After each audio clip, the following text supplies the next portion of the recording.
It all starts with the most popular game in the world, where when you enter, the player is instantly attacked by a huge dragon that flew out of the storm clouds. The main character, bravely standing alone on the edge of a cliff, talked about the dragon god, who has no equal in strength. But before he can finish his sentence, one player suddenly appears who doesn't want to follow the rules. He jumps off a cliff because no decent person will watch the prologue. The guy wanted to enter the game and take the initiative as quickly as possible. However, during his fall, a system suddenly appeared that said that you must definitely choose a class. Continuing to fall, the guy realized his mistake, which was that he wanted to play too cool, which is why he completely forgot about creating a character. After the character's appearance was set up, the system asked you to choose a name for it, given that there is no rename function. Then the guy replied that he would be called the strongest kindergarten student. But the system responded that the analysis of the player's age did not meet the criteria for choosing this name, so the request was automatically rejected. The guy had to choose a new name for himself, so before he fell inventory, and pompously said that only he could protect this village. Then he swung his arm and hit the slug with all his might. However, it only dealt 5 points of damage to this monster, while the slime pounced on him in response and dealt him 50 points of damage. The guy jumped out of the way, clutching at a sore spot. He couldn't believe that the slime's damage was 10 times greater than his. Then he packed up and ran back to the village through the gate. After hiding, he decided to check out his first-level player stats. His HP was only 100, his strength was 2, his defense was 1, and his reputation was 0. Winter River only had one skill, the armament skill, which showed basic information about creatures and items 5 levels higher than the character. This was unexpected for the guy, as it was the first time he got stuck on the slime after just logging into the game. The other players are probably still watching the cutscenes, so he still has plenty of time to figure out a way out before they arrive. Then he noticed a soldier standing by the wall, and since he couldn't see his stats, it meant that he wasn't above level 5. But this did not stop Winter River, who approached the soldier and decided to ask him a question, but he categorically refused to answer. The guy hesitated, as this is the second rude person on his way out of 2. Are all the people in this village friendly to newcomers? The soldier then replied that adventurers should first think about how to protect themselves from the slime. And this information from a soldier who was not involved in charity was worth 10 gold coins. Winter River smiled awkwardly and said that he was the only adventurer here so far. Therefore, he is only willing to pay 1 gold coin for this service, but if the soldier does not agree, then the guy will find someone else who will be willing to help him. Suddenly, the soldier remembered what the headman had told him about how many adventurers would soon arrive here and new opportunities would appear. But it was strange that there was only one player right now. In addition, the soldier only earned 50 silver coins for a month of work, and 1 gold is 100 silver coins, which he does not know yet, so it is not so bad to agree to his conditions. Then the soldier called the boy over again and asked him what kind of help he needed. The young adventurer smiled slyly and looked at his opponent. I didn't have to ask him a second time, so he went up to the soldier and asked him for some advice. It didn't last too long, but thanks to Soldier Cairo's training, Winter River managed to gain a basic D level of swordsmanship and a basic C level double strike. The sword skill increased his strength by 5, and thanks to the double strike, he could now quickly deal 2 blows to the enemy, the first of which dealt 75% damage and the second, 80%. The cooldown of this skill lasted 20 seconds, and during all this training the soldier spent all his coins, so he told the guy to pay. But the man replied that he had just arrived and had not yet been able to move his things here, so he could write him a receipt and pay him as soon as he had the money. This decision did not particularly please the soldier, who thought that the guy was trying to deceive him. But the soldier replied that he really got here penniless. The soldier then offered to sign a contract, and if Winter River didn't pay him the 1 gold coin he owed within a week, then he would find it, and it wouldn't be too small for him. The guy had to agree and signed a contract with the soldiers of Cairo, but this was not enough for Winter River, and he, with a fake smile, asked the soldier to add another gold coin to the contract. This coin the guy was ready to give for the soldier's equipment. Winter River kept Cairo quiet for a long time, but eventually persuaded him to give up his equipment, which consisted of white level leather armor with 2-2 protection. It also included the iron sword of a soldier with the strength of level 3-3 white, which was the smallest, as it was followed by bronze, silver, gold, dark gold, spiritual, earth, and sky levels. Of course, white level weapons are just trash, since according to the description there are levels from low to high in the Tianheng continent, and these are the levels from white to heavenly. Winter River itself was level 1, but now increased strength to 9-9 and defense to 3-3. This meant that the guy's stats had improved significantly. So it's time to show this slime where the crayfish hibernate. But then other players began to appear, looking at the virtual environment with delight. Standing in front of this crowd, Winter River looked at them in disbelief and realized that this was what a normal game entry looked like after watching the story scene at the beginning. And while everyone was figuring out what to do next, Winter River decided to take this chance to get around everyone. He ran out of the village and entered the forest, finding slime in it. Then, he swung his sword and threw a double punch, a skill that he got thanks to the soldier. As I expected, the damage of his strike increased by several times. At this time, the slime got angry and also hit the guy. However, the damage was only 12 points, which meant that the Winter River's defense had also increased. Then he swung his sword again and destroyed the slime, for which he received 10 experience points. This small victory gave a big boost to the guy because he was able to deal 66 critical damage in a few seconds. It was very pleasant to realize this, having the skills and equipment. Then he eagerly attacked the other slugs.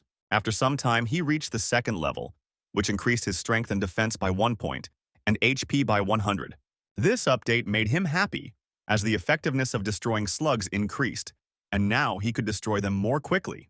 A full 2 hours had passed, and the newcomers in the village still didn't know how to defeat the slime, deciding to form teams of 4 to 5 people.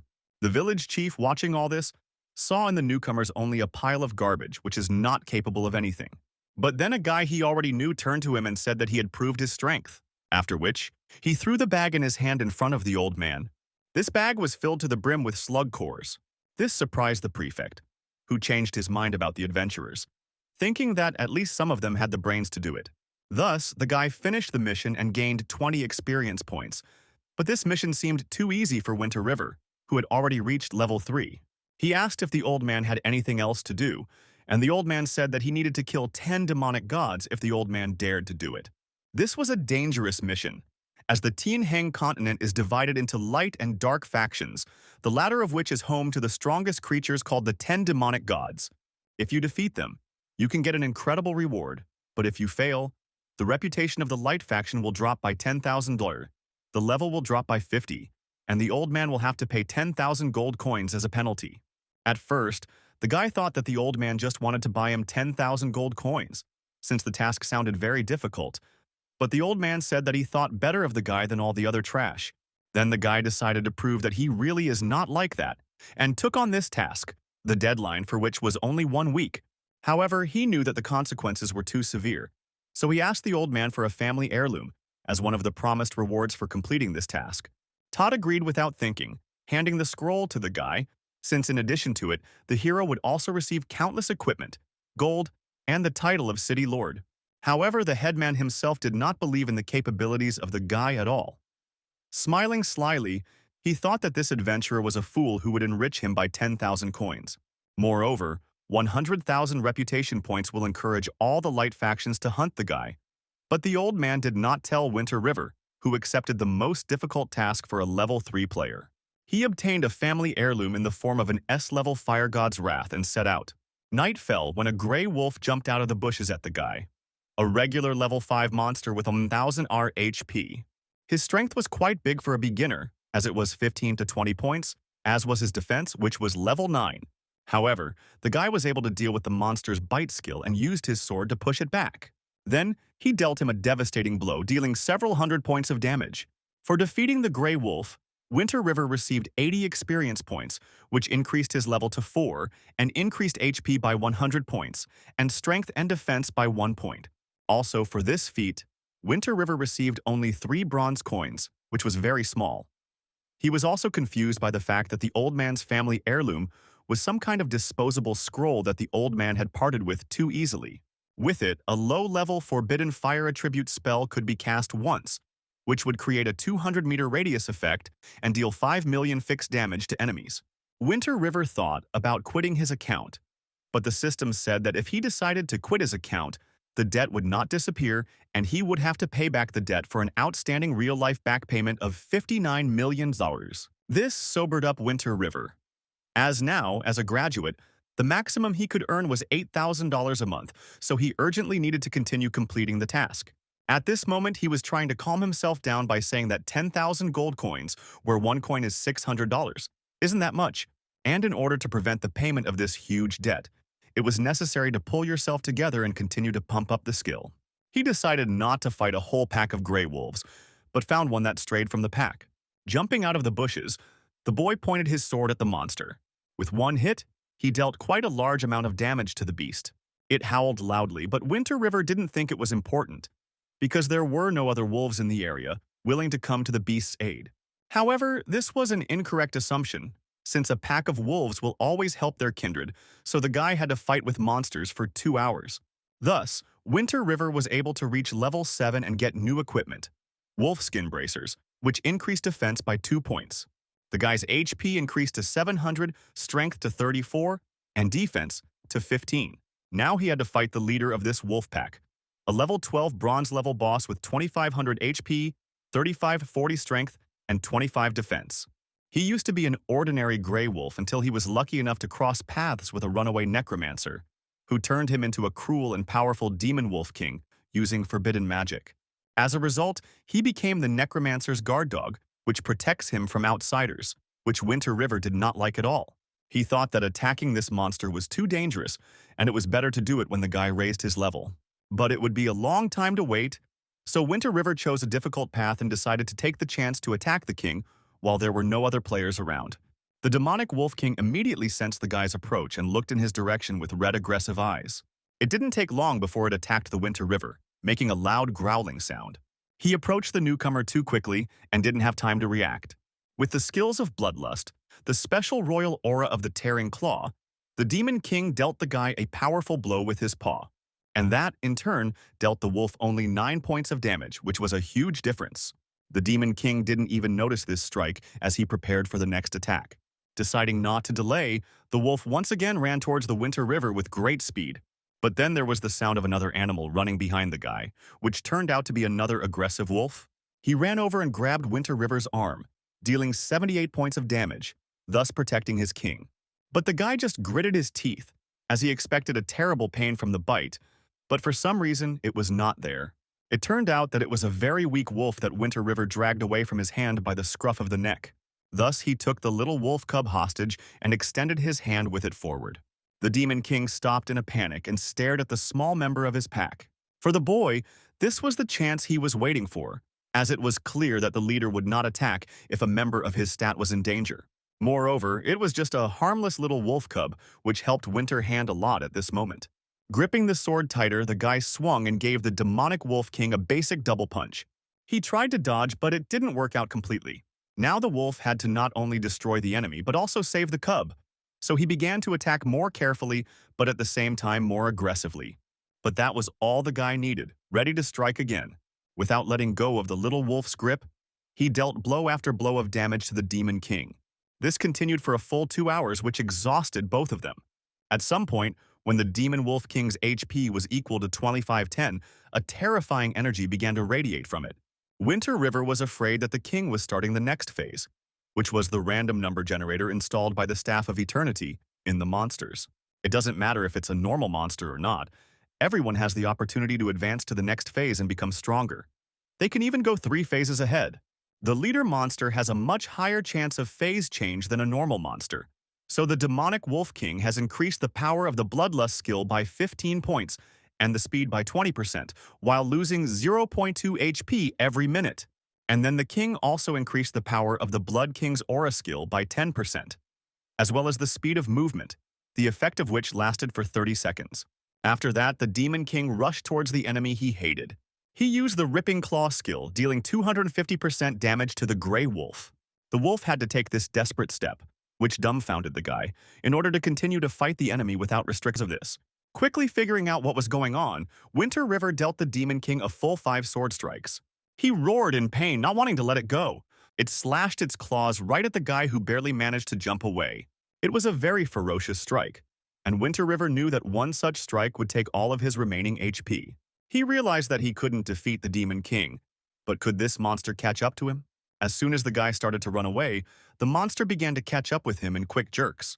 Another tug from the wolf turned into a leap straight at the Winter River, which managed to jump away at the last moment. The guy was lucky that he decided to move illogically, but whether he could beat the king in a fight of wear and tear was a big question. If the guy moved to the left, the Demon King would destroy him in the same second if he just touched him. But there was nothing to do right now, so it was necessary to put all the remaining strength into this battle and use all the skills. This battle continued for another 5 hours, after which Winter River dealt another blow to the Demon King, whose HP was already approaching 0. In the end, the guy managed to destroy a bronze-level monster, for which he received 2,000 experience points and 500 reputation points. Thus, the level of the Winter River immediately increased to 10, and since he was the first person to kill a bronze-level boss in the game, the guy received a choice of 10 attributes. Meanwhile, his reputation increased by 1,000, and he obtained a rare item, the Blessing Sphere. The system then asked if Winter River wanted to announce its results to all the players in the Tianheng continent, for which 10,000 reputation points could be obtained, to which the guy naturally agreed.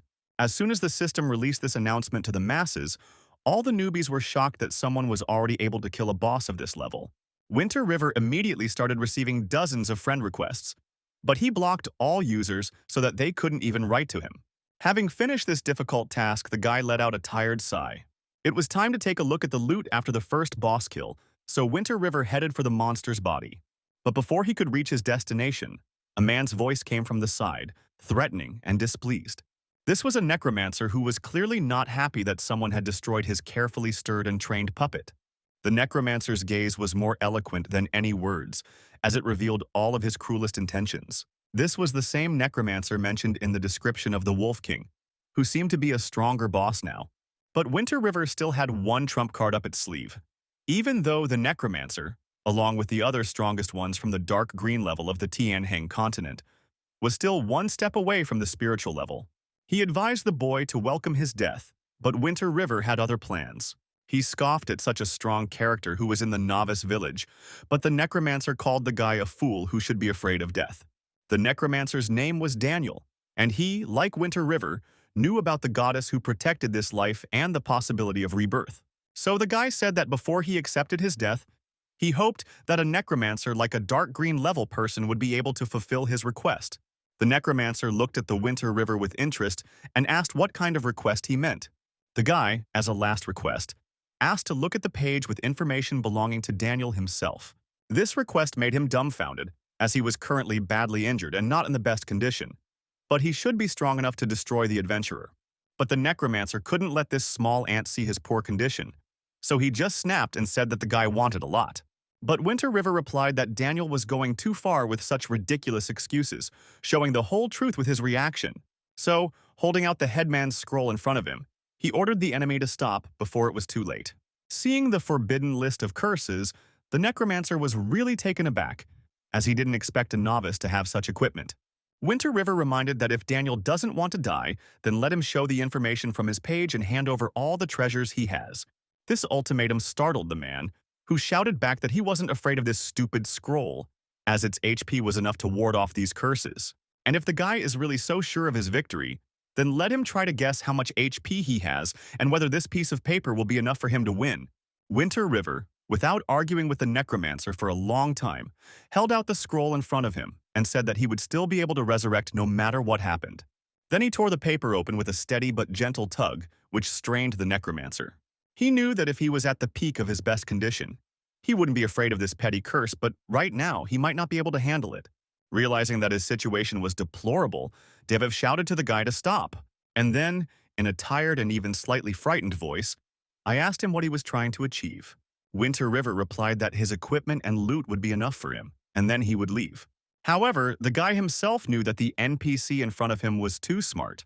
Therefore, you should definitely not relax, given the strength of the necromancer. But then he replied that he couldn't give his loot and equipment to an adventurer without getting something in return, according to the rules of this world. Winter River hesitated, not knowing what to do now, especially since hearing the rules from the NPCs was too strange. Then the necromancer suggested an alternative. He would still go against the canons and accept the boy as his disciple and teach him the sword skills of the Dark Faction. The system immediately said that if they agreed, the Light Faction's reputation would be reduced by 100,000, but the Dark Faction's reputation system would be opened. And if Winter River agrees to become a necromancer's apprentice, He will automatically completely betray the light faction without the possibility of returning. But the boy thought it was a clever move by Daniel, being sure that if he chose to join the dark faction, he would have nowhere to go and become as much a puppet on a string as the necromancer himself. Plus, Winter River is already a warrior, which is a well-balanced class with 3 stars across the board, so he doesn't need dark sword skills. But the necromancer swore, in the name of the god of contracts, that if the pre-clear became his apprentice, he would make every effort to train him and allow him to change his hidden role as a dark swordsman. It was a one-of-a-kind hidden role, and if Daniel broke his promise, he would be killed by the god of contracts. The Dark Swordsman is the most powerful mythical-level creature among the undead spirits that have been described as harboring an evil power within them. Moreover, the hidden role of a swordsman contained 5 stars, and the strength was even 6. Stars determine the amount by which the stat will increase with each level, and each unit gives 10 points of damage. Dark Swordsmen are fierce, strong, ruthless, and possess hidden talent. It was all like a winter river. Then the guy approached Daniel and, calling him a teacher, shook his hand, expressing agreement. The system notified that Winter River had successfully joined the Dark faction, and due to the change of role to Dark Swordsman, the guy started to change a lot. Its base growth and features have changed. The base sword skill has changed to Dark, and the base double strike has changed to Brutal Destruction. So Winter River became the first player to change roles in the game. So he received rewards in the form of 10 camp points, 1,000 reputation, and rare equipment in the form of a Ring of Spirits of the Dead. Looking at his new body, Winter River asked Daniel if he could regain his previous form. But the necromancer replied that the boy's body was filled with an evil aura that could only be controlled if he became strong enough, and only then could he regain his form. In the meantime, Daniel decided to help Winter River hide his true identity. The necromancer's concealment magic was applied and was supposed to last for 3 days. The guy arrogantly said that even though he changed the role to a single hidden role, his teacher isn't very strong. He's just a dark gold level necromancer, which gives the guy a not-so-bright future. Looking at the guy's reaction, Daniel said after a long pause that he was quite ambitious, but the strength was in the faction king. If one day Winter River became stronger than Daniel himself, then there was a chance that he would become a disciple of one of the 10 great demon gods. And as the boy's teacher, the necromancer must allow Winter River to pass the role changer test, which will help prove his loyalty to the dark faction. Thus, the guy was forced to accept the mission Heart That Craves Darkness. Difficulty A, since it was necessary to destroy 100 adventurers of the Light faction or the original inhabitants. It seemed difficult to the boy, but the necromancer said that Winter River is the only one of all the students who changed their role to become a dark swordsman, so he is talented.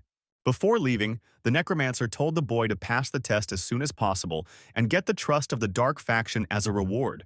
But he is now badly injured and needs 3 days to recover, and then they will leave the novice village. Then Winter River asked what would happen if he died. Will he be able to join at the newbie village resurrection point? Daniel, smiling goodbye, replied that being in the dark faction, it was impossible to ask the goddess of life for help. This news stunned the guy, as now he only has 1 attempt. However, the necromancer replied that instead of the goddess of life, the guy received the protection of an ancient demonic god in return. When Winter River asked who it was, Daniel said that the guy would find out soon enough, as soon as he finished the role change mission. But for now, they needed to say goodbye. After doing this, Winter River summed up what he had achieved. He easily changed roles and became a one-of-a-kind hidden role, which was easy, and also received equipment and increased skills. His passive B-rank Dark Sword skill has now increased strength by 50 points and attack speed by 20%, while working with a sword by 100% and other weapons by 50%.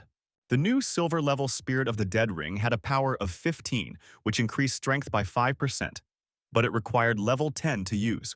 At the same time, Winter River knew that he was still short of equipment in several slots, so you'll have to use the Grey Wolves to test his skills, which the guy did by attacking them. For this time, уничтожить их, it was much easier to destroy them because the guy increased his skills. Thus, Winter River obtained a wolfskin helmet, which was a stroke of luck. The equipment slots have been filled up, and there are a few extra ones left that can be sold in the village. Then an aggressive stranger suddenly appeared next to the Winter River and pushed him aside. There were more and more of them. These were the guys from the hero community who were hunting in this place. One of them told Winter River that he'd better not be here if he didn't want trouble. But the guy indignantly replied that he came here first and solo players also need to hunt. It's not fair that the whole group took one fertile spot, but the guys from it did not care, and they continued to drive away the Winter River. However, he coldly replied that the loners would not tolerate this outrage, and if no one had opposed them before, then he would be the first. And then the guy jokingly added that the same singles would give him a lot of likes, and activated the recording function. Winter River's opponents didn't like it at all, and they attacked him to stop the broadcast. Two guys charged at Winter River, but they couldn't break through his armor with their swords. He decided that if he didn't go down to hell, no one would. This saying gave him a boost of confidence, and he pushed his enemies away with a single blow. So he destroyed two adventurers and got 35 and 27 experience points for them, which was unexpected. After changing roles, the guy's stats skyrocketed, and now ordinary players can be taken down in the blink of an eye. And after joining the Dark faction, he will be able to gain experience for destroying players. But right now, Winter River still had to think about the aggressive guys from the hero community coming at him, ready to avenge their friends. But it was as if Winter River was just waiting for this. As in his eyes, they were just another experience. As soon as the guys got too close to him, he used his power to deflect their attacks. With the use of just one skill, Winter River surged forward, leaving the enemies behind. Swinging his sword, the guy began to strike after blow, and all of them were crushing. Thus, only one warrior was left standing in front of the Winter River. He was looking at the guy who was holding a sword to his throat in fright. Suddenly, the system showed Winter River a notification that On had already destroyed 17 adventurers, which meant that he was already getting ready to complete his mission. This greatly motivated the guy, and his eyes seemed to glow with a strange and creepy light. Turning to the already defeated enemies, Winter River asked them not to blame him, as they had provoked him. After that, the recording was saved and it was necessary to think over the next action plan. It was the middle of the night outside, and the guy returned to the city and decided to sell the accumulated equipment. He went out to the crowd and shouted that he was selling equipment from the Grey Wolves and only accepting cash. Winter River was recognized by many newbies who couldn't even kill the slime yet, so they were very enthusiastic about the guy who managed to get low-level equipment.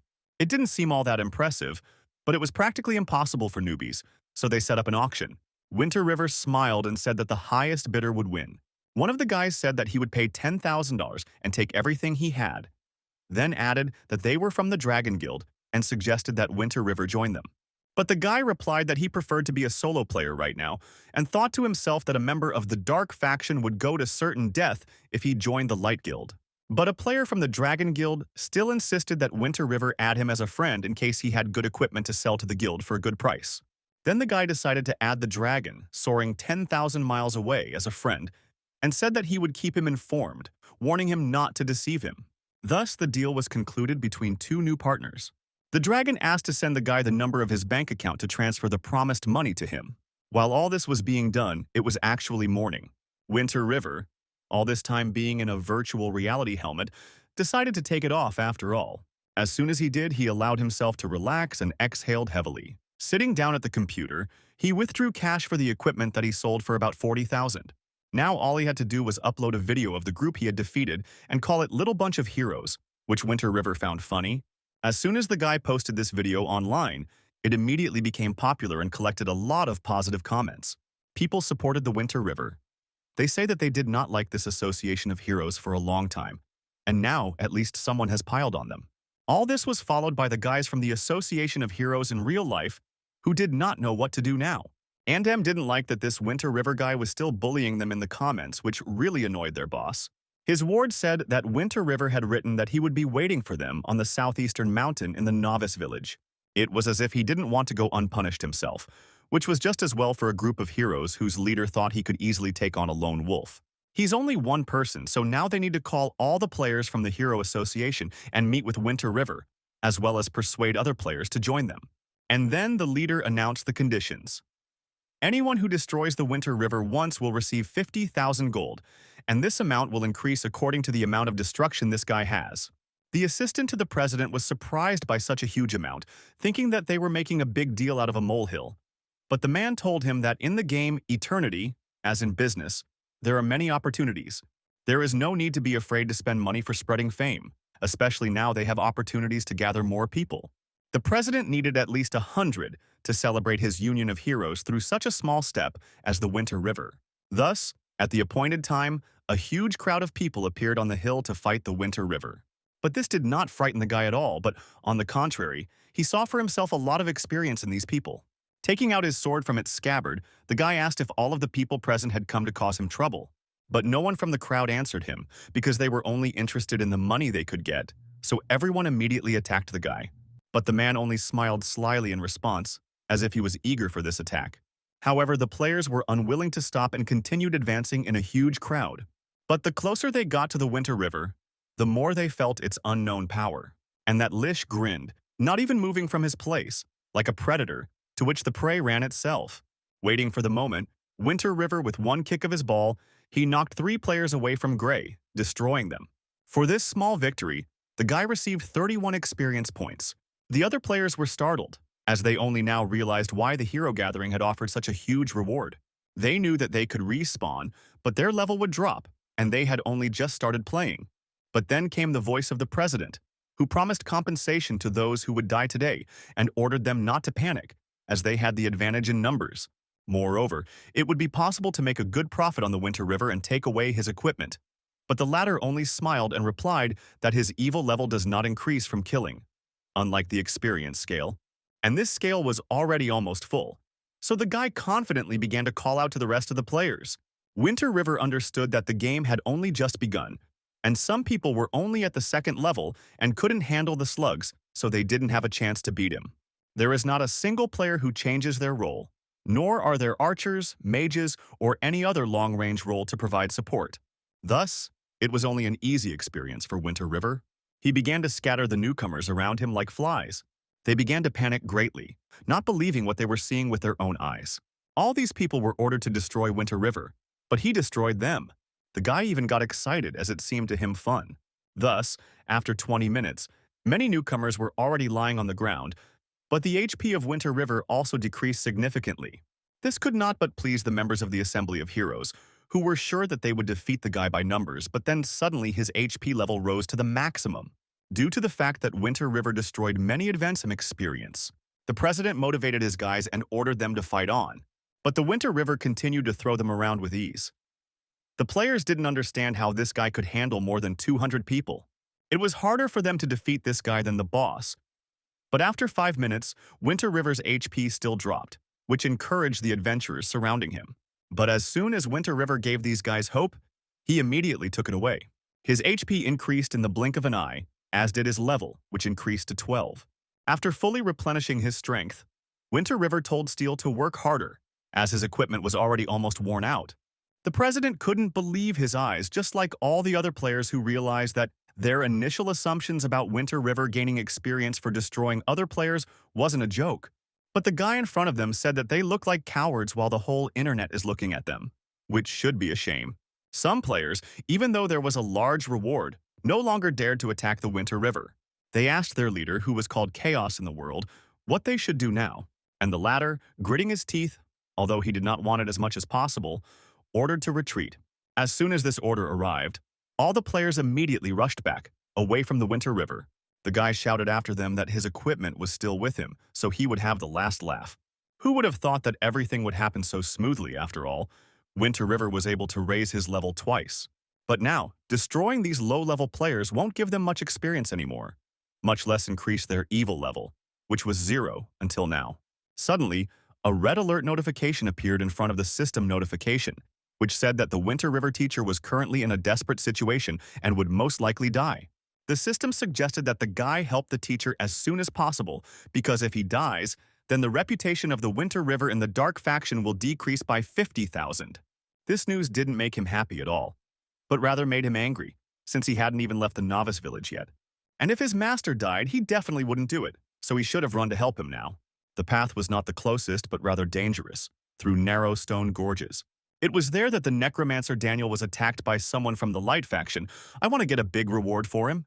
This man turned out to be the village chief and understood that this way he would get a chance to enter the church for further training. He'd spent months tracking down Daniel, and he'd finally found him here. But the necromancer replied that this old man already had one foot in the grave, so let's not be so presumptuous. Moreover, his rank was quite a bit higher than Daniel's. But then a rustle in the bushes distracted the two combatants from the fight.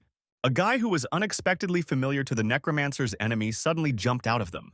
He immediately recognized Winter River, who had promised to complete the mission in the village. Winter River didn't expect to see the headman here either, asking, "What is this old geezer doing here?" But he replied that the guy should not interfere and leave this place, otherwise he will be in trouble. But this only made Winter River angry, as well as the fact that he couldn't see the characteristics of this old man other than being a pyromancer. Just then, his evil aura began to pour out of the guy, and at that moment, the headman realized that Winter River had gone over to the evil side. This greatly angered the headman, who thought that he could destroy the necromancer and drag this brat to the Church of the Light faction. This way, he will definitely receive a lot of rewards from the followers of the church. But then the guy asked the necromancer a question. Can he really win? Daniel replied that until the guy came, he had a small chance of winning, but now he will definitely lose. This joke offended Winter River a little, but Daniel continued and said that right now, he could only secretly open the teleportation gate for them to escape. But the old man needs to be held for 20 seconds, which is what Winter River should do.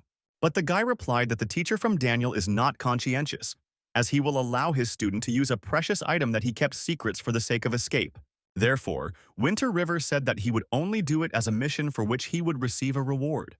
This annoyed Daniel, but also delighted him a little Daniela, who hoped that the boy would complete this mission.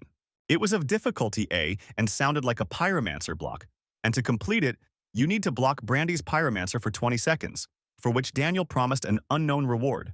Winter River agreed to a questionable task and told his unreliable teacher to rely on him. The headman, on the other hand, called the boy a brat and got angry because the boy didn't take him seriously and started colluding so loudly with the teacher right in front of him. But then Winter River pulled out and showed the pyromancer his own scroll and said that if he moved, there might be sad consequences. This made the old man even angrier, who already regretted giving the boy this thing, but was sure that this boy wouldn't be able to turn against him with the forbidden curse scroll. But Winter River opened up too quickly and started tearing the scroll. The guy added that old grandpa had placed a lot of expectations on it, and this scroll is designed to destroy demonic gods like a pyromancer. The fire that erupted from the scroll enveloped the old man. It was very crushing and could clearly delay the pyromancer for a while. The Winter River necromancer had already started teleporting at this time. He slammed his staff down on the ground, which glowed under his feet as if disappearing into the blue light. The light grew brighter until it sucked the necromancer and Winter River into the portal like a whirlpool. At this moment, a new notification came to all the newcomers from the village. It stated that adventurer Winter River had betrayed the Light faction by joining the Dark faction, which had angered the rulers of the Light faction. Whoever destroys the Winter River will be rewarded with the most valuable equipment, as well as a one-of-a-kind hidden role. The notification flew out like hotcakes, and soon everyone knew about it. And for everyone, the Winter River became an enemy and a target. But the boy was only interested in saving him and saving his teacher, who had taken them to the storm plane. The portal opened in an unexpected place, scaring the hare standing next to it. The teacher and his student were in a safe place, which greatly reassured the necromancer. As soon as the guy stepped on the ground, he immediately saw the notification that all the players saw, namely about his betrayal and the reward for his capture. Looking at the reward of the rarest equipment and the only hidden role, the guy thought that all the players would try to destroy it at the first meeting. Suddenly, a system reminder popped up that since Winter River left the novice village and broke the contract with Kylo, all the residents of the novice village would hunt him down. Also, because he helped necromancer Daniel fight off pyromancer Brandy, he received a penalty of reducing the Light faction's reputation by 100,000. His level also decreased by 50 and the gold coins by 10,000, which discouraged the Winter River. He opened the scoreboard with his parameters and saw there his first level and exactly the same stats that were there when he started playing. Then Winter River turned to Master and said that he had sacrificed too much to save him, so the time had passed to give him his rewards. Necromancer Daniel told the boy not to worry, since he saved him and is also his disciple. It would be wrong to offend such a person, so Daniel decided to reward him handsomely. For completing the mission for the blocked pyromancer, Winter River received 100,000 experience points and a rare S-rank devil trampling talent. Thus, the guy's level immediately increased to 14. What made him even more admirable was his obtained rare talent. The S-rank devil trampling cane can only be studied by living beings with evil power in them. Once activated, this technique will deal a double blow to both the enemy's body and dignity, which is why this talent is so famous in the Tianheng continent. To use it, you need to concentrate your strength in your legs and increase your movement speed by 200%, and attack speed by 100% 2 seconds before activation. The jump height was significantly increased, and the attack guaranteed a critical hit and suppressed its target, but did not receive any weapon bonuses while the cooldown lasted 1 minute. Although the talent didn't deal much damage, it had a great power to humiliate people, which he found powerful. The necromancer replied that this talent had been lost for centuries and he had accidentally stumbled upon it in a crypt from a powerful person. Daniel wasn't strong enough to use it, so he just kept it, and now he gave it to Winter River. He believed that he would gain much more from the Dark Faction by using this talent. Devilish Trampling seems to be stuck in time, and many strong individuals in the Dark Faction would like to have this talent in their possession, despite its low damage. This information pleased Winter River, who asked the teacher if there were any more rewards. The outraged necromancer replied that the guy should not be so greedy and not think that he was losing. But Winter River replied that he didn't think so, just wanted to grow faster. However, the necromancer said that this requires practice, and equipment is always nothing more than an external factor. So for now, they will just go to a place that is under the protection of the demonic gods. They needed to get there, as the necromancer was too weak to provide that protection on his own. An hour later, they were in the Badlands, after which Daniel decided to take a break, saying that it would take 2 more days for his wounds to heal. He passed the medicine to the boy and told him to go on alone, as the monsters here were weak and would allow the Winter River to level up. Reaching out to take the medicine, he thanked his teacher and set off on his way. It was the elixir of healing, a precious medicine that is not available to everyone, restoring 500 HP every second for 10 seconds with a cooldown of 30 seconds. The system's notification then suggested that the guy accept a challenge of difficulty C that sounded like train yourself, to which the guy readily agreed.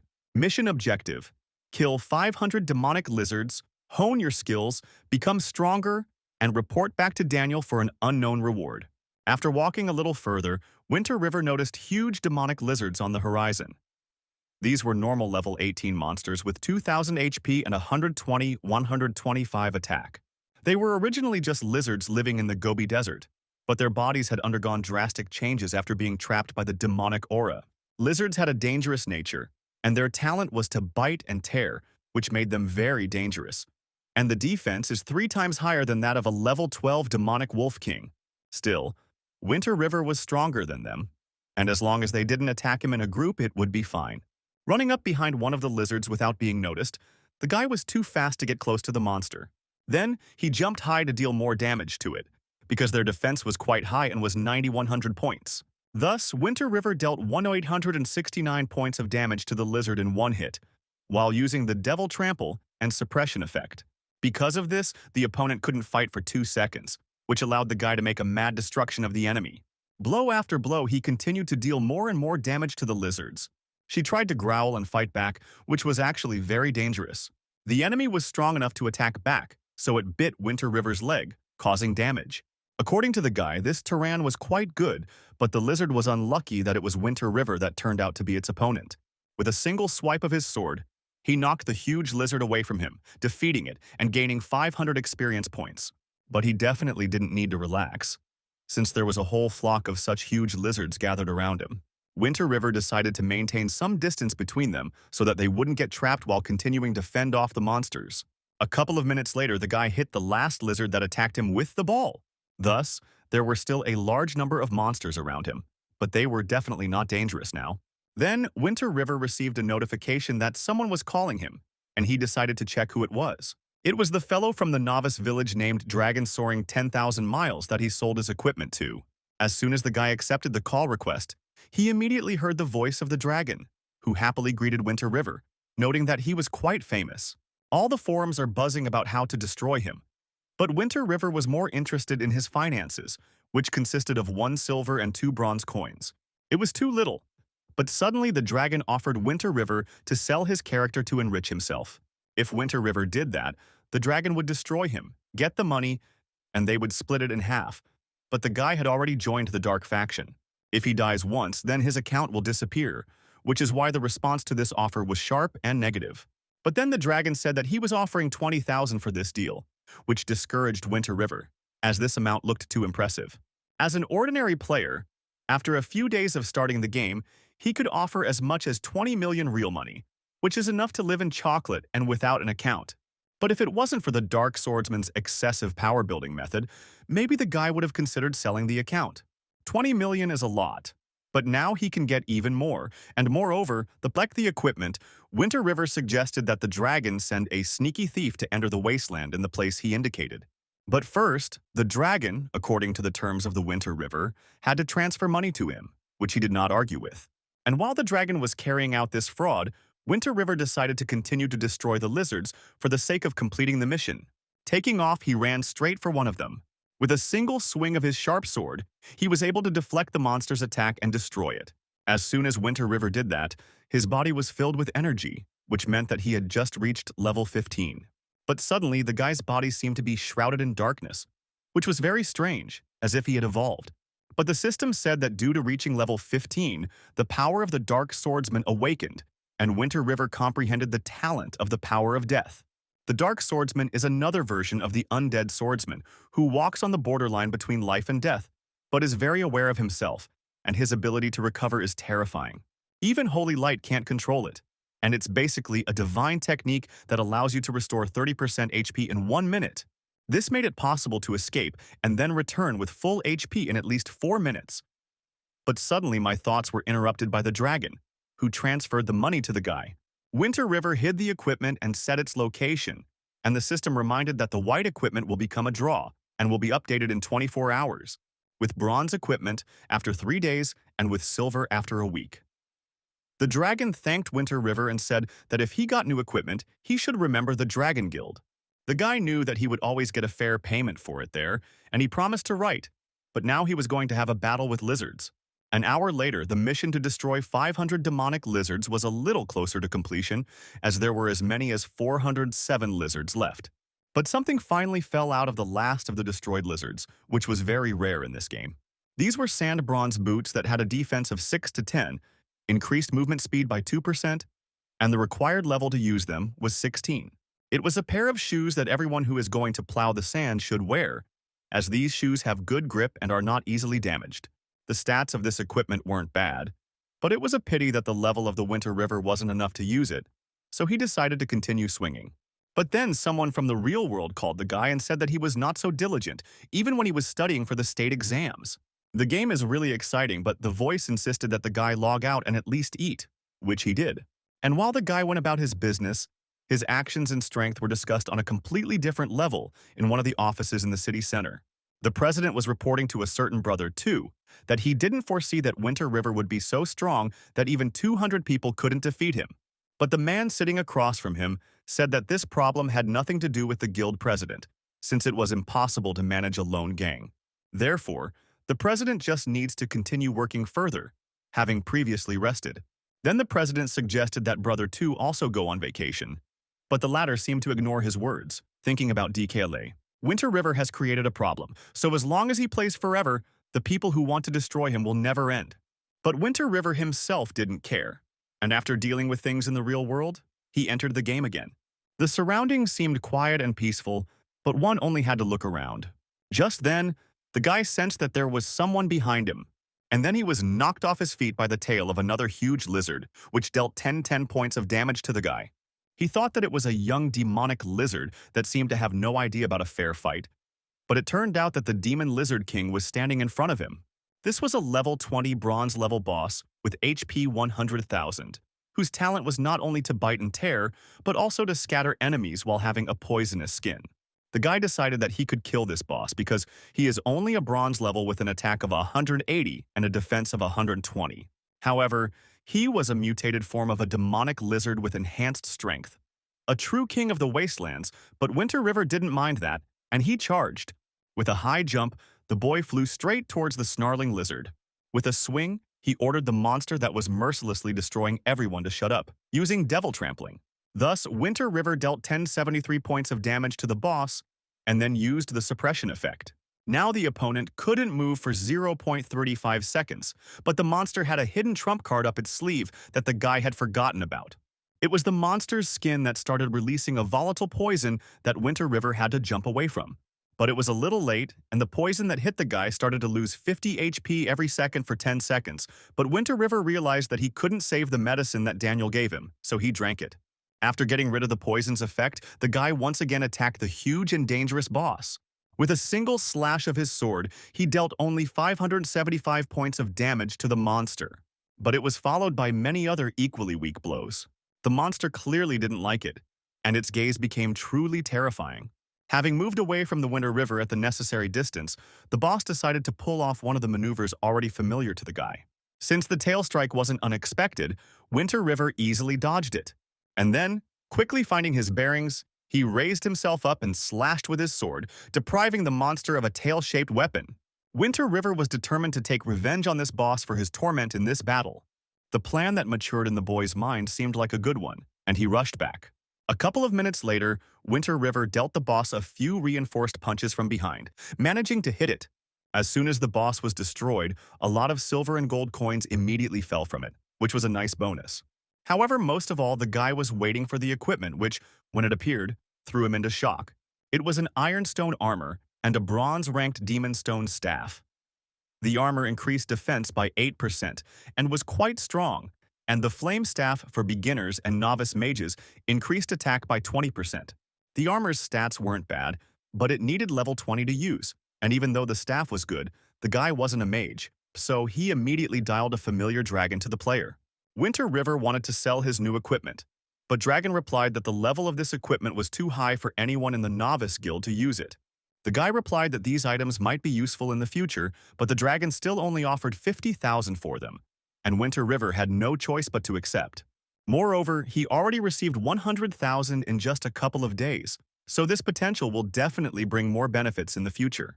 After hiding the equipment so that the dragon's men would find it according to the old scheme, Winter River decided to destroy a couple more lizards, even though his mission was over. It wasn't part of the teacher's assignment, but it was a great way to level up. Destroying these monsters after the boss seemed even easier than before. Therefore, Winter River soon reached level 16, which meant that he could now use the boots that he had knocked out earlier. After doing this, Winter River was glad that he was now finally fully equipped, so it was worth continuing like this. After finishing this small matter in the game, the guy returned to the real world, where it was already late in the evening. After removing his helmet, Winter River realized that he was hungry and decided to order at least food delivery.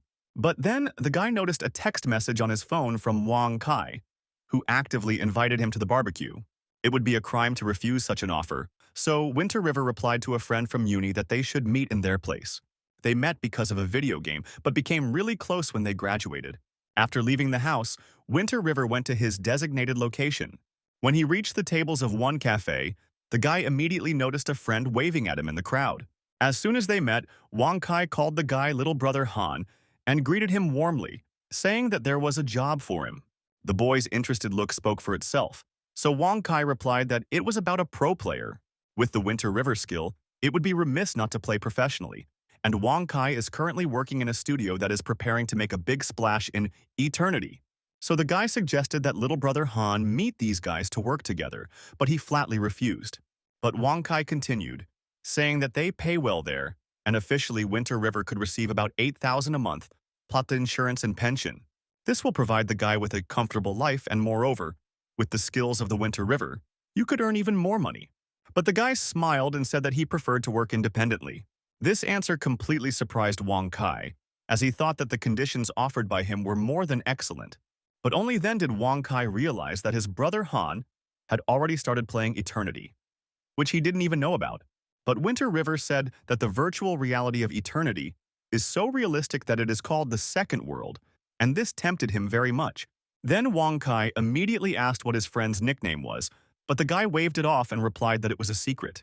Right now, everyone was already hunting for him, so just in case, it's best not to tell anyone your name in the game. A frustrated Wang Kai didn't understand why his friend was so encrypted and thought that he was being harassed in the game. The guy didn't say anything, but Wang Kai interrupted himself, remembering an interesting fact. Once one player reaches a certain level of power in Eternity, they can enter a secret area. Wang Kai wasn't sure exactly when it happened, but it was sort of automatic once the right level was reached, and it was related to the adventurer's talent. The people of Eternity prefer to use a test to determine the strength of a player's acquired talent, rather than a lucky draw. Winter River asked how Wang Kai knew about this, but Wang Kai said that he had already said that he had joined a serious company, and now it was time for him to go to work. After saying goodbye to Wang Kai, the guy came home and put on a virtual reality helmet again. Thus, he found himself back in eternity right next to his mentor, who was still recovering by leaning on the rocks. Daniel, when he saw the disciple, said in surprise that he didn't think that the disciple would finish the mission so quickly. The guy also looked at the mentor in surprise, thinking that for him, it was by no means fast, and he was already sick of grinding.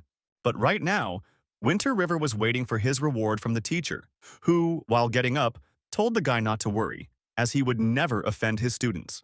Right after that, a notification came out congratulating him on completing the mission, for which Winter River received 25,000 experience points and a silver-ranked storage ring. After that, the guy's level immediately increased to 17, which made him happy, because in addition, he had new equipment. The ring given by the teacher increased the storage capacity by 20 tables, being a valuable item worn by everyone in Tianheng who possessed strength. Thanks to it, it was possible to store or use items or equipment with great convenience. Pleased, Winter River decided to ask the teacher what he knew about the talents of adventurers. This question surprised the necromancer a little, but he replied that, by the way, it had only been a few days since the adventurers had come to Tianheng. This way, they still haven't gathered their talents. But when the adventurers become as strong as the inhabitants of this world, they will be able to enter a special secret space. There they will have a special challenge, after which they will have about an hour to get the desired talent, which, like balloons, will each be a different color. And when the adventurer chooses a talent that he likes, he can leave. But Winter River was confused by the time. A whole hour to choose a talent seemed like a long gap. But the necromancer replied that it wasn't much because the truth is that most of the talents are quite ordinary, and most of them are C and D ranks. For example, Daniel's C rank talent, which is called Healing Obsession, gives a small chance to get a second product when making a medicine. Master has heard that the sword god of the light faction has the talent of the sword heart, which increases the total damage of the sword by 80% when used. This seems like a huge amount of power, and everyone would be able to acquire such a talent, since it's not even S rank, but SS rank, the highest ranked talent in Tanheng.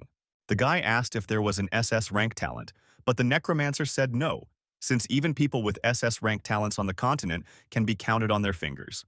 This is the best possible rank, including all skill ratings from the lowest rank D, followed by ranks C, B, A, S, to the highest SS. But don't let Winter River even think about it yet, since his teacher gave him the S-rank devil trampling skill to let his enemies in. But Winter River had another question for the teacher about what meets the standards of a local resident, to which the necromancer replied that it starts at silver rank. But the most important thing is the level of their strength, because some people can get into the secret space at level 20, and for some, you need level 30 or higher. The rest of it was up to the boy to learn for himself as he grew stronger. But for now, Daniel decided that it was time for him to give Winter River the protection of the demonic gods. The guy was shocked by this information. After all, he had wanted to take a look at this special power for so long, which could replace the rebirth of an adventurer on the light side. Daniel began to make a speech, calling out to the great demon god to protect his followers. And Daniel, as a mentor, vouched for Winter River, as he is a loyal member of the Dark faction. The dark energy swept over the guy's head so that he regained his dark form. The system congratulated Winter River on receiving the protection of the demonic god, which allowed the adventurer to earn titles. Soon the energy calmed down, making the guy relax and even a little disappointed, as the sensations did not change much. But then, he immediately received the title of Fallen for betraying the adventurers of the Light faction. Despite the strange and seemingly negative title, Winter River's HP has been significantly increased by 100% thanks to it. In stats, his HP was 17/850, attack was 207 out of 209, defense was 108, and reputation was 1000. But most importantly, he became a bronze-level boss. But this power allowed Winter River to understand why the boss has so much HP. Cheater players can respawn indefinitely, exchanging levels for the ability to continue playing. Thus, to maintain the balance, it should be harder to destroy the Dark faction. Although they are the original inhabitants of this place, most of the Dark bosses are doomed. Winter River is an adventurer who has joined the Dark faction, so he has something in common from both worlds: the adventurer's ability to get stronger and the difficulty of destroying it, just like the boss. The effect of the demonic gods' protection really hit Winter River, but he decided to ask the teacher where they were going next, since they couldn't hang around all the time. Daniel replied that his wounds were completely healed. Now there's no need to hide anymore, so they'll hit the road. And then the necromancer adds that he's more than just the guy's teacher, as it seems at first glance. Zimnerike, it seemed like a cheap show-off to the Winter River, but he should have continued on with his teacher. Thus, after some time, Daniel and Winter River moved to the map of the first-level City of Darkness, which was originally called the City of Light and belonged to the Light faction. However, it was transformed into a part of the Dark faction's territories under the leadership of the 10 great demonic gods. But the Light faction's determination to reclaim the city never ends. So for a long time, this city near the base of the Light faction's overlords was a battlefield. Then Winter River realized that his teacher was the head of the City of Darkness. But he had held this position for less than half a year, so he didn't know many people here yet. It was precisely because of Daniel's power and his title as the head of the city that he had the chance to break through to the spiritual level, which surprised Winter River. After all, the Necromancer was a dark gold level boss. The highest level cities, super cities, were the highest in the hierarchy. And of each city, there is only one super city on each server in the world. Suddenly, someone shouted out that the deputy head had also returned, which caused Winter River to turn around. The undead Knight Cantor, a gold-level boss, appeared in front of him, but all of his other stats were hidden. He was riding a horse, so he had to get down to greet the Lord. Kneeling down in front of the head of the city, the knight saluted him. And the boy was struck by the thought that even with a teacher like Daniel, the Light faction was still putting a lot of pressure on them. He was surprised that Daniel, as the head of the city, was so warmly welcomed at his gate. But now, the knight greeted the boy and said that he felt that his evil aura was something to be wary of, and that he had a huge potential. The necromancer replied that it was only natural, since there wasn't a single weak swordsman in the history of Tianheng. After walking closer to the center of the city, the knight suddenly said that accidentally came across is an NPC. But he continued, saying that he couldn't give Winter River equipment and items just like that, but he had other options to help. Recently near the city, wild mice were attacked by demonic energy, and now they often attack soldiers, so they are tedious to deal with. Winter River hesitated, asking if a living creature would immediately become part of the Dark faction if exposed to demonic energy. Daniel replied that most of the wild animals that this happens to lose their minds, but they still have a pleasant goodwill towards animals of the same species, but they hate the rest. Right now, the most important thing for Winter River was to become stronger, but all he needed to know was that dark swordsmen were notorious in the ranks of the Light faction. So if he attracted their attention, he would lose the chance to grow. So Winter River has a new mission with difficulty B deal with wild mice that attack the skeleton soldiers and destroy 500 rats. Approaching one of the skeleton locals, Winter River asked where the most demonic mice were located. But then the skeleton got mad and replied that it was obvious that he was a girl. So why did the guy address her in the masculine gender? Winter River still didn't understand how he could tell the gender of a pile of bones, but he still decided to address her as young miss and ask her his question again. The young miss then replied with embarrassment that there were more of these mice on the north side of the City of Darkness, and they also loved to swarm in her body, which really annoyed her, so she becomes ashamed in front of her boyfriend. Winter River also didn't understand why he needed this information and just went to the north of the city. There, among the rocks, he immediately noticed a few aggressive demonic mice. But when he looked closer, he realized that there were hundreds of them, and they were all swarming in one place. Oddly enough, each of them was quite high level, reaching 22, and even though they were considered ordinary monsters, their HP was 35,000. Attack ranged from 150 to 160, defense 70-80, and their main skill was bickering. Winter River realized that this pack was quite dangerous, and once he destroyed even one mouse, he would be attacked by at least 100 more. But before the guy could think about it, the mice started running away from him, although he didn't even move. To speed up, Winter River used the power of devil trampling. Thus, he immediately caught up with the mice and, jumping up, was right above them. He was sure that since the mice had decided to run away, they didn't pose any threat to him. So, using the Mad Annihilation skill, the guy set about destroying the mice. He did this for an hour, scattering the rodents in different directions, and he was not in any danger with a defense of 108-114. His sword was too strong compared to Mouse's attack of only 150-160 when Winter River's was 207-209. After 2 hours of fighting, Winter River was lucky as he finally dropped some equipment. These were bronze-grade black iron bracers with 10-12 defense and 3% effects.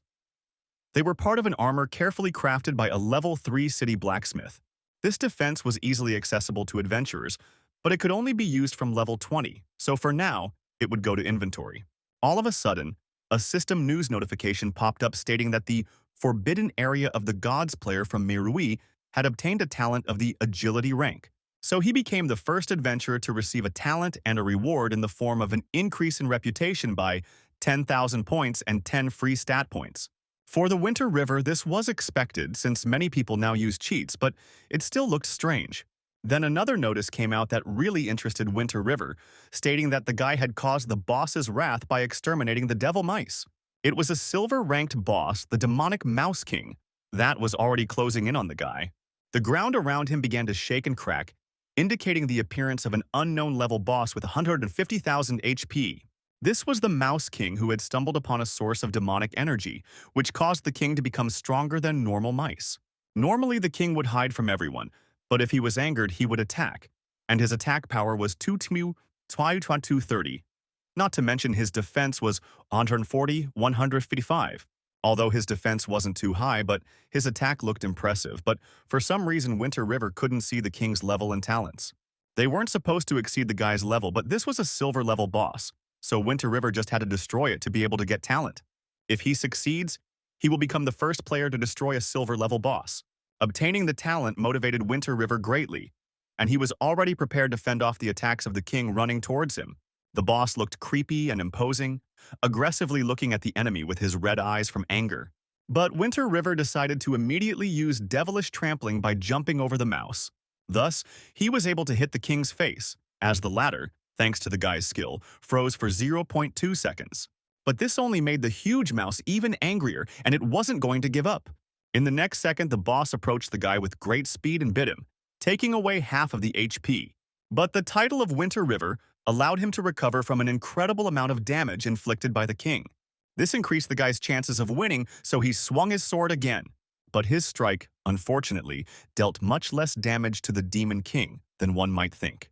After an hour of fighting, the monster's HP only dropped to half. But then, a strong energy began to transform around him. He knew that when the boss' HP dropped to half, he would activate his talents, so he just waited to see what would happen next. But the monster didn't attack the Winter River after that, and only let out a loud roar.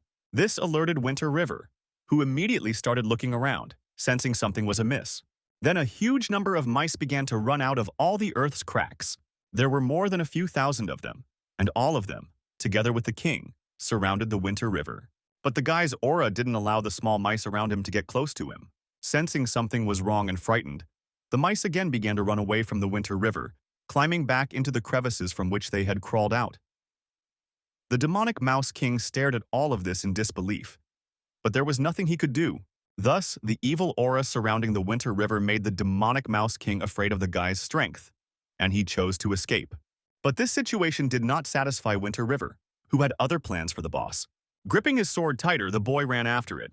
Grabbing onto the mouse's tail, Winter River indignantly ordered the coward to stop. But the king didn't stop, so the boy began to wield his sword, slowly taking the monster's jaw. But after jumping from a great height, the boss still managed to break away from the pursuer. The guy fell from a huge height right on the rock, but his HP was quickly restored. After catching up with the Mouse King, Winter River stopped, and was surprised to see a huge purple crystal in front of him, which the king ran up to. The guy felt a surge of power in this area, which meant that this must be the source of this evil energy. It is precisely because of this lilac electric diamond that the mutation of mice could occur. Then the diamond glowed even brighter and a ray of light poured out of it, which was directed at the guy. The light from the stone illuminated him, and the evil energy in his body was temporarily enhanced. At this time, all of Winter River's stats increased by 1,000% for 1 minute. Now his HP was as much as a 178,500, and his attack was 1080-1140, which gave him a great chance to defeat the monster. The guy's defense power was just as strong as his attack, which meant that the demonic mouse wasn't something to be afraid of. She bared her teeth and abruptly charged towards the Winter River, radiating a large amount of energy. As if crazed in the moment, the guy rushed to meet her, wanting to destroy her. A single strike from his sword could deal over 20,000 points of damage, and such strikes followed one after another. After a few seconds, Winter River was able to destroy a silver-level boss and received 180,000 experience points, which raised his level to 19. In addition, due to the fact that the guy became the first player to destroy a silver-level boss, He received additional rewards in the form of 1,000 reputation points and a rare item, the Power of Goodness. This item was an S-rank item that was a product of nature and contained a power that only some gods possessed. The strength of the item was that it could raise low-level items by 1 rank, which really seemed like a cool quality. After that, Winter River, at the suggestion of the system, notified all adventurers on the continent about the destruction of the boss, for which he received 10,000 reputation. The guy liked that his name alone could make a splash. Winter River could make others nervous with a notification of his success. Some adventurers were only level 5, so they couldn't believe that someone was able to do such a thing. And when they learned the nickname of Winter River, it caused many players to resent, envy, and hate. But Winter River himself was only amused, so he decided to see what equipment the Demon King would drop. But then, quite unexpectedly, a system notification popped up, saying that the Winter River talent test would start in 3 minutes. The suddenness of this ordeal was a little disconcerting, but he quickly regained his composure. He still had a full 3 minutes to prepare for the challenge, which was the only way to catch a chance to raise the talent rank. According to Daniel, no items or equipment can be used in trials. But no one said that you can't use your skills. Therefore, Winter River decided to activate and use his new fartmet, the Power of Goodness, so that he could have a chance to get the best talents. Then a notification popped up, asking you to choose a skill that Winter River would like to increase in rank. But the skill must be B-ranked or higher. Then the guy noticed a dark sword skill in the list and chose it, and thus this B-rank skill changed to an A-rank Art of Destruction skill. This was the unique talent of the Dark Swordsman, which had previously caused a lot of blood to be spilled on the continent and the world to shake. Only those who have destroyed a large number of living creatures can awaken this strongest talent, which increases the normal attack by 20%. This was 4 times more than before, and it also provided a fixed increase in attack, the upper limit of which was 200 units before, but the passive addition doubled it. This made him happy, but he was distracted by the glow of an A-rank diamond that could temporarily stimulate a person's latent power. The more stones, the more the hidden power will increase, and it will last for 1 minute. Hidden power was influenced by many factors, and the system calculated everything according to level, role, talent, attributes, and so on. The stone that Winter River took in his hand, he could only use it 2 times out of the 3 possible times, since the guy had already used it once. It would be great if Winter River could use the power of this diamond in a talent test, but it's unlikely to be allowed.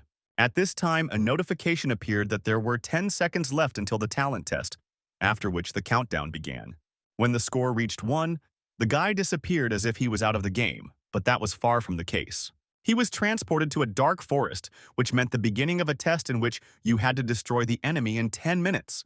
On success, the possible rank of a possible talent can be upgraded to rank C, and if you do not pass the test, the talent will remain at rank D.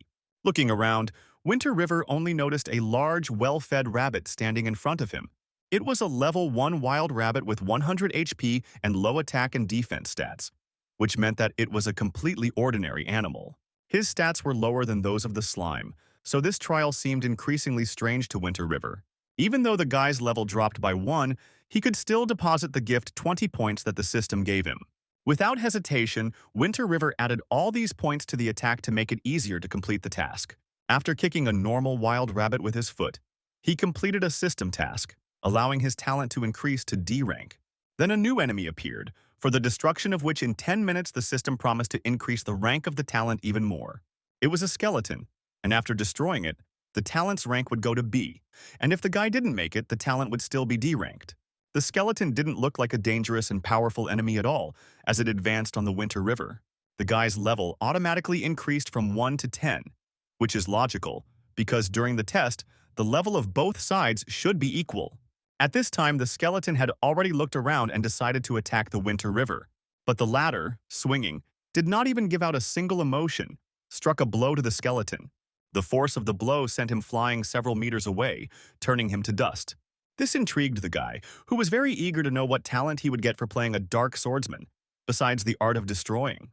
But then the next enemy of the Winter River appeared, which also had to be destroyed in 10 minutes. This was already more difficult, as the demonic wild wolf was standing in front of the guy, a normal level 20 monster with HP 3000, which Winter River had already encountered. The monster, using an attack power equal to 130-140, rushed towards the adventurer, wanting to tear and bite him, which was his ability. But to Winter River, it was just an ordinary wolf that wasn't even a boss. This monster definitely wasn't worth his attention, especially when the guy's level went up to 20. However, the wolf still pounced on the guy, wanting to slash him with its paw. But Winter River thrust out his hand, deflecting the blow and hitting the beast with all his might. The latter, clearly not expecting such a strong attack, doubled over from the impact. Thus, the guy was able to complete the next task of the system, which is why the rank of a possible talent increased to A. All of this didn't seem particularly difficult to Winter River, or was it just that he was too strong? But then a masked warrior appeared in front of the guy as another enemy, looking not very dangerous. In the next second, Winter River and the stranger rushed towards each other to attack. However, this time, the task of milking the guy was much more difficult, as his enemy reflected the guy's blows as if he was fighting with a reflection in a mirror. But here the warrior still missed one blow and received a fist in the helmet from the Winter River. System notification: after this powerful blow, I congratulated the guy on completing the next task and increasing the talent rank to SD. After letting out a breath, Winter River was surprised to notice that only the SS rank remained, and his talent rank would be the highest. But the system said that the next talent rank when Winter River wins will be DB. Then, a young purple tiger appeared in front of the guy. A dark gold first-level boss with HP of 50,000, while the tiger had many talents: Thunder Wings, Thunder Roar, Ruler Intimidation, and Thunder Punishment. The tiger was a type of thunder-winged powerful tiger that lives on the top of Mount Leyun. And although the tiger is young, it seeks out adventurers and challenges them. The previous trials raised the rank ceiling of talents, and the next one just raises their minimum level, and whether Winter River gets an S-rank talent or not will depend on luck. Suddenly, the system temporarily raised the guy's level to 40 and his attack increased to 576, after which Winter River took off and charged. The relatively small winged tiger closely followed the enemy's actions, baring its fangs. It was dangerous to fight him directly, as his attack was 360, 380, and his defense was 150. But the tiger rushed to the Winter River and was ready to jump on the guy. But the latter, ordering the tiger to sit down, put his foot on the tiger's head with all his strength, bending the animal in front of him. After which, a series of rapid strikes swept across the tiger, each one dealing damage. In the end, the battle that lasted for a few minutes began to tilt in the guy's favor. But suddenly, the tiger still managed to deal damage to the Winter River with the help of Thunder Punishment, which caused the guy to immediately lose 6757 HP. But this only added to his aggression, because of which, with one blow, he was able to destroy the game and complete the next system task. Thanks to this victory, the guy got 6 free points of characteristics, and the tigers disappeared, just like the previous enemies.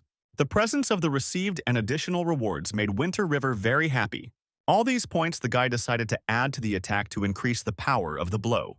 Suddenly, a strange whirlpool began to form around him, enveloping him in all directions. The whirlpool formed into a divine level boss, a water killen that looked very imposing and powerful. After seeing it, Winter River was a little afraid, as this test would be really difficult.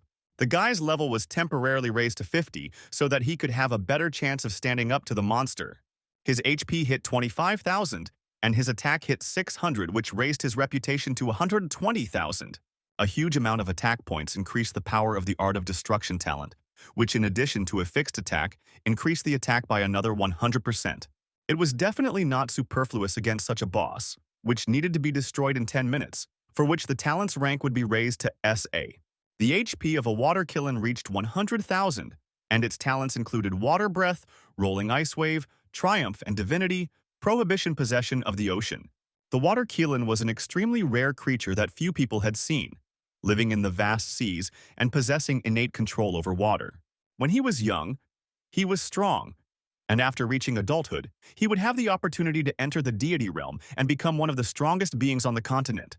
Winter River knew that this monster was much higher level than the dark golden one from the previous trial, and its stats even at the first level were too great.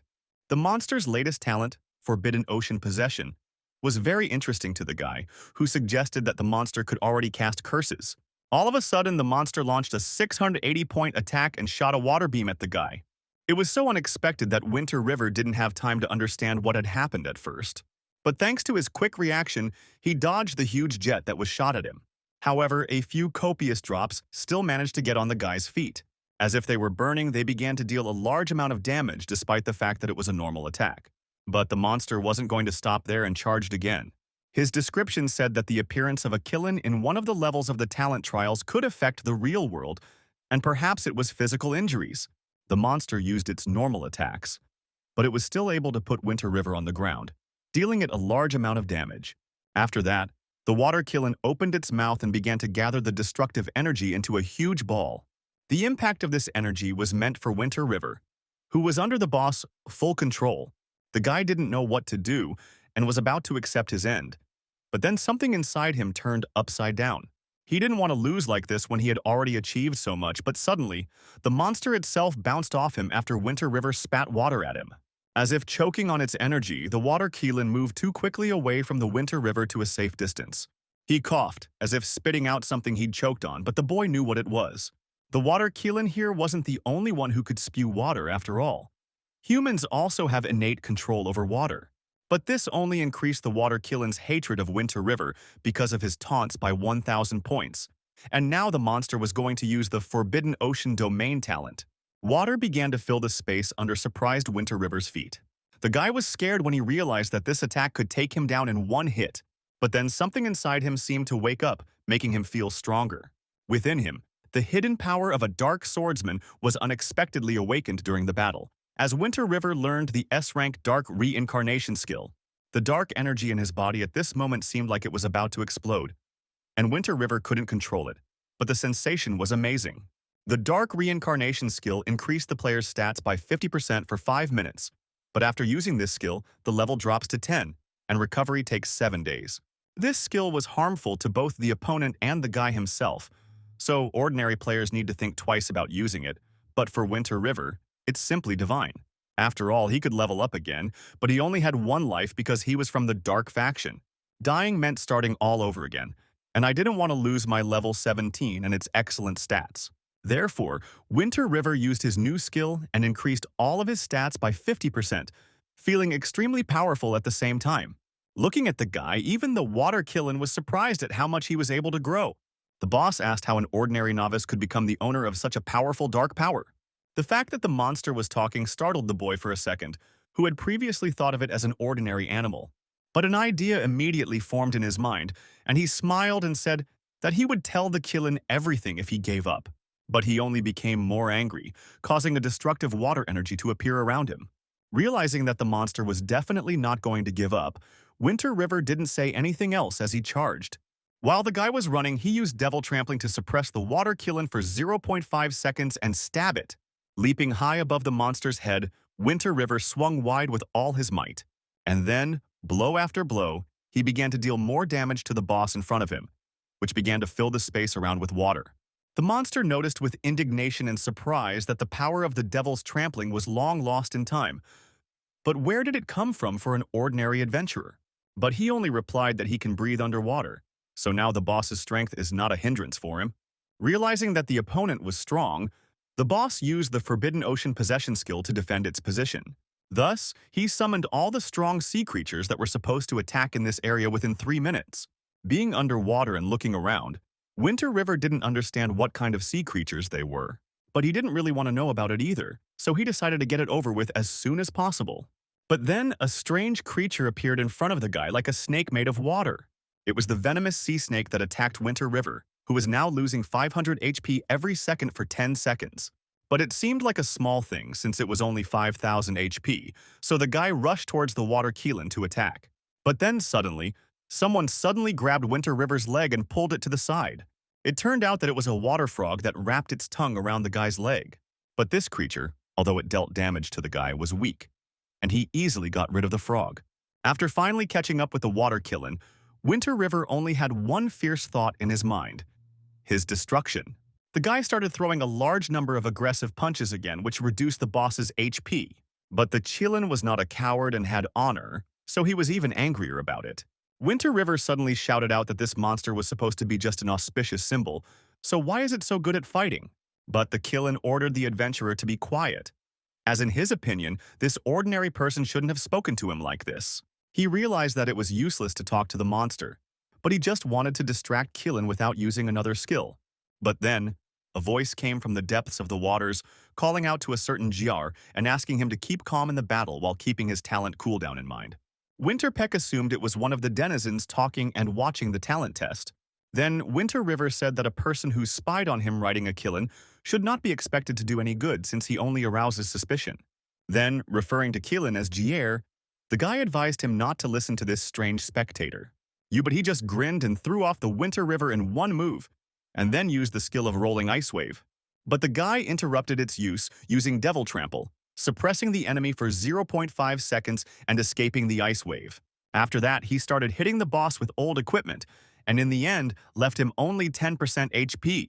The blows didn't stop, because the knowledge that it would all be over soon gave the guy strength.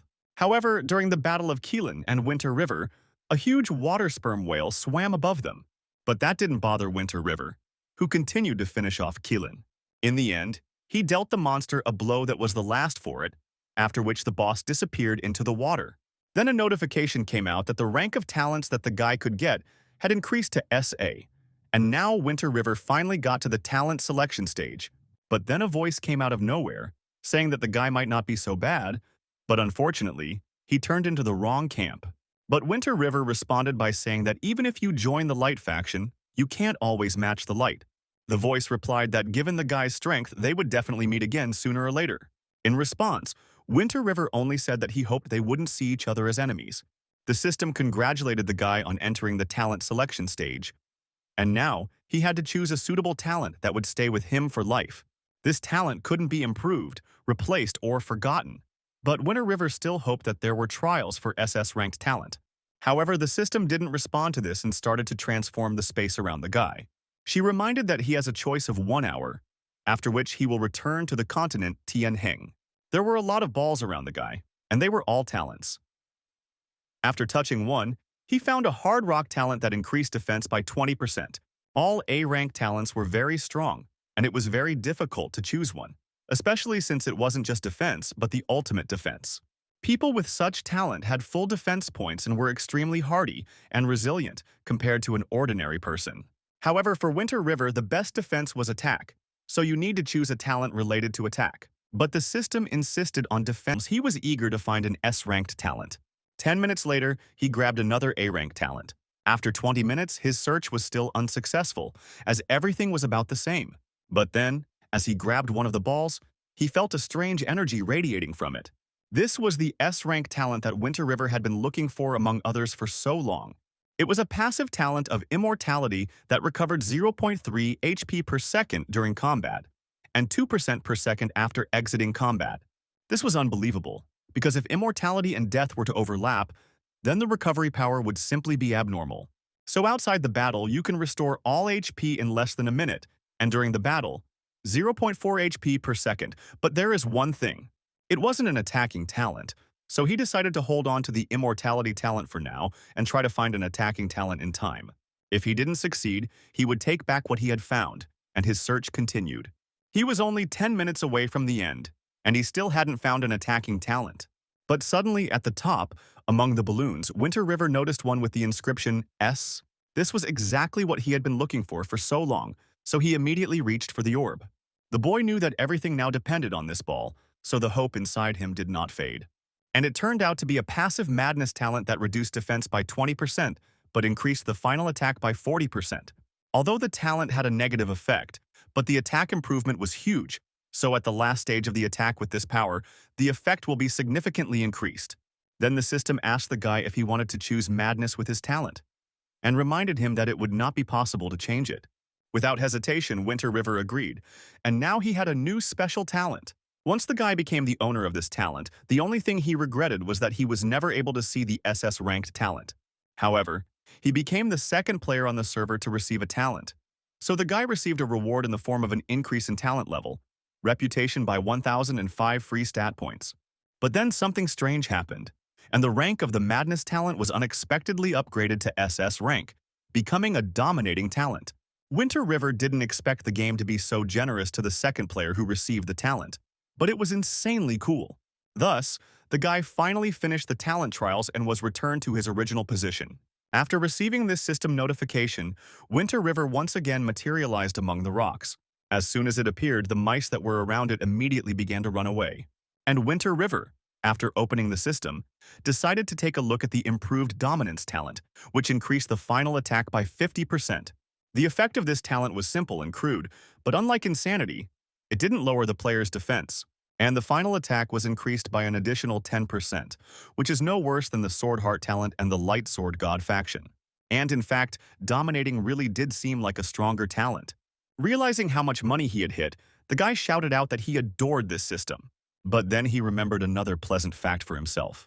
With all this, Winter River even forgot to look at what fell from the Mouse King that he destroyed.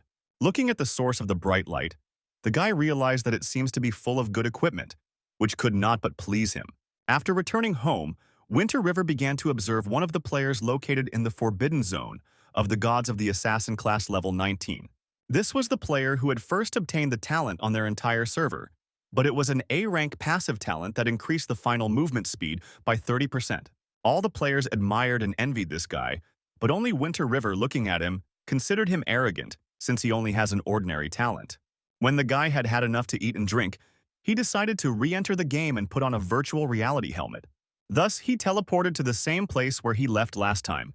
The guy completed the mission to exterminate the mice, and for destroying the boss, he received 3 pieces of silver-ranked equipment and 50 silver coins.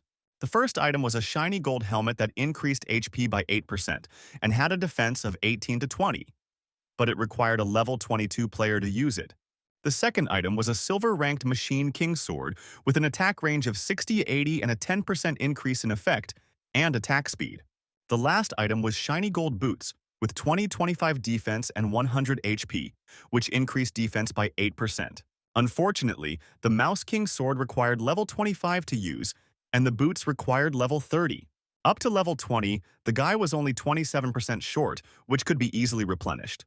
Moreover, now he has a talent again, which it would be time to try out already. There were just enough demonic mice around to warm up, so Winter River chased after them. With a single swipe of his sword, the guy was able to deal more than 11,000 damage to all the mice around. And because of that, with the same blow, he destroyed them all with just a wave of his armed hand. Winter River realized that the attack power of about 750 was really amazing, but then another system notification popped up. It asked if the player wanted to notify all adventurers of their glorious exploits, for which they would receive 5,000 reputation points. Without thinking at all, Winter River calmly replied that he wanted to share this news with all the players in the Tianheng continent. As soon as all the players found out that adventurer Winter River had obtained an SS-ranked talent, they were insanely shocked by the news. Winter River has become stronger than the pervert who got the talent first.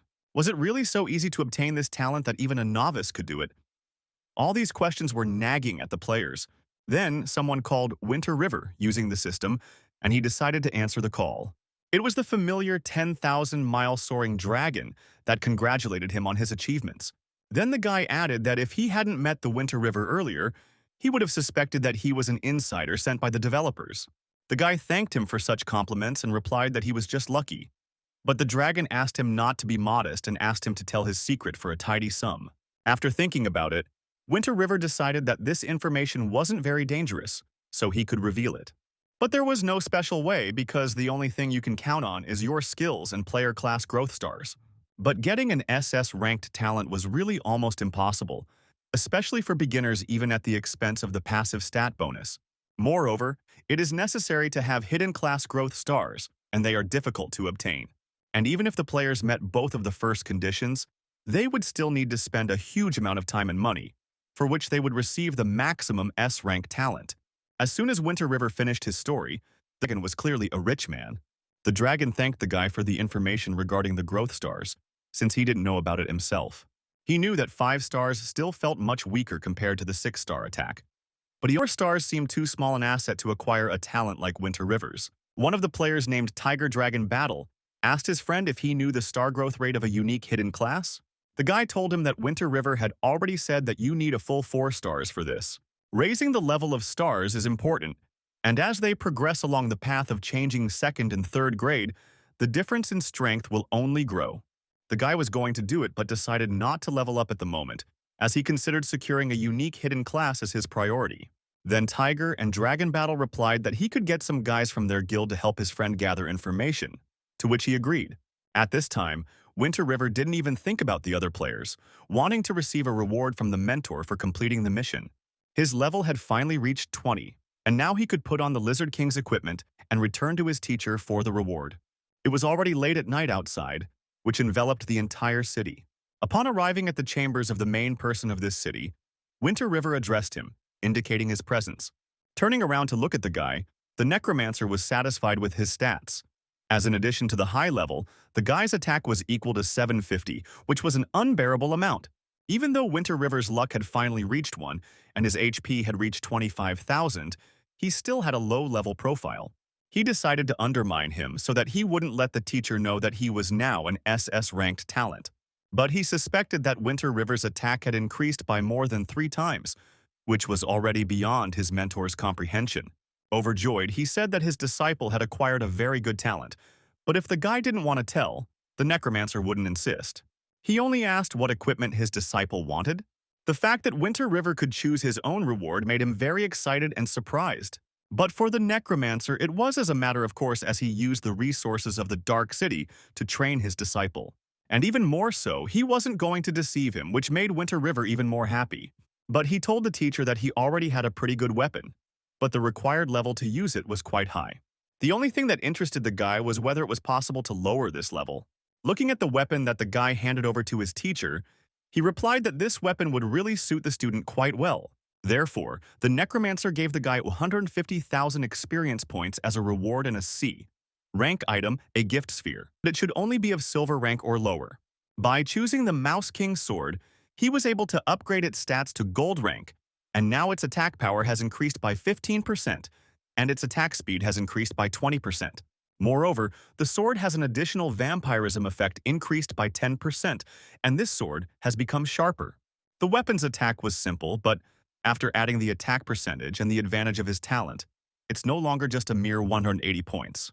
A notification popped up saying that Winter River's power had reached a new level, and he had now reached the Silver Boss rank. Now the title of Fallen has been changed to Dark Master, and the characteristics of the Winter River in the system have been changed. With such an attack rate, it is unlikely that at least someone will be able to destroy the guy instantly, which he perfectly understood and rejoiced. Due to the Dark Master's status, the final HP score was increased by 150%, which was a real demonic god's protection like resurrection. At first, the demonic god's defense doesn't show much power, but when you reach a certain level, it becomes more powerful, and all thanks to Daniel. As soon as the guy thanked the teacher for this, the teacher, as a matter of course, replied that it was really thanks to him. Winter River's attack is now high enough, but its defense is lame, as is its equipment. That is why these points need to be improved to help the Dark City, and the guy, realizing the importance of the mission, asked what he should do next. The teacher replied that recently, treacherous adventurers from the Light faction with unknown intentions appeared near the city. Since they are essentially enemies, they cannot be allowed to return alive to Light France, and so they can contribute to the Dark City. Options. There was an elixir of life for 70 silver coins and a healing elixir for 35 silver coins, which were too expensive even with a 30% discount. It's not selling elixirs, it's just looting, considering the amount the guy has in his inventory. Gritting his teeth, he asked for 5 elixirs of life, which will replenish 1000 HP every second for 10 seconds. I also bought 4 healing elixirs that restore 500 HP each under the same conditions, and then set off. Outside the city limits, a strange shadow that obscured the sun from above caught Winter River's attention. Looking up, he was taken aback to see a real huge dragon flying across the sky. But he was not alone, but with a rider on his head, standing confidently and looking into the distance. But then something distracted the Dragon Master's attention, and he looked down, as if searching for something with his eyes. The dragon asked the master what was going on, and the master replied that he felt an insanely dark aura nearby, which disappeared in the blink of an eye. But normally, such powerful demons wouldn't appear here, so it was most likely just an illusion.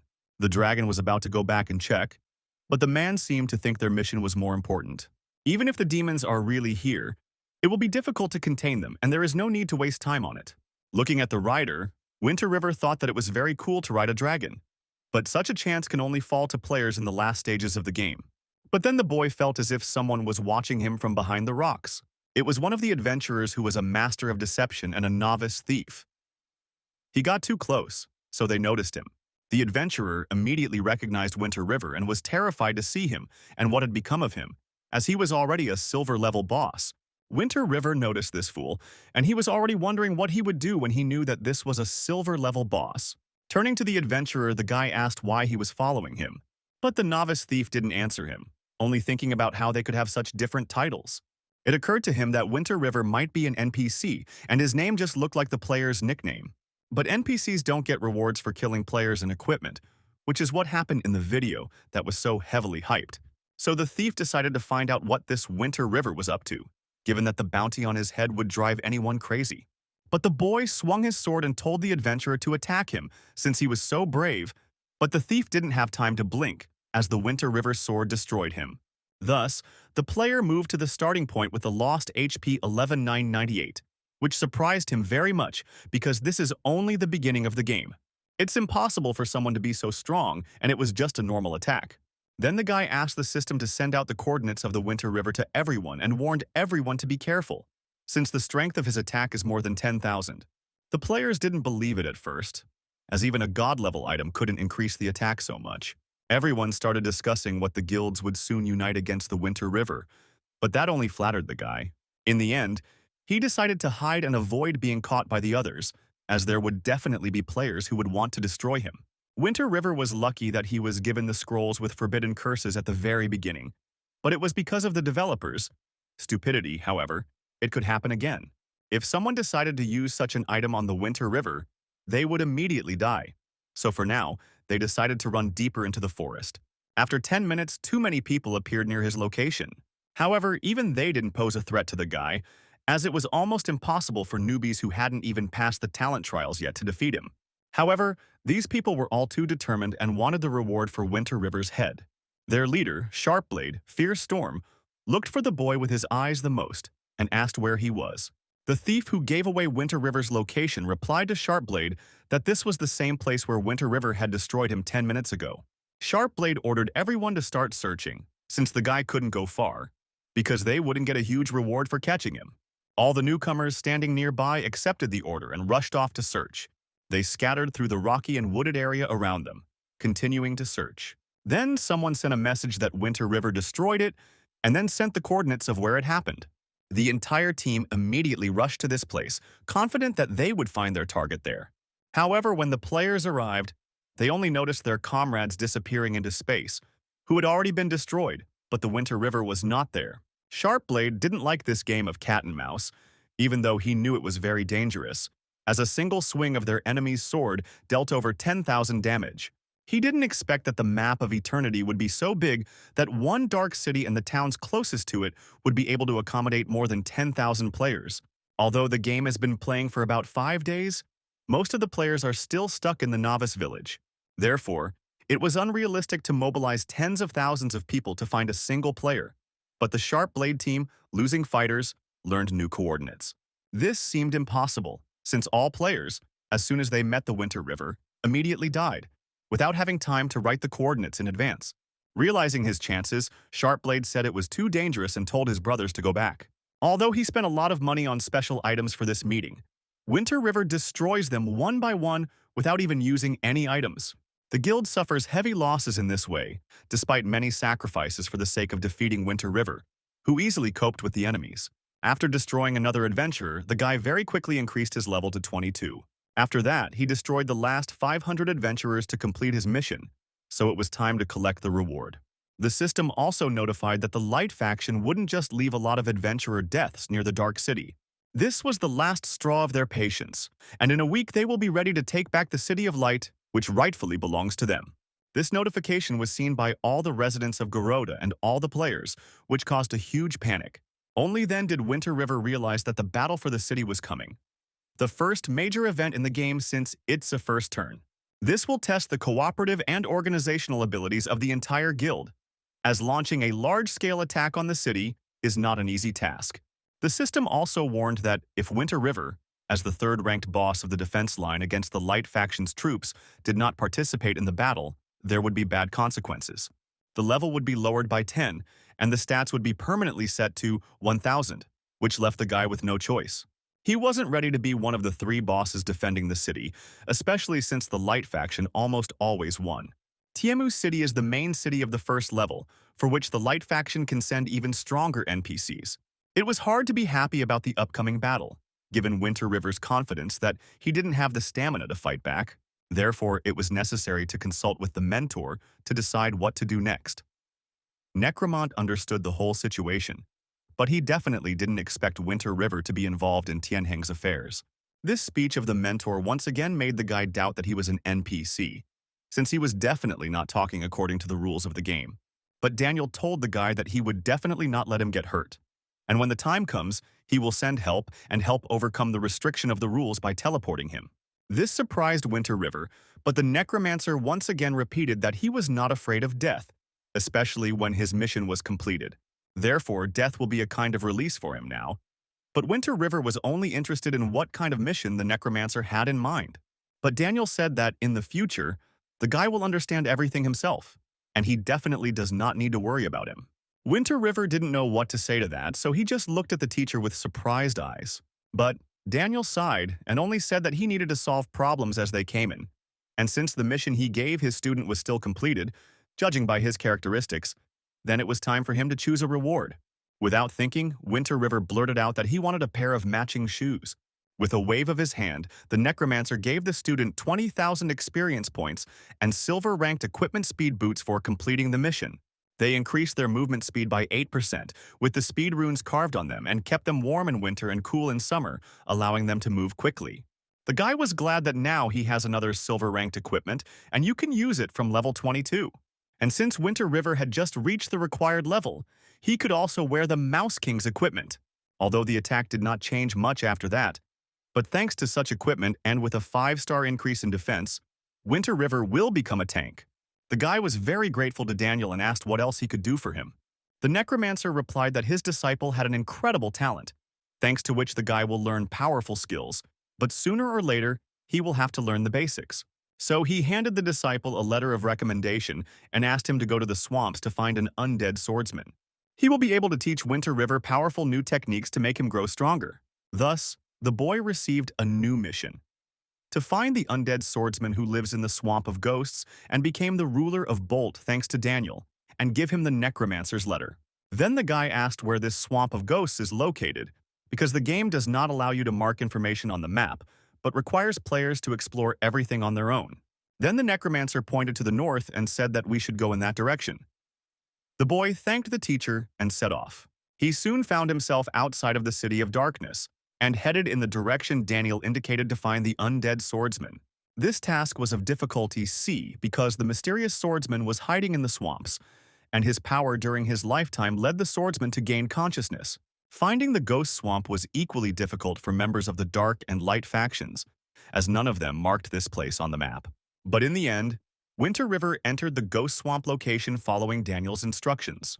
The dark swamp was covered with trees, lit up by the light of the moon and fireflies. It was thanks to them that Winter River noticed human silhouettes in the depths of the swamp.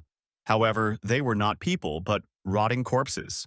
Ordinary monsters were the bodies of 80,000 HP ghosts that had died in the swamp, and they roamed the swamp under the powerful aura of hatred. Winter River couldn't determine their level and defense, which meant that these monsters were at least level 28, and the rest of their stats were visible due to the small difference in strength between them and the guy. These monsters hated all living things and treated the creatures that had life in them as deadly enemies. So when they saw the Winter River, they swarmed over him, wanting to tear him to pieces. But the guy was not afraid and rushed to counterattack, knowing that the skill of these monsters was only to bite and tear. So when Winter River approached one of the monsters, he kicked it in the face. It was a heavy blow that had already dealt damage. But now the guy took out his sword and it went faster. But then, one of the monsters managed to get close to the Winter River and bit him on the arm. But the damage from this was small. The guy raised his defense to 252, so these rotten corpses shouldn't pose much of a threat. Thus, Winter River quickly dealt with the rotting corpses and gained 6536 experience points. Although the monsters were not very strong, but they gave a lot of points for them. But now the guy needed 280,000 acquired number of monsters in half an hour. Winter River still raised his level to 23. Now it was possible to think about the undead swordsman who should have been found in the first place. But there was no one else around, so Winter River went deeper into the forest, leaving marks on the trees with his sword. Thus, he tried not to get lost, but the location was so huge that it was still difficult to find a swordsman. But then some realization came to Winter River's mind after he read the assignment once more. It said that the undead swordsman is intelligent, so you don't have to try to find him here. Exhaling, he strained to call out to the undead swordsman, then shouted loudly about what Daniel had asked him to find. Just then, a man's hoarse voice came from the bushes, asking if someone really wanted to find him. Winter River didn't know where the sound was coming from at first, but then he heard a rustle behind him. He immediately decided to turn around to look for the source of the sound. As he did so, he saw a majestic man wearing armor and carrying a purple longsword sitting on a rock. Slowly looking up at the Winter River, the undead swordsman asked sullenly, "Why would Daniel look for him?" This question, as well as the appearance of the swordsman, was unexpected for Winter River, because a couple of seconds ago this place was empty. It was immediately clear that this man was very strong, so it was worth being careful with him. Winter River then handed the swordsman an explanation in the letter that Daniel had given him. A little interested in this fact, the man silently got up from the stone and headed towards the Winter River. In just a second, the swordsman was right next to the guy, as if teleporting. It was too fast even for a Winter River, but the swordsman took the scroll and opened it with a completely calm look. After reading what he had written, he did not express a single emotion, but said that everything was clear to him. Now it was clear why this dark swordsman had such an evil aura, since it was known that the world was in chaos, and the Light faction had created many heroes to fight him. Winter River, having heard that the myriad natures also appeared again, foreshadowing an evil fate, did not understand why the evil spirit swordsman was talking so pretentiously. But he continued by saying that even though Daniel wanted to teach his disciple undead swordsmanship techniques, the undead swordsman himself was bound to prove that he was worthy of being an undead swordsman's apprentice. So he accepted the mission. Then the task itself came up from swordsman Cheryl, who wanted Winter River to destroy 1,000 monsters, which was a lot. Cheryl suddenly said that the guy's attack level was good, but in general, he was weak and needed training. If he can't do it, then he can't expect to train. And if he does manage to complete the task, then just call the undead swordsman by name. After saying that, Cheryl seemed to vanish into thin air, and Winter River once again thought that this was a very strange character. It was already 11 p.m., but he knew he had to get stronger to deal with the approaching siege of the city. The only option was to stay awake and start completing Cheryl's mission. Finding the monsters was not so difficult as they themselves, feeling the living spirit, went to the guy. With a single swing of his sword, Winter River was able to destroy one of the monsters. This was the beginning of his quest, and it wasn't too difficult to continue it, given the number of monsters in the swamps. Completely expressionless, the guy destroyed the monsters one by one. He also hoped that for destroying any of them, he would get some good item. And now, after destroying 486 monsters, Winter River still dropped a bronze staff of evil level. It was a very good loot that should be paid well for, but for now, I needed to focus on the mission. Thus, after 5 hours, Winter River was still able to destroy 1,000 monsters. After finally finishing the task, a satisfied Winter River realized that he only had 5% left before advancing to the next level. But suddenly, a notification popped up saying that the concealing spell cast by Necromancer Daniel had ended. This meant that Winter River had now taken on its true dark appearance, looking rather creepy. But it was only now that he was able to understand the true appearance of a dark swordsman. Then Cheryl appeared out of nowhere again by the Winter River, even though the boy hadn't called out to him. Looking at the undead swordsman, a satisfied Winter River in his true form said that he had completed the task. He replied that he had been watching the guy and praised his attack for being superior to everyone else at this level. So there were no monsters that would be a challenge for Winter River. For completing this mission, the guy received 200,000 experience points and the right to become a disciple of Cheryl, thanks to which his level increased to 26. Cheryl then added that the guy didn't need to call him officially, and since Daniel himself had asked to teach him, he could consider him a teacher. Now Cheryl was definitely ready to teach the boy and considered him his student. But he immediately warned Winter River not to wait too long, as the guy is too infirm to learn much. But Winter River himself ignored these words because it was time for him to choose a skill. There were a huge number of them, and they all looked very powerful and frightening. All of them were unique and high level, learned by Cheryl, so any skill could be considered. One of them, the S-rank Sinister Solution, instantly destroyed targets 10 levels below the user and cost as much as 1,000 gold coins. It was a powerful talent, but the level required to use it was as high as 55, which was difficult and expensive for Winter River. An S rank, Dark cover talent that weakened all enemies was worth 600 gold coins, while an SS rank descent talent that moved to any location belonging to the dark faction was worth 99999 gold coins. It was too expensive and unaffordable for Winter River, given its relatively low level and 6 gold coins available. After a few minutes of searching, Winter River still found the A-rank Undead Grip skill available to him for 2 gold coins, which can immobilize the enemy for 3 seconds. The second talent, a rank B Necro Swing for 1 gold coin, dealt 250% damage to the enemy's attack power and reduced their speed by 10% for 2 seconds. Although these skills were not as cool as some of the previous skills, but both of them are top for the initial stage of the game. After giving Winter River 2 skills, Cheryl said that this was all he could teach Winter River for now, and told him to come back when he got stronger. But then the Dark Swordsman became interested and asked Cheryl when he would be strong enough to continue his lessons. Cheryl replied that it would come when the power of the Winter River began to overwhelm him from within, so that he could see new methods. If he remembered correctly, he had obtained Dark Reincarnation at level 50 during the talent test, so you need to reach exactly this level and return here. But for now, you had to say goodbye to the teacher. By doing so, Winter River was finally able to exit the game and return to the real world. Taking off his helmet, the guy exhaled, noticing that it was already 3 a.m., so he definitely needed to sleep if he valued his life. So the guy lay down to rest and slept until the next day. He would have stayed up all night, but the phone rang and he was suddenly woken up. The sleepy guy picked up the phone and heard the cheerful voice of his friend Wang Kai, who asked in surprise why he was still asleep. Winter River replied that he just went to bed late, but Wang Kai quickly brought him to his senses, saying that a huge event was announced through the system yesterday. The guy knew about the siege of the city, but Wang Kai added that for participating in it, they give decent rewards, and players in the top can even get gold-ranked equipment. Winter River became interested when he heard about the reward, which included cool equipment and rare items, and asked where he could find out about it. Wang Kai replied that the system itself did not say this, and he obtained this information through closed channels. That might have caused problems, but Wang Kai said he didn't sign any non-disclosure agreements, so he can tell anyone he wants. Moreover, this is a very cool chance, as just for participating and relaxing fights against small monsters will give a good reward. And you can also get a lot of points to level up. But all this was difficult for Sleepy Winter River to realize. But when it did happen, the guy still opened his eyes and once again asked about the awards. Then he jumped out of bed and shouted that he had a brilliant plan. If he succeeded, he would definitely treat Wang Kai. But in the meantime, he needed to do everything. Wang Kai wanted to find out what the plan was, but Winter River didn't answer him, instead saying a sweet goodbye with a smack of his lips on the phone before dropping it. The lonely Wang Kai was left without answers, listening to the phone ring in surprise while standing on a small balcony. And only now he told the already disconnected subscriber that he was a guy, so it's strange to say goodbye to him like that. This was just a joke that Winter River himself didn't care about at all, as his thoughts were currently filled with other things. He returned to the game and didn't want to waste any time rushing to his teacher to discuss strategy with him. Soon, he reached the Dark City and entered the castle where the head of that dark place lived.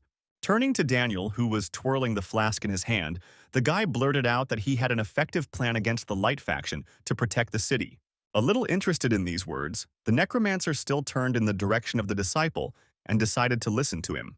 Winter River began by saying that adventurers don't like being bossed around, and even though they came to the continent as members of the Light faction, there are also players like Winter River. Whether they represented light or dark, it didn't limit their actions as adventurers, so there's one suggestion that Daniel already guessed. The guy added that it's all about the reward, because the Light faction has always been biased towards adventurers, so by giving them more attention and rewards, players can be lured to the dark side. From the very first village, Winter River has experienced a dislike for adventurers from the locals, which annoys many of them, so many of them will want to play against the main plot. But Daniel shook his head, saying that the disciple was oversimplifying everything because you can't join the dark faction just because you want to. But the guy replied that the main thing for them now is that adventurers from the Light faction will date the concealment magic on him. The necromancer replied that he would have done so even if the guy hadn't asked, because given his strength, if he caught the eye of someone powerful, then he was guaranteed death. So Daniel cast the concealment magic on the disciple again, which restored him to his human form for 1 month. It was a long period of time that had increased since last time. The necromancer replied that it was because his strength had increased and his injuries had healed, so his concealment magic would last longer. The teacher then turned a curious gaze on the boy and asked if he had met Cheryl. Winter River responded positively and added that he had learned 2 skills, after which Cheryl told him to come back when he was strong enough. This was good news for Daniil, who was glad that the undead swordsman didn't seem to be going back to the light faction, which meant that he would give his disciple some help. These words surprised the guy, as he could not imagine that Cheryl was previously in the light faction, or rather, in his previous life. Daniel replied that Cheryl was powerful, and as the necromancer had already mentioned in the letter, if he died one day, it would be Cheryl who would become Winter River's second teacher. Daniel told the boy not to look surprised because if he followed him, he wouldn't get very far, and death wasn't the end of the road for him. So if Daniel dies one day, then let Winter River not grieve for him, because if the boy lasts long enough on this earth, then they will meet again. Winter River was surprised that a teacher could resurrect after death, but Daniel replied that a necromancer wasn't something you could just decide to become.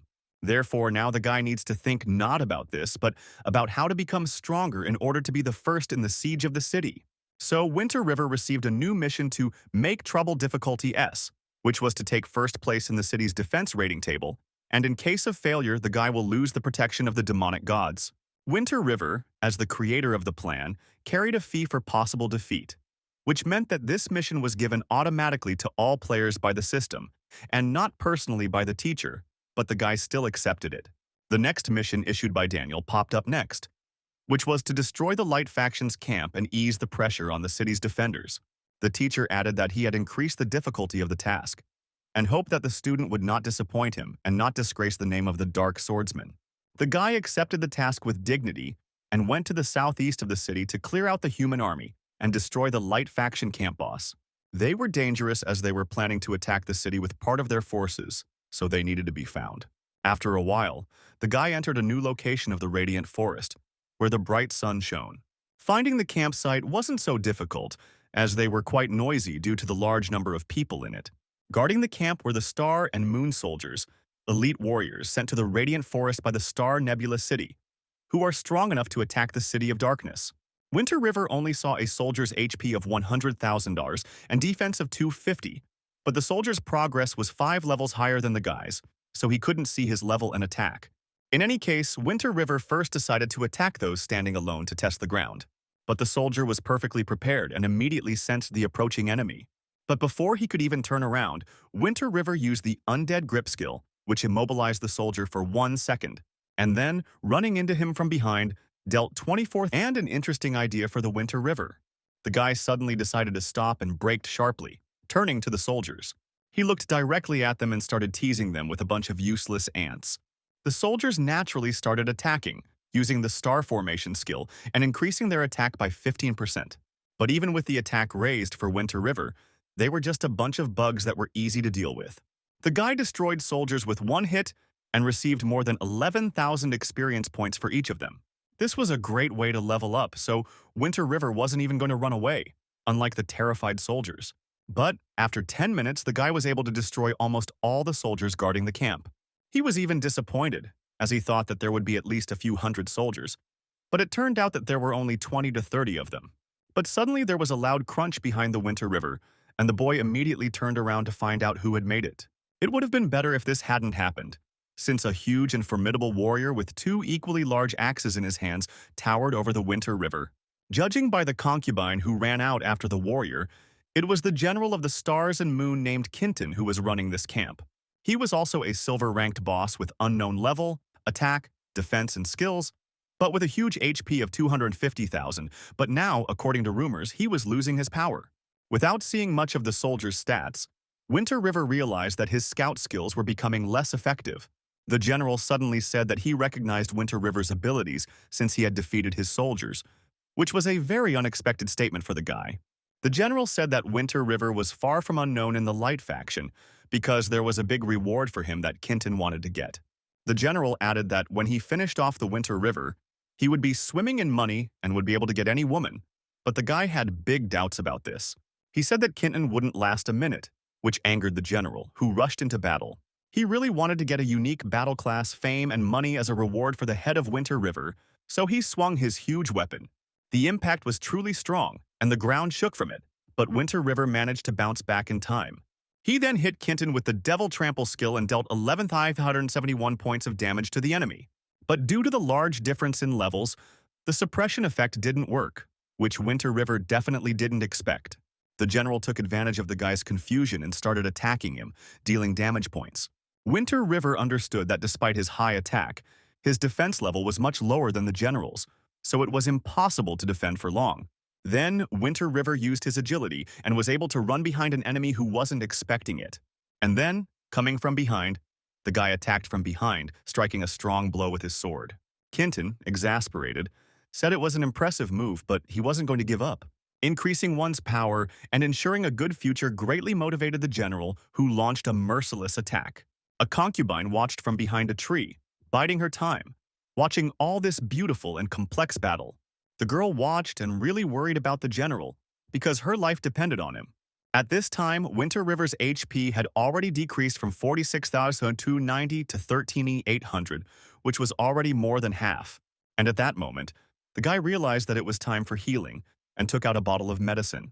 After drinking it, Winter River raised his HP to 2,030, which surprised the general and took advantage of his confusion. Immediately after recovering, Winter River used the Undead Grip skill, which immobilized the general for 0.8 seconds. This should have been enough time to get close to him and attack. Using the Devil Trample skill, Winter River dealt 11,560 points of damage to the enemy in one hit. Kinton, who was angry, said that the guy's attempts to control him were insignificant and that he would only disgrace himself. But before the general could swing, Winter River, having increased his movement speed by 200%, instantly disappeared behind the trees. Even the general himself was surprised by this skill, looking after the guy and realizing that it would be impossible to catch up with him. Suddenly, a concubine came out of the trees and asked if Kilton was all right. He replied that everything was fine, but he was sorry that Winter River had run away. But fortunately or unfortunately for Kilton, the guy did not completely escape and abruptly appeared right in front of him.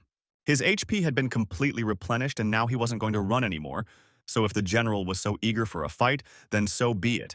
And he was thinking about the miraculous recovery effect of the potion to avoid death in battle, which restored 0.5% HP per second, which was very cool.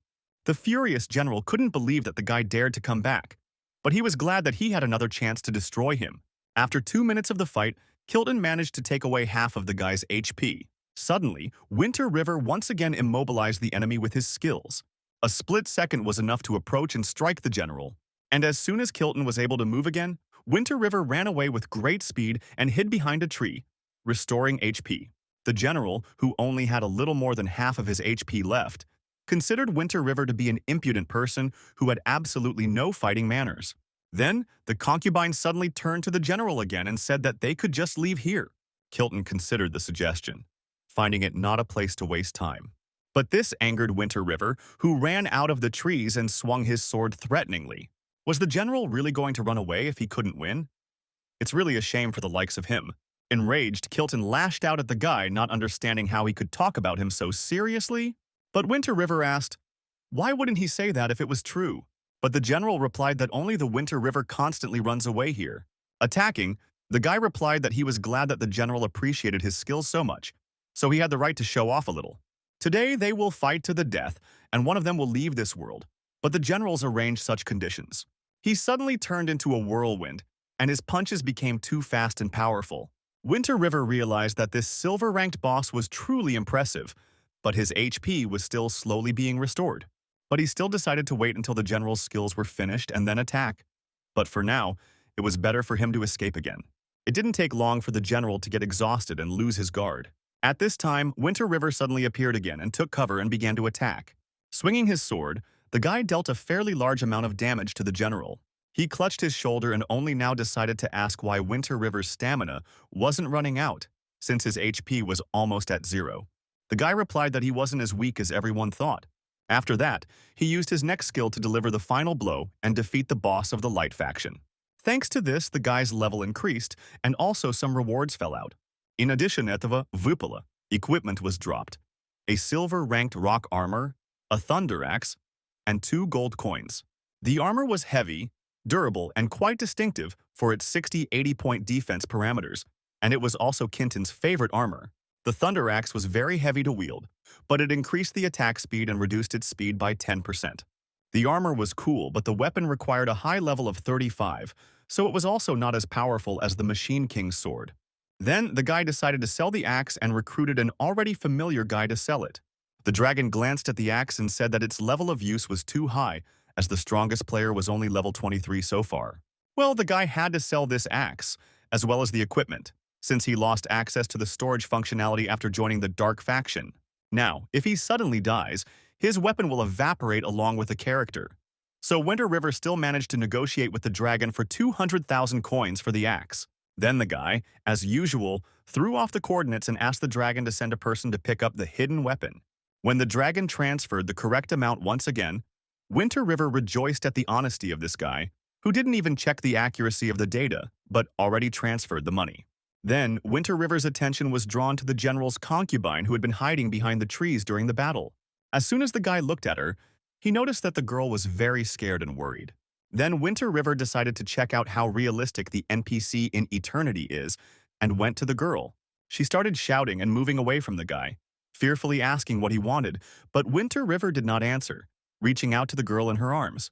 But suddenly, he was stopped by a notice stating that these actions would be considered brutal behavior in the Tianheng continent. If Winter River wanted to carry out his plan, then he would become the enemy of the entire continent, which was annoying for the guy, but expected from the developers. Then, Winter River turned to the lady and asked her to give the Light Faction his message that he would be waiting for them in the City of Darkness, and anyone who didn't come was a coward. The girl was startled and ran away, and Winter River, looking after her, decided to go back and report everything to the teacher. I had to go back to town to find Daniel, which the guy did. When Winter River found his mentor, he asked how he could help. Then the guy asked the necromancer for another gift sphere. Without hesitation, Daniel handed the sphere to Winter River, which was a reward for completing the task. The guy also received 200,000 experience points, but now he decided to use the sphere on the rock armor. After that, Winter River put on this equipment, which increased his defense to 331 to 374. In the description, it was said that Winter River is a fallen traitor of the Light Faction, growing stronger with Daniel's help. As soon as the armor landed on the Winter River, the power rating of the Dark Faction was also revealed to him. It contained all the powerful living creatures from the Dark Faction, arranged in descending order. Then Winter River asked to find it on this list, but was a little disappointed. It turned out that in the Dark Faction, he was ranked 999955 in terms of strength. He realized with annoyance that the number of characters from the Dark Faction that could destroy him was almost 100 million. Then, Daniel said that the top 10 characters in the ranking are demonic gods, whose strength is rarely seen in the Tianheng continent. Therefore, Winter River should not devalue his achievements because he himself may be in the top 10. This is because he is a dark swordsman, and the previous dark swordsman was just one of the demonic gods whose name was heard all over the world. Then Winter River asked how the previous dark swordsman had died, but Daniel said that the boy didn't need to know yet. And then he added that the Winter River plan was really effective, as more than 200,000 adventurers joined the defense ranks under Cantor and will help them defend the city. This made Winter River happy, as if it wasn't the Light Faction that represented justice that would help. Then it would be the players who were inclined to act as they wished. Daniel noticed that at this rate, if they didn't show up, they might actually be able to save the City of Darkness. The boy looked at the teacher in surprise and asked who he meant. But Daniel said he already knew the answer to that question, so don't make a fool of yourself. Then the Winter River realized that the main problem is not in the armies and strength, but in the story rails that they do not want to change. But Daniel said that this wasn't the time to think about it, since the guy wasn't powerful enough to solve the problem right now.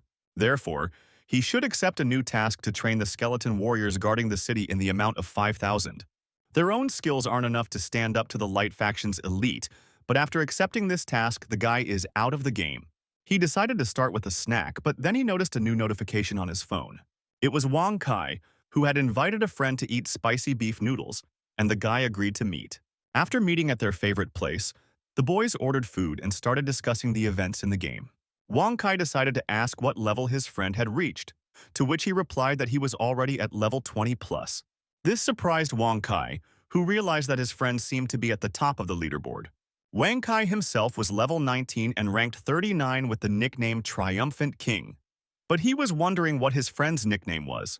When he finished eating, the guy looked at Wang Kai and warned him that he was going to say the nickname, but he couldn't say it to anyone. And at that moment, a shocking confession happened, because Wang Kai found out that his little brother was Winter River. At first, Wang Kai, hearing this nickname, calmly continued to eat the noodles. But then he realized what his friend had said, and his surprise turned to shock. Since his friend is the Winter River, then all the past situations become clear and everything falls into place. Wang Kai didn't even believe it at first, asking his friend if he was really the Winter River, or was it a joke? But if that's the case, then it's really best not to spread your nickname and ID so as not to cause problems, and Wang Kai, realizing this, promised to remain silent. But Winter River, looking at his friend, calmly replied that he believed him. After this impressionable meeting, the guy returned to the game and again found himself in a dark city. Immediately, a notification came that due to the Dark Faction's actions to attract players, the Light Faction was preparing an attack 4 days earlier. After making simple mathematical calculations, Winter River realized that 4 days earlier is tomorrow. This seemed impossible since no one had previously moved the established game event, which means that every NPC here really has their own feelings and storyline. This allows them to trigger changes to a static-looking story, or it's still the work of developers. He shouted out that their lord had ordered him to train the skeletons in hopes that they would learn new abilities. Winter River then ordered all the students who were nearby to be called to him to begin their training. But as soon as the skeletons gathered around the guy, he wondered how he should train them. The system notification said that the skeleton warriors have limited potential and are not able to perfectly reproduce the skills shown by the guy. They could be trained at least every day, but then Winter River came up with an interesting idea. He coughed to draw attention to himself and said that today he would show an extremely effective technique. In the next second, Winter River was high in the air with a jump, and then he landed with his foot outstretched and smashed the ground with it, saying that the main thing in this technique is to step on the enemy. When encountering opponents, in particular representatives of the Light Faction, skeleton warriors must crush their faces with special force. Something told him that in tomorrow's battle, many skeletons would use the Devil's Trampling technique against adventurers. Then, one of the skeleton warriors asked Winter River to show him the reception again, as he had missed everything. After agreeing, the guy took to the air again, showing a D-rank move trampling people, which the 13 skeletons had mastered. After finishing their training, the 3 skeletons also learned the C-rank crushing skill, which was quite good. Then Winter River realized that skeletons differ in their understanding, so they learned different skill ranks, but they were similar to Winter River's skills, but they were much weaker. Then the guy decided to add theories, so that 22 skeletons adopted trampling people as the main combat technique, increasing the frequency of its use. At the end of the training, 42 skeletons already had this skill, but they were only supposed to use it when their health reached a critical level. After a while, the guy managed to complete the task, training skeleton warriors, and he went to the teacher for a reward. Arriving at the courtyard of the palace, the guy found Daniel in the gazebo and said that he had completed the task. The necromancer, looking contentedly at the Winter River, replied that he expected his apprentice to be able to handle it in a day, given the enemy's attack tomorrow. The reward for completing the mission was a mysterious object, a fragment of the moon of unknown rank. It contained immense power and provides the wearer with one-time protection from lethal damage and is recharged for 1 month. After taking the moon shard, Winter River wondered how such a valuable and powerful item could become a reward for such an ordinary task. The necromancer replied that the moon shard's rank was unknown, so it was available on an easy task. Looking at his teacher, Winter River sincerely thanked him, and the necromancer suddenly said a mysterious phrase about fate and said that at first he used the power of the shard to avoid strong enemies.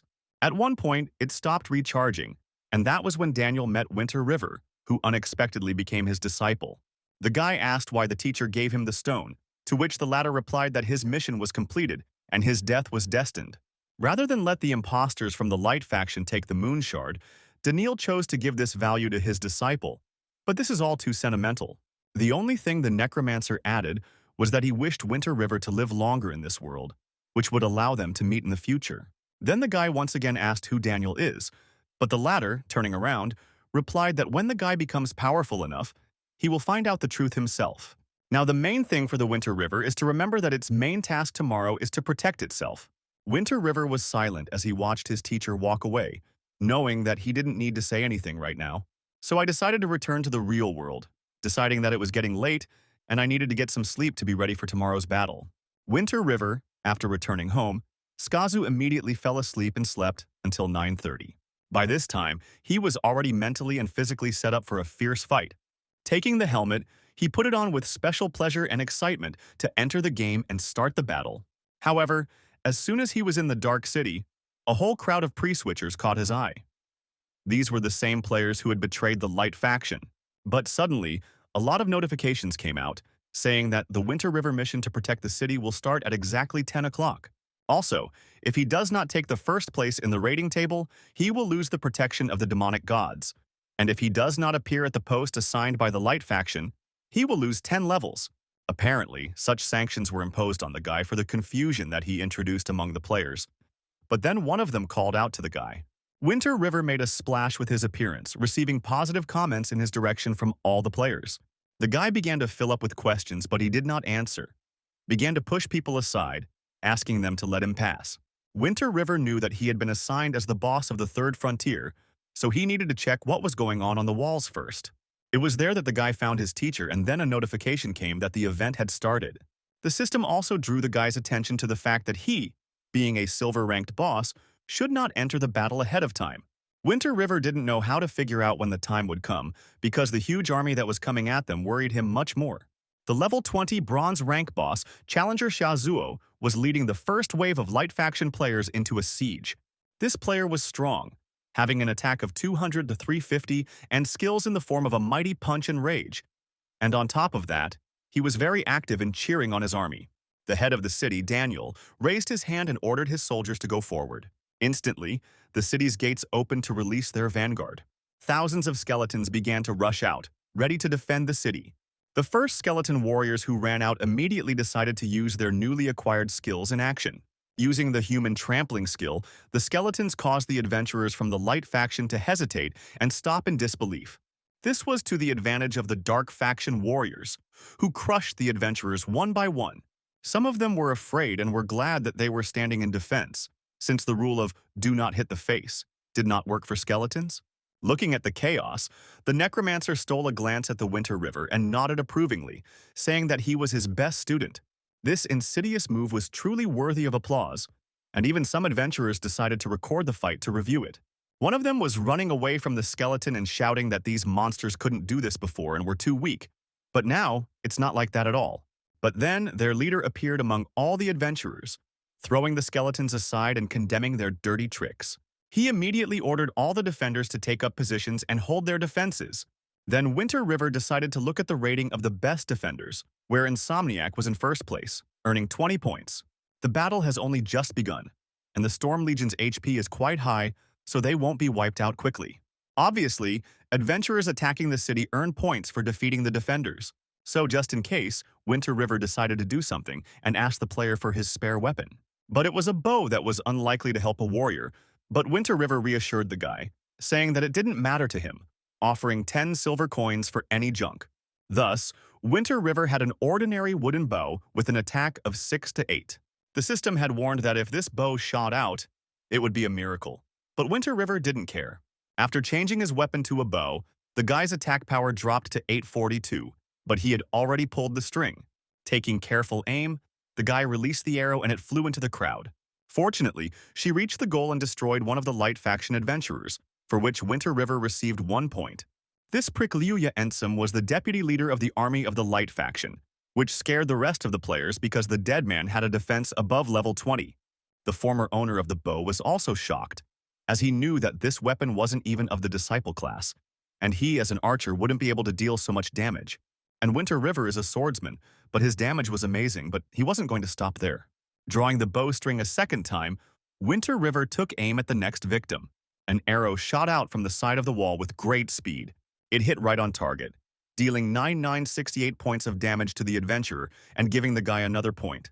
The archer, who was standing on the wall with Winter River, couldn't believe his eyes as he destroyed a level 21 enemy, thinking that it was all due to the Dark faction. But this only flattered Winter River, as he realized that he was talented not only with a sword, but also with a bow. After drawing 3 arrows at once, Winter River said that the name Reincarnation Lubu was more suitable for him right now. But when the arrows flew out, they didn't quite hit the target but destroyed 2 skeletons. One adventurer was still injured, but he was on the side of the Dark faction.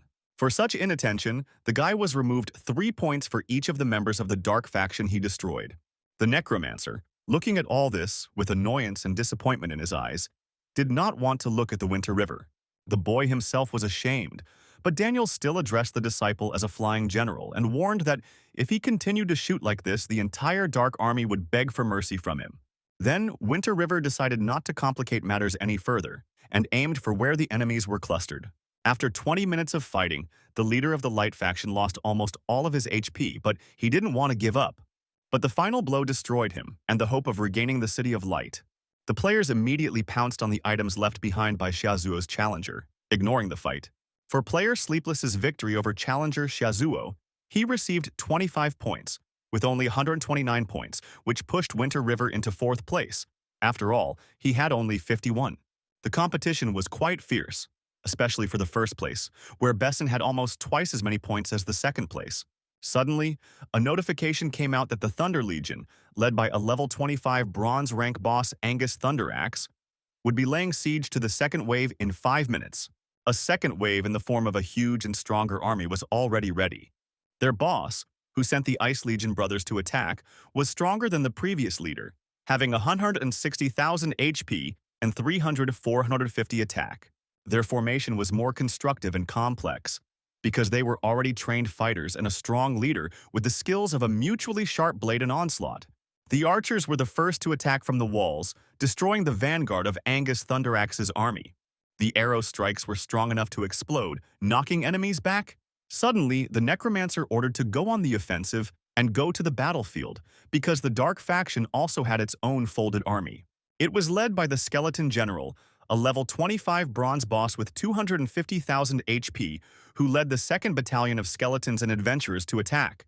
His skills were different from those of ordinary soldiers, including heavy punch and lunge skills, and a general's attack was 4490. They easily began to scatter the adventurers from the Light faction, and the skeleton general with 120-150 defense was not so easy to defeat. Angus was furious at the skeleton warriors, dirty moves, and wanted to crush them. But then, a huge monster appeared right in front of him, the skeleton general NPC, whose size and strength terrified him. With one strike, the skeleton general decided to destroy the most important enemy in this wave.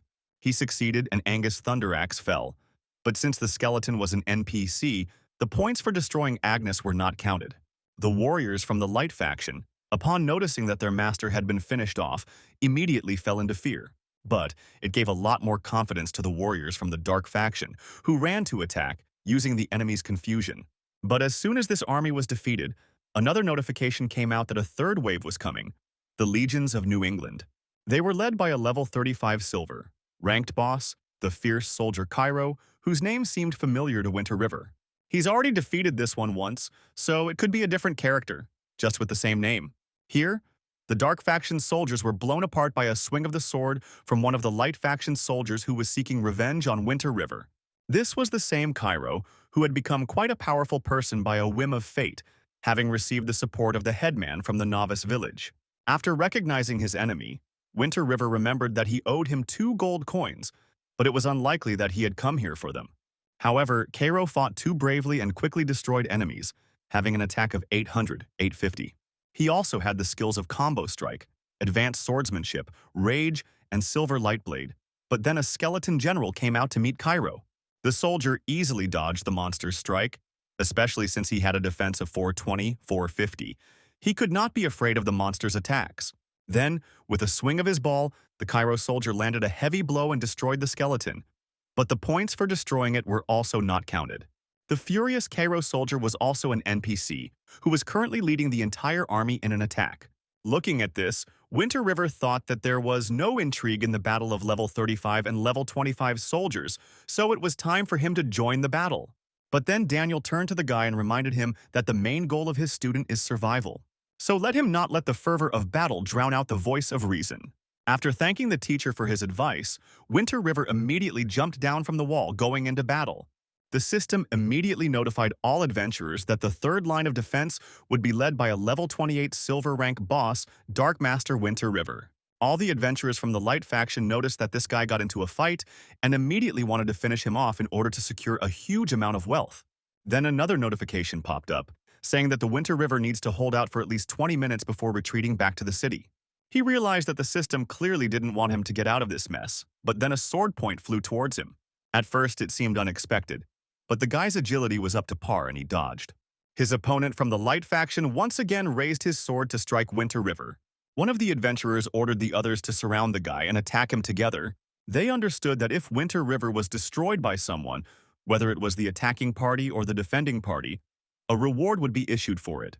This flattered the guy, who knew that the wars had even prepared front agents on the side of the defenders to deal with him. However, due to the fact that there were more than 5,000 adventurers around the guy, the damage resistance was significantly increased and the HP was increased by 100%. Then the number of adventurers reached 8,000. The guy's attack increased to 1308, and HP increased by 200%, rose to 150.660. Winter River realized that the system increased the boss's health based on the number of players in the raid, but it worked to his advantage. So the guy began to destroy the adventurers of the Light faction, getting more and more points. Everyone was surprised at how much damage the guy could deal in one hit, and was shocked at how strong his attack was. With her help, the adventurers had no chance to fight him. Winter River dealt damage equal to more than 22,000, which no soldier in this army could do. Using his skills with a single attack, the guy managed to destroy as many as 13 soldiers. But then there was the furious soldier Cairo, who just wanted to defeat the Winter River. He charged straight at the boy, drawing his sword. But Winter River didn't mind fighting him. Cairo managed to deal over 5,000 damage to his opponent with a single sword strike. The satisfied soldier looked at Winter River with excitement in his eyes and asked if he remembered him. Winter River replied that it was impossible to forget such a fool from the novice village, but this made Cairo even angrier. He said that the guy had deceived him by saying that the other adventurers would be gone for a long time, and as a result, there were too many of them, causing the cost of equipment to skyrocket to 1,000 gold. But the guy replied that their contract clearly stated the value of 2 gold coins, which Winter River was willing to return right now. But if Cairo continues to fight, then Winter River will think that his debt is paid by the soldier's death. So let him take the money better, while the others attack him uselessly. The soldiers attacking Winter River from behind couldn't deal more than 2 points of damage to it. This meant that the guy's armor was very heavily upgraded, so he didn't even notice these blows, but the guy didn't like being attacked from behind. However, Cairo, who was standing nearby, didn't want to agree to the conditions set forth by Winter River at all. After all, he had suffered a huge amount of damage for him. Moreover, the soldiers are very lucky that this guy is still not submissive in the face of death. So I decided it was time to show him a new advanced swordsmanship skill. The fight started really interesting, as the swords were moving too fast. The other soldiers watched in surprise and realized that they wouldn't even be able to get there without taking damage. After 2 minutes, Winter River's HP was almost at 0, but he still used his undead grip skills. This immobilized Cairo's soldier for 1 second, which was enough for the guy to deal him a lot of damage points. But that wasn't enough, and only angered Cairo, who once again raised his sword over the Winter River. However, with a single swing of his sword, he destroyed a cousin standing nearby, for which he received 1 point and 2340 experience points. Cairo didn't understand why the guy did this until he saw that his HP had fully recovered to 156,500. Thus, the Winter River reached level 29, which further angered Cairo, who did not doubt the cunning of his opponent. Nazimanyaya Rekha smiled and replied that his opponent was still as stupid as a traffic jam. Out of sheer rage, Cairo didn't hesitate to attack his opponent, who didn't even budge. However, at the last moment, Winter River used the Devil Trample skill and dealt 16,547 points of damage to Cairo. Because of this, the soldier was immobilized for 1 second, which was enough for Winter River to use another skill, Mad Annihilation. Thus, he dealt a huge amount of damage to Cairo, who was finally able to recover from the attack. But Winter River decided to use the attack recovery speed just in case and drink a health potion to restore HP. The furious soldier Cairo was already almost burning with anger, wanting his enemy to pay for all the sins he had committed, so he used the rage skill. With it, Cairo's damage was increased by 20%, and her attack speed was increased by 25%, which even Winter River found to be a cool skill. But he raised his sword and ordered the skeleton warriors to protect him. The skeletons themselves didn't expect such an order, but they still had to do it. The players also didn't think that it was possible to fight like this, using other warriors. Winter River had warned that Cairo wouldn't get away with it if he decided to go into a siege. Once his skill time runs out, dealing with him will be a breeze. Winter River asked Cairo did he really believe that in his rage, which was now no different from impotent anger, he would break through the wall of skeletons in 1 minute? Suddenly, Cairo ordered all adventurers to retreat, as their numbers increased Winter River's health and damage resistance. But the adventurers understood, as they have a chance to just finish off the Winter River at the last moment, for which they can get a fortune. That was why they didn't want to listen to Cairo and retreat, but only wanted to get involved in the fight at the last moment, so that one soldier wouldn't get everything. Winter River, looking at this, reminded Cairo that he had 30 seconds of his rage left, and the soldier had no choice but to attack the Winter River on his own and try to break through the barrier created by the skeletons. He tried to do it, but the skeletons didn't give in so easily. Another 10 seconds passed, and the wall still wasn't broken. Cairo continued to attack, still trying to break the defense. Eventually, he started to succeed, but his power only lasted for another 10 seconds. Finally reaching the Winter River, Cairo pounced on him, wanting to shut him up forever.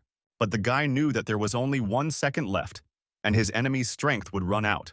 After waiting for this moment, Winter River used Devil Trample and hit the enemy that was approaching him. Thus, he dealt 14,786 points of damage to Cairo and immobilized him for 1 second, so he was able to deal even more blows. After putting his foot on his face, Winter River realized that his enemy didn't have much HP left. But Cairo started to beg the guy to spare him. But Winter River did not listen to him, destroying the third wave boss, and getting 500 points, 2,000 reputation points, and 300,000 experience points for it. The Light Faction's players were shocked that an ordinary guy could take down a boss of this level. They were indignantly wondering why such a strong warrior wasn't on their side, but then equipment fell out with the boss. No one dared to take it and approach Winter River, who decided to drop the equipment in the inventory first. He only had 13 minutes left on the battlefield, so he decided to waste no time and attack the Light Faction warriors. Daniel, looking at this, was sure that by the time he was reborn, Winter River would definitely become a person known throughout the entire Tianheng continent. Then the necromancer sensed some strange energy coming from afar and looked in the other direction.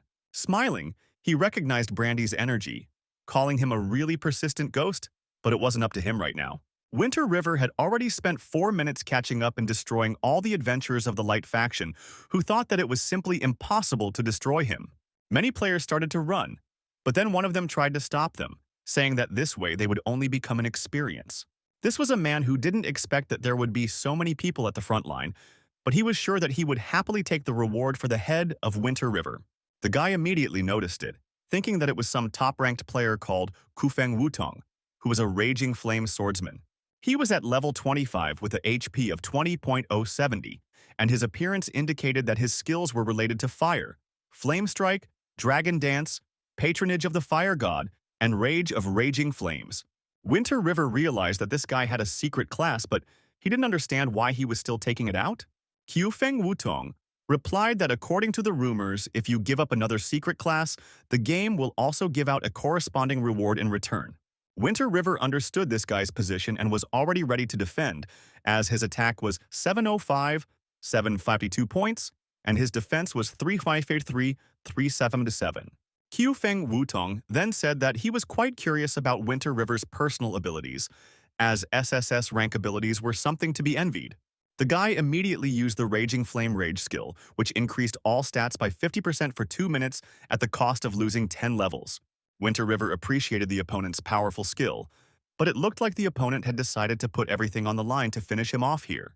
Kufeng Wutong attacked Winter River using his skill, and to the guy's surprise, dealt him as much as 10,000 points of damage. The players marveled at this warrior's prowess, wishing that this nerd from the eastern region would defeat Winter River, while they themselves only delivered the final blow. But after Kufeng Wutong's attack, Winter River said threateningly that it was his turn. He leaped up using the Devil Trampling skill and dealt the enemy a crushing blow, which immobilized him for 2 seconds. This surprised Kufeng Wutong, who was unable to move for a full 2 seconds, causing him to suffer damage. But he wasn't going to give up so easily and used the Fire God's Protection skill, which increased his defense by 30% for 5 seconds. But Winter River didn't let him get up, using the Mad Annihilation skill and hitting the enemy. Kufeng Wutong had already stood up to reply while having low HP and a look full of anger. But Winter River didn't back down. Then Wutong got up and started running, when suddenly an energy of great power overtook him. Winter River used the undead's grip on him, which immobilized the opponent for 1 second. Wutong was annoyed that the guy had so many controlling skills. He knew that he was about to die, so he decided to call out a certain Tianyu Kiwa. Just then, a bright beam shot out from the crowd aimed directly at Wutong. With his help, the guy's HP increased by more than 25,000, completely healing him. Just then, a staff flashed by in the same crowd with healing energy coming from it. And then there was Tianyu Chihua, the divine priestess, who mockingly said that she thought Wutong could handle it on his own. Healing took 7 days to recharge, but Winter River was more interested in the priestess' secret class. Then Wutong ordered all the healers who remained on the battlefield to treat him, as only he can weaken the Winter River, which can then be finished off. But the players did not understand how they would deliver the last blow. But this time, they decided to trust and listen to the guy. After fully recovering, Wutong said that he was ready to start the next round, because as long as he was treated by dozens of priests, he could only be destroyed in one powerful blow. But Winter River replied that his opponent was wrong, because he definitely wouldn't be able to cut off 140,000 of his HP in 2 minutes. Wutong realized that he had to act quickly, otherwise the guy would just run away. He attacked Winter River and started to provoke him, saying that he wasn't acting like a man and wasn't playing fair, but the guy didn't care. He disappeared into the crowd under the gaze of Daniel, who silently praised the disciple who acted wisely, because soon his enemy's techniques would stop working and he would become easy and prey. After 2 minutes, Wutong, who was no longer level 25 but level 20, was exhausted. And at that moment, Winter River jumped on the pillars, destroying the opponent with one blow of the sword, thanks to which he received 10 points.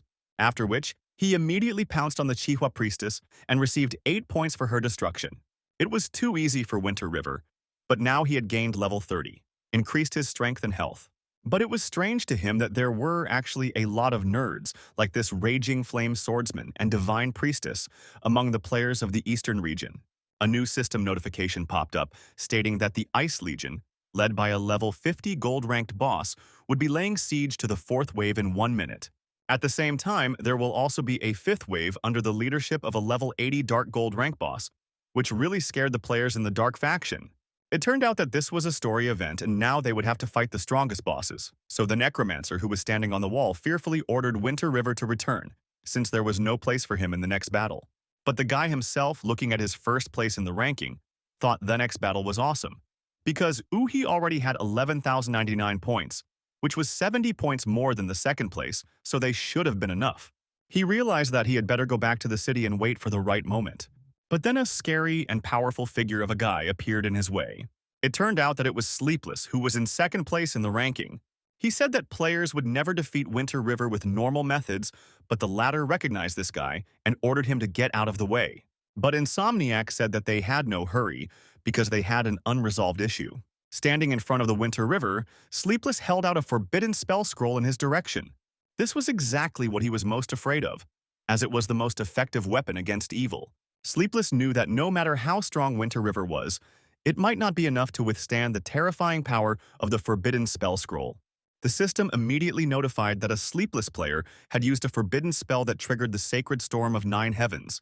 This meant that all targets within a 500-meter radius would be dealt 2,000 points of damage through defense. In the next second, all the players of the Dark faction were struck by a tremendous force. Of course, it did not avoid Winter River, who was confused and did not understand how to escape now. At this moment, Sleepless felt the triumph of his action, being sure that he had just destroyed all the representatives of the Dark faction.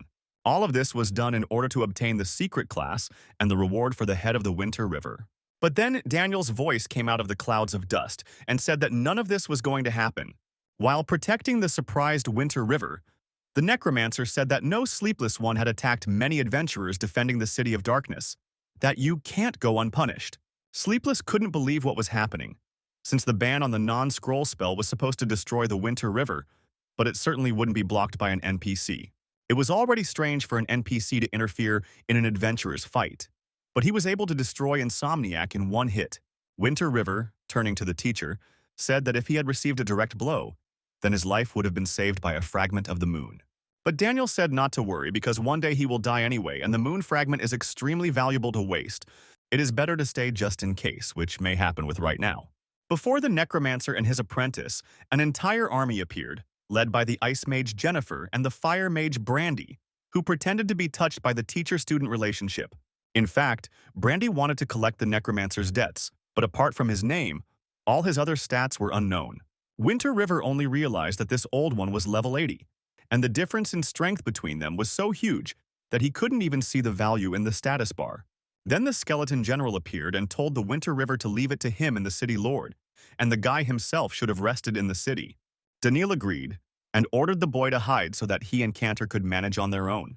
But Winter River didn't expect the dark faction to be more loyal than the light faction. Therefore, he couldn't do otherwise and gripped his sword even tighter. Then he turned to the teacher and told him to let him deal with Brandy, and he and Cantor would take care of the old crone.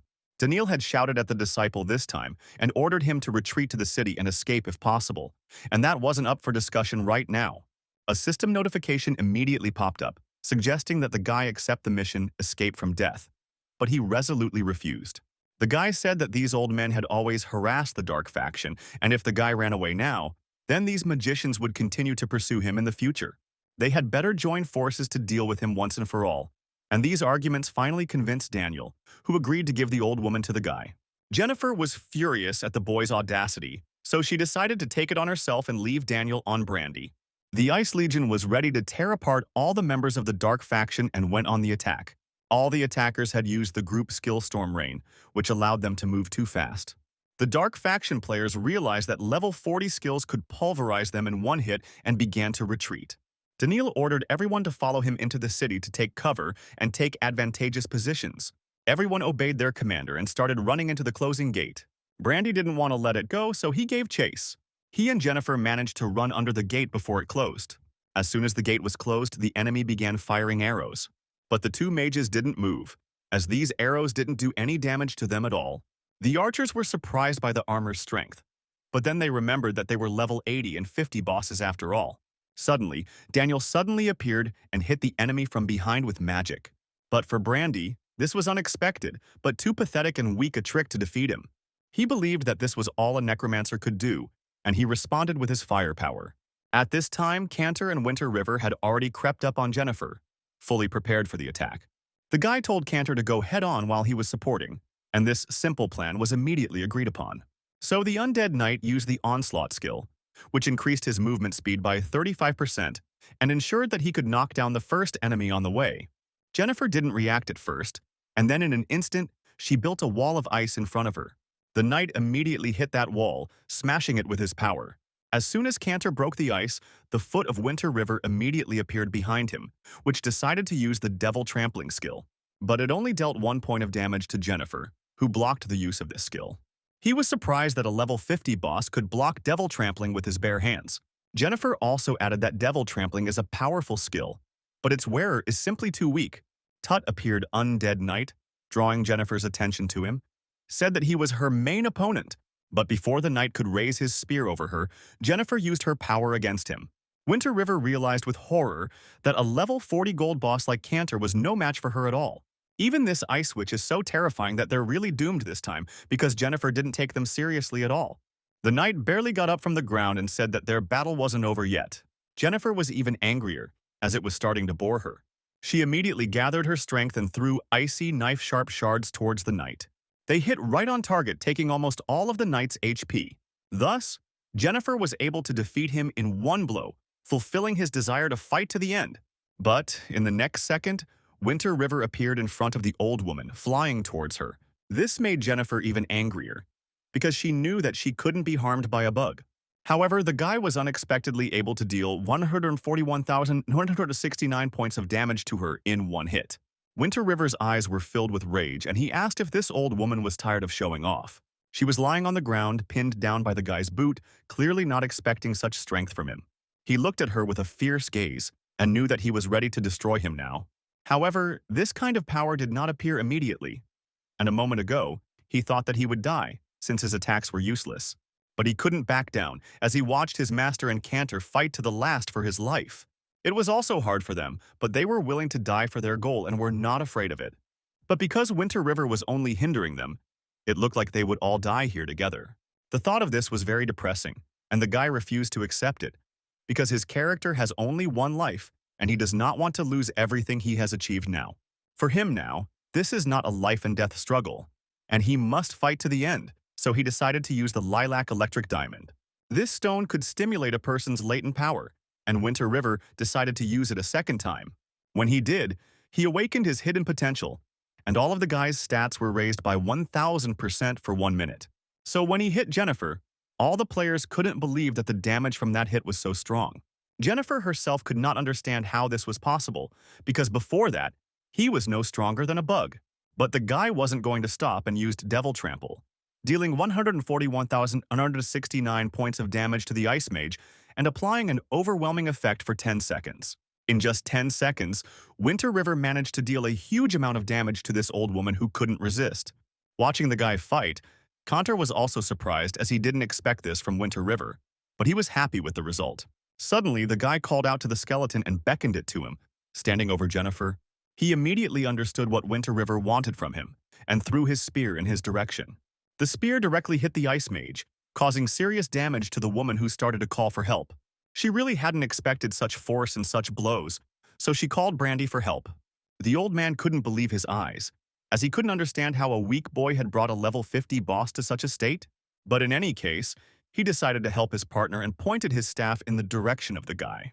A huge force of fire rained down in his direction and almost grazed the Winter River.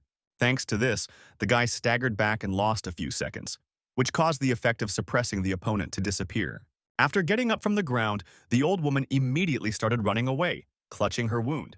Now Winter River used the Undead Grip skill and immobilized the old woman for 3 seconds, stopping her right under Brandy's flying energy.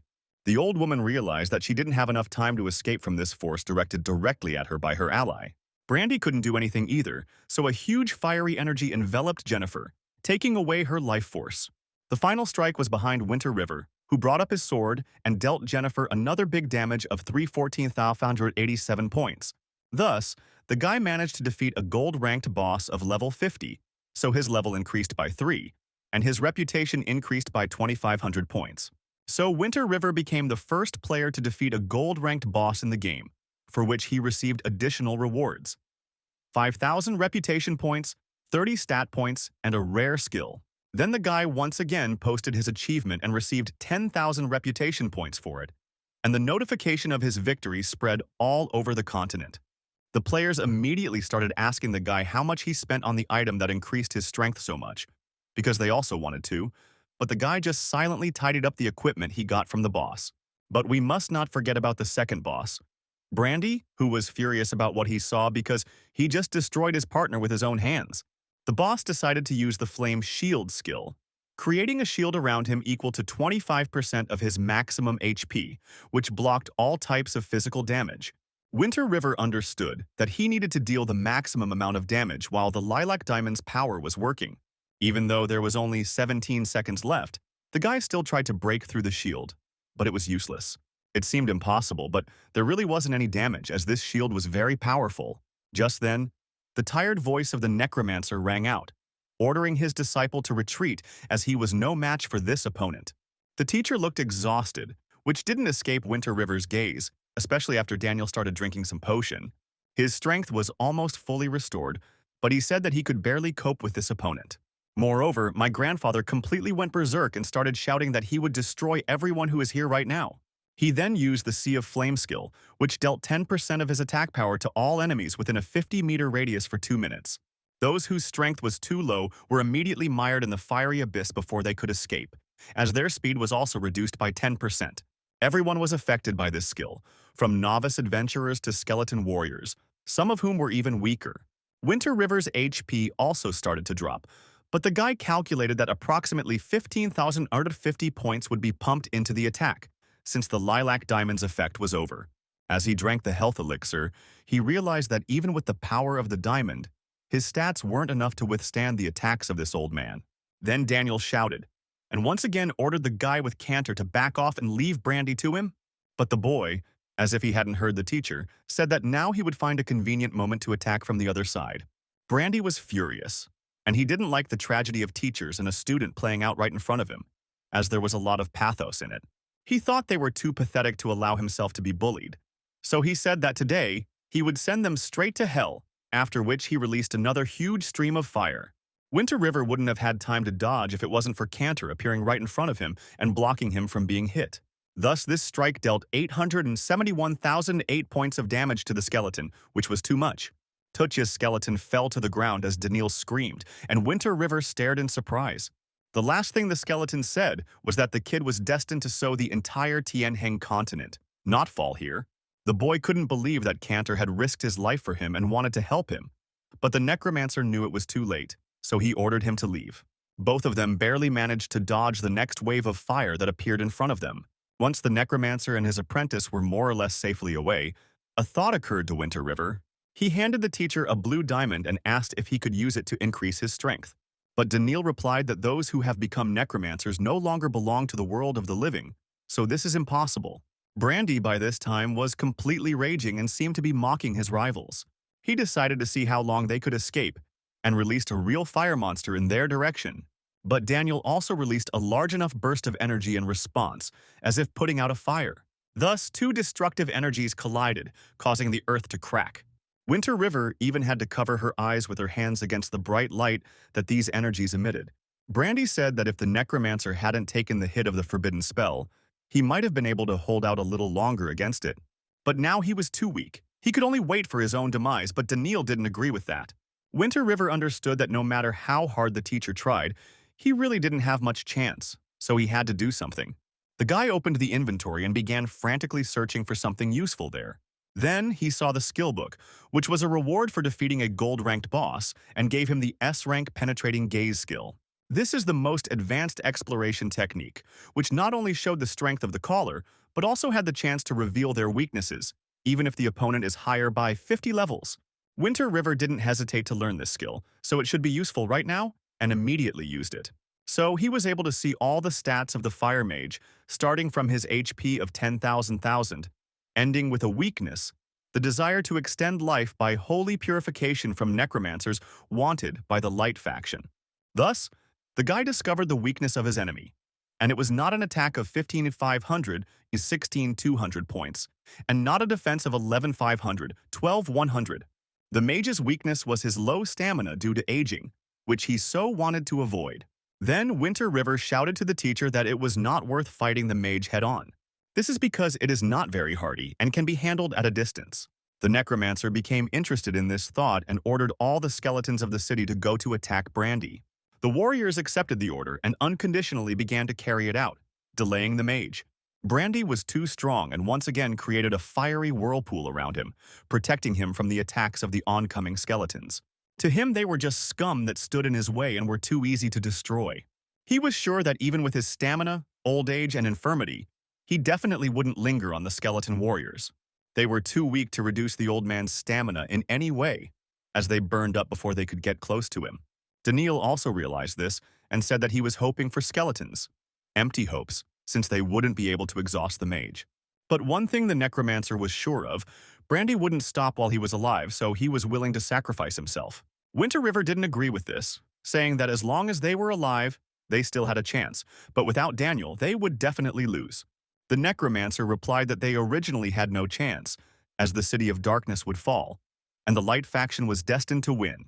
He couldn't believe it, because if they won now, what was the chance that a new wave wouldn't come? But Brandy was just adding fuel to the fire that was already burning around him, and asking Daniel to just accept his death in submission. As a huge fiery hand flew at the necromancer, he said that his part in this performance was over for the time being. But Brandy hated the Winter River so much that even if he let the guy go, it would still be a huge problem for him. Therefore, they must end it by using all the energy reserves that Daniel had. Winter River couldn't believe that Master had just had one foot in the grave and instantly turned into a brand new person. Who he really was still a mystery to the guy, but he was able to gather energy that covered the entire sky. As soon as the energy vortex gathered in the sky, a huge beam of energy immediately shot out from it. It flew downwards, infusing the necromancer with tremendous energy and increasing his strength. Thus, he received a mysterious blessing and all of his stats were boosted by 10,000% for 10 seconds. Looking at Brandy, the necromancer said in a threatening, angry, and dead voice that Brandy was going to die today. The old man, looking at this accumulation of enormous energy, couldn't believe his eyes.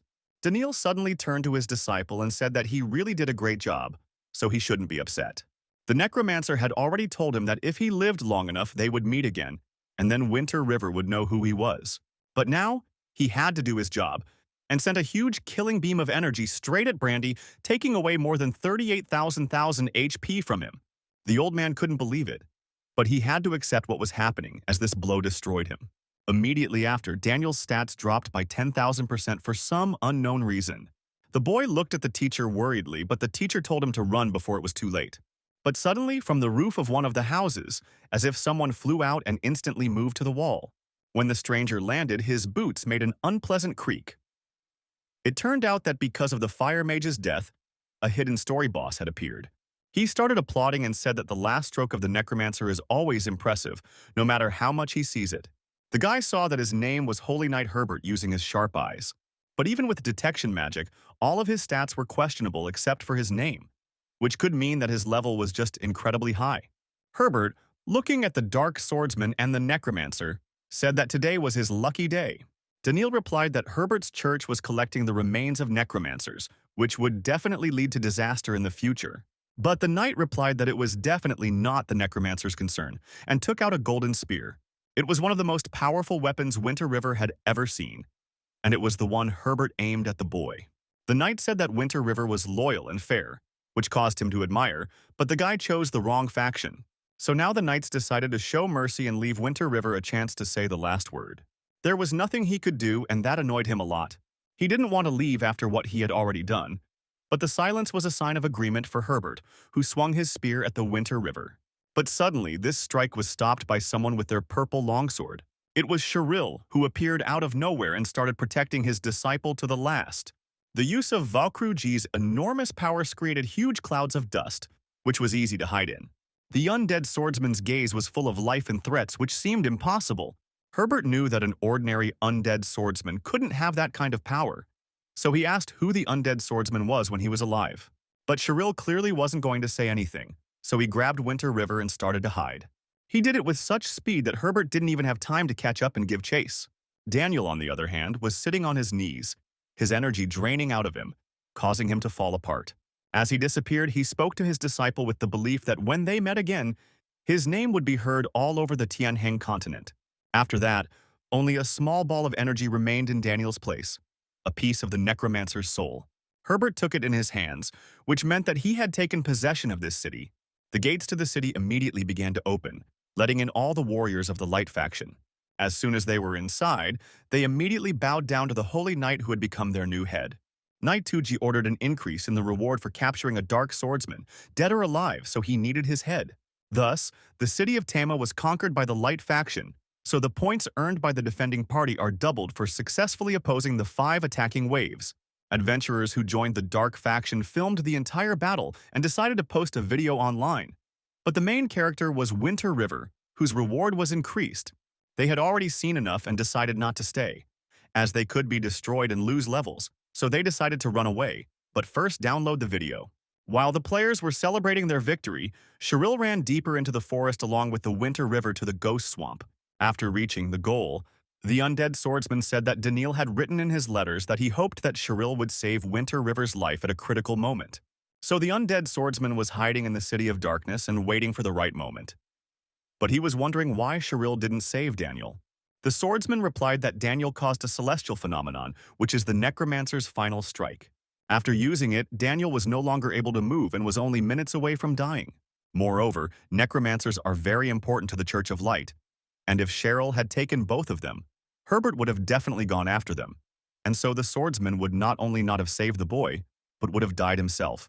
Herbert is just a puppet, as there are more powerful individuals hidden in the City of Darkness who were also hunting Daniel. This information surprised the guy, as Daniel's identity was increasingly filled with mysteries for him. But then, Cheryl handed the boy a scroll and told him that he would be his new teacher today, adding that Winter River's performance in the City of Darkness was peerless. The guy is definitely capable, but to become Cheryl's disciple, you had to pass a test called Treasure Hunt, which the guy took to become stronger. He had to travel and discover the entire Tianheng continent along with the identity of the teacher. And in the meantime, he was studying a new task where he needed to find treasures. The reward was becoming Cheryl's disciple. The penalty for completing tasks was 10 gold coins, and although it didn't seem too easy, the swordsman believed in the guy. But then the guy received notifications that his main mission to protect the City of Darkness was a failure. But for his contribution, he received 1,000 experience points and a rare piece of equipment, the Wind Ring. He received 500,000 experience points and black-scaled bracers for completing the mission of making trouble, and the title of Dark Master was slightly improved. Because Winter River was ranked in the top of the leaderboards in terms of points, he gained 1,500 experience points, joined the Dark faction, and changed his class to Hidden Undead Swordsman. And now he could choose a reward or a class, but based on the judgment system, the system warned that the Dark Swordsman class was rarer than the lower-level swordsman, so it was worth choosing with caution. Winter River couldn't believe it, as even though the defense had fallen, he still received a bunch of rewards and reached level 36. Then, a notification spread across the continent that Winter River had joined the Dark faction and attracted the attention of the Light faction. Whoever destroys it will receive incredibly rare rewards and a unique hidden class with an additional S-rank skill book. After seeing this notification, all the players were excited and wanted to find the Winter River. After all, a reward of 100,000 was announced for information about the location of the guy. Winter River wasn't happy, as he thought that getting rid of Brandy would reduce the problem. But now, the Holy Knight had announced a huge reward for him. He promised to take revenge on Herbert, saying that the next time they met he would destroy him. But right now, Winter River decided to check out today's rewards and upgrade his equipment to increase his power, and started with the rewards for defeating Cairo. The first was the silver-ranked heroic boots, which increased movement speed by 12% and provided excellent defense. The second item was a silver-ranked heroic ring that increased attack by 10% and denoted strength and status, as it was worn by the generals of Tianhai City. The silver-ranked heroic sword increased attack and attack speed by 15% and was very sharp, so Cairo treasured it like a treasure. These were all great things that would significantly boost the guy's strength, so I didn't even want to get mad at Cairo anymore. The boots he decided to wear now, and the heroic ring and sword aren't that good, so they can be sold. But right now, one would have to look at the rewards for defending the City of Darkness, which should have been even cooler. The first reward was a 20%, making it a top-tier piece of equipment given its 160-180 attack power, and a 30% increase in it. It was a great replacement for the Necro Ring for the guy, but now he decided to look at the gold-ranked black-scale bracers that he had received, which looked just fine. This item gave high durability and comfort, because its defense was equal to 50-60 points. The effect increased HP by 20%, which made them an ideal defense. With such improvements, the power of the Winter River increased significantly, and he decided to test his parameters. With all the equipment, the guy's attack reached 2,143 points of points. The reputation was 39,000, making him a silver-level boss. In the description, it was said that Winter River is a cunning evil adventurer who tried to lure good adventurers to the dark side, but his plan failed. However, for the title of Dark Master, the guy's HP was increased by 200%, which was incredible. However, there was still one system notification that Winter River hadn't managed to accept yet. Ono suggested that the guy accept the hidden class change to Undead Swordsman, which he refused, because the power that he received after becoming a Dark Swordsman was incredible.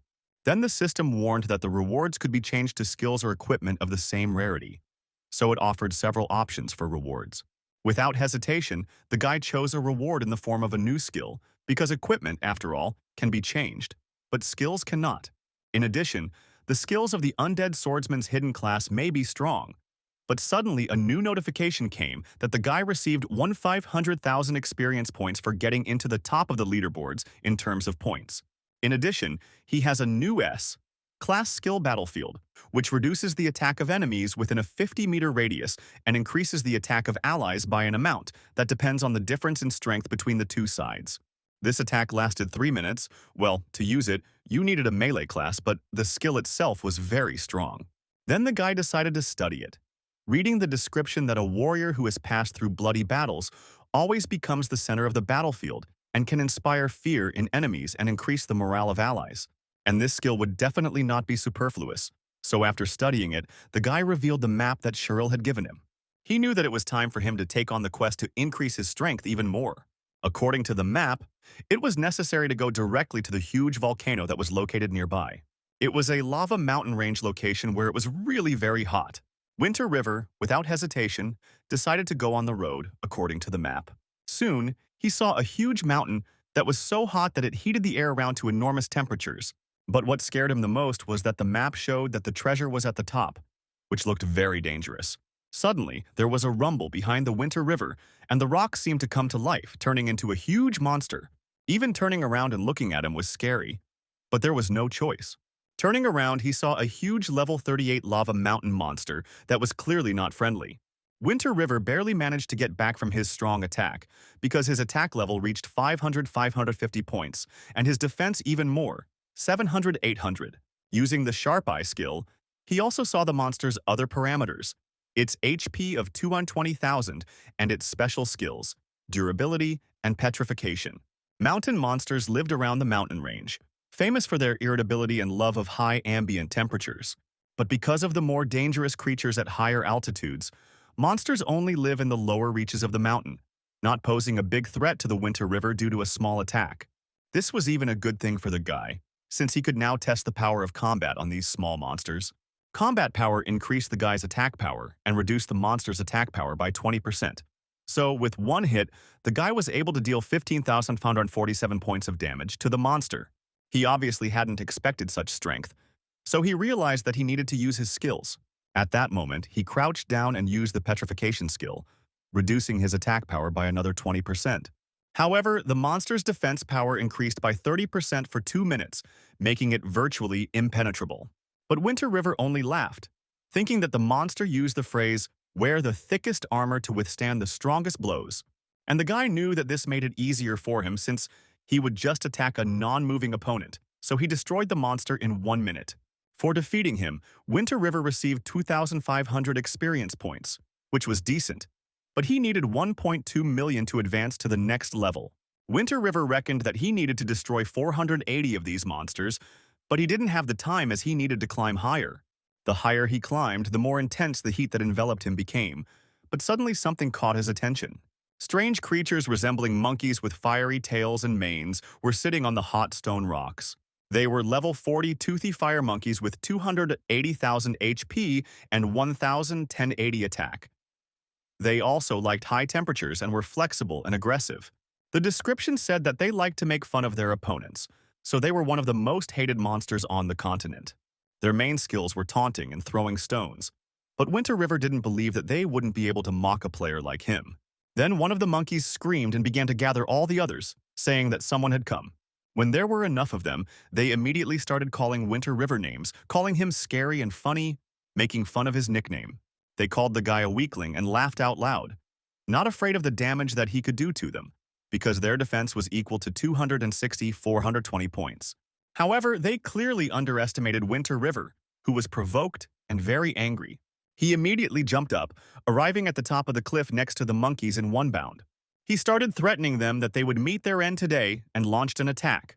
With the new skill, Battlefield, he was able to reduce the attack of the toothy fire apes by 16% for 3 minutes. There were quite a lot of them, so they continued to attack, throwing fast-flying stones in the direction of the guy. The damage from them was minuscule, so Winter River became emboldened, thinking that this was all the monkeys were capable of. In the end, anger flooded Winter River with his head, as he was tired of these animals. He swung his sword and pushed the 2 huge monkeys away from him with a single blow. At the end of this little fight, all the monkeys were lying around the guy who had defeated them. He called them pathetic little people, but he decided to give them a chance to redeem themselves if they wanted to. The monkeys immediately began to cry out for mercy, and even named Winter River their king, ready to obey him. Then the boys' first order to the Obensians was to take him to their companions, to which the apes readily agreed. While tolling over the monkeys, Winter River confidently ordered them to lead the way. So the first place, of course, was Winter River, who was the only one with an SS-ranked talent. This flattered him insanely and made him feel like the strongest player on the continent. But there was no time to enjoy his triumph for long as Winter River reached the monkey den. One of the monkeys also started laughing like it was at the beginning and was about to joke about the Winter River again. But he swung his sword and struck at the monkey, asking why it suddenly started laughing. After 2 minutes, all the monkeys that were aggressive towards the guy were already lying on the ground and did not resist. Looking at the monkey that had accompanied him before, the guy said to move on to the next fortress. But this behavior of Winter River couldn't be ignored by the stronger monster, the Fire-Tooth Monkey King. This level 42 gold boss was rushing across the hot stone surface, wanting to know who was destroying the toothy fire apes. Noticing the guy, the huge monster jumped up to get to him in one jump, and the power of its attack was amazing, equal to 1600-1800 points. The king, with 2000 HP, won a mockery contest held every 3 years among the monkeys, and after winning, became the leader who controlled the entire clan with his firepower and his own harem of admirers. This boss was too strong, and even though the ultimate taunt skill, which reduced the enemy's attack by 5%. But Winter River had an opportunity to attack and increase its strength in direct proportion to the weakening, and he decided to take advantage of it. Swinging his hand, the boy said that with the king's strength, the toothy fire apes would be completely safe under his protection. Then, Winter River used a verbal attack and lowered the defense of the toothy fire ape king by 10%. He realized that he had hit a weak spot, as the king's defense of 800-950 points had been breached. And now he has a chance, and started attacking to break through the defense. But to the king, it looked like his enemy was trying to annoy him, because the Winter River had too little strength and energy. Therefore, the Monkey King once again used the ultimate taunt skill and lowered the guy's attack by 10%. But that left him baffled. The guy couldn't understand. Does the game still think that this power works on him? So he decided to tease the monkey with its own method. Winter River started laughing at the king and saying that no female would talk to him because he looked pathetic, which made the king very angry. But the guy used a verbal attack, lowering the king's defense by 20% and increasing his attack and its speed by 10%. However, even with that, the Ape King's attack power was quite strong, and it was too fast to attack the guy. He knew that he wouldn't be able to dodge completely, so he used the equipment skill, Wind Guard, which reduces attack damage by 20%. Thus, with his strong strike, the Monkey King was only able to deal 30,157 points of damage to the guy who managed to deviate a little. Winter River started taunting the king again, saying that he had a small power that shamed him, so it was time for the monkey to go home and swim for milk, while continuing his attacks. Due to the guy's constant verbal attacks, the toothy Fire Ape King took 300% more damage. This caused a lot of excitement in Winter River, since the king was already broken, even though the guy hadn't even started yet. In the end, the guy dealt the final blow to the gold-ranked boss, for which he received 1,800,000 experience points and 20 reputation points. Suddenly, a system notification popped up saying that by winning the Battle of Ridicule against the Monkey King, the guy received the hidden title of King of Ridicule and became the new king.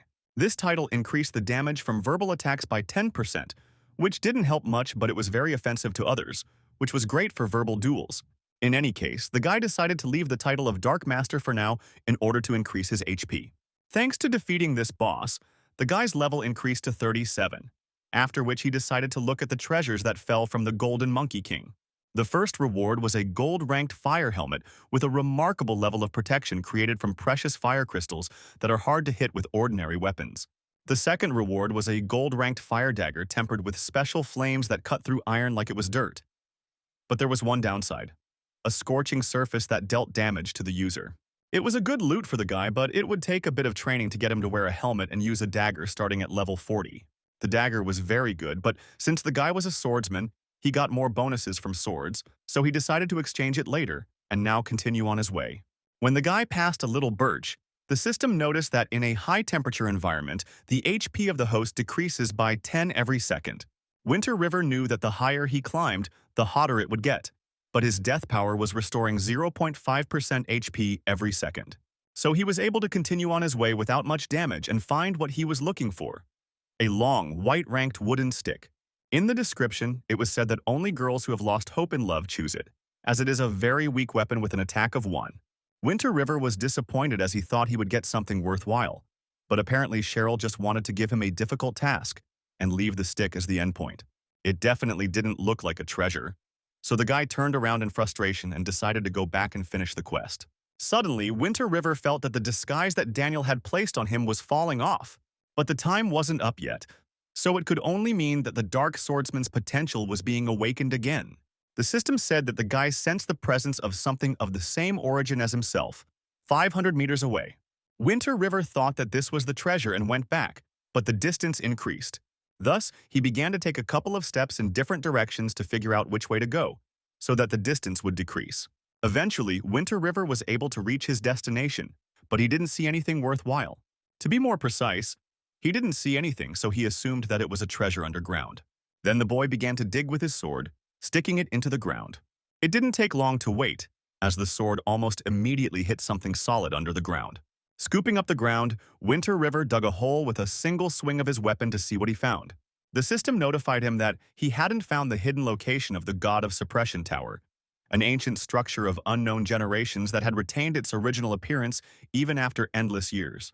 It was rumored to be the site of a battle between endless powerful warriors and mystical and evil creatures, which meant that it was clearly not safe. But Winter River was a gambler, and even if he only had one life, if he was afraid to risk it, he wouldn't have made it this far.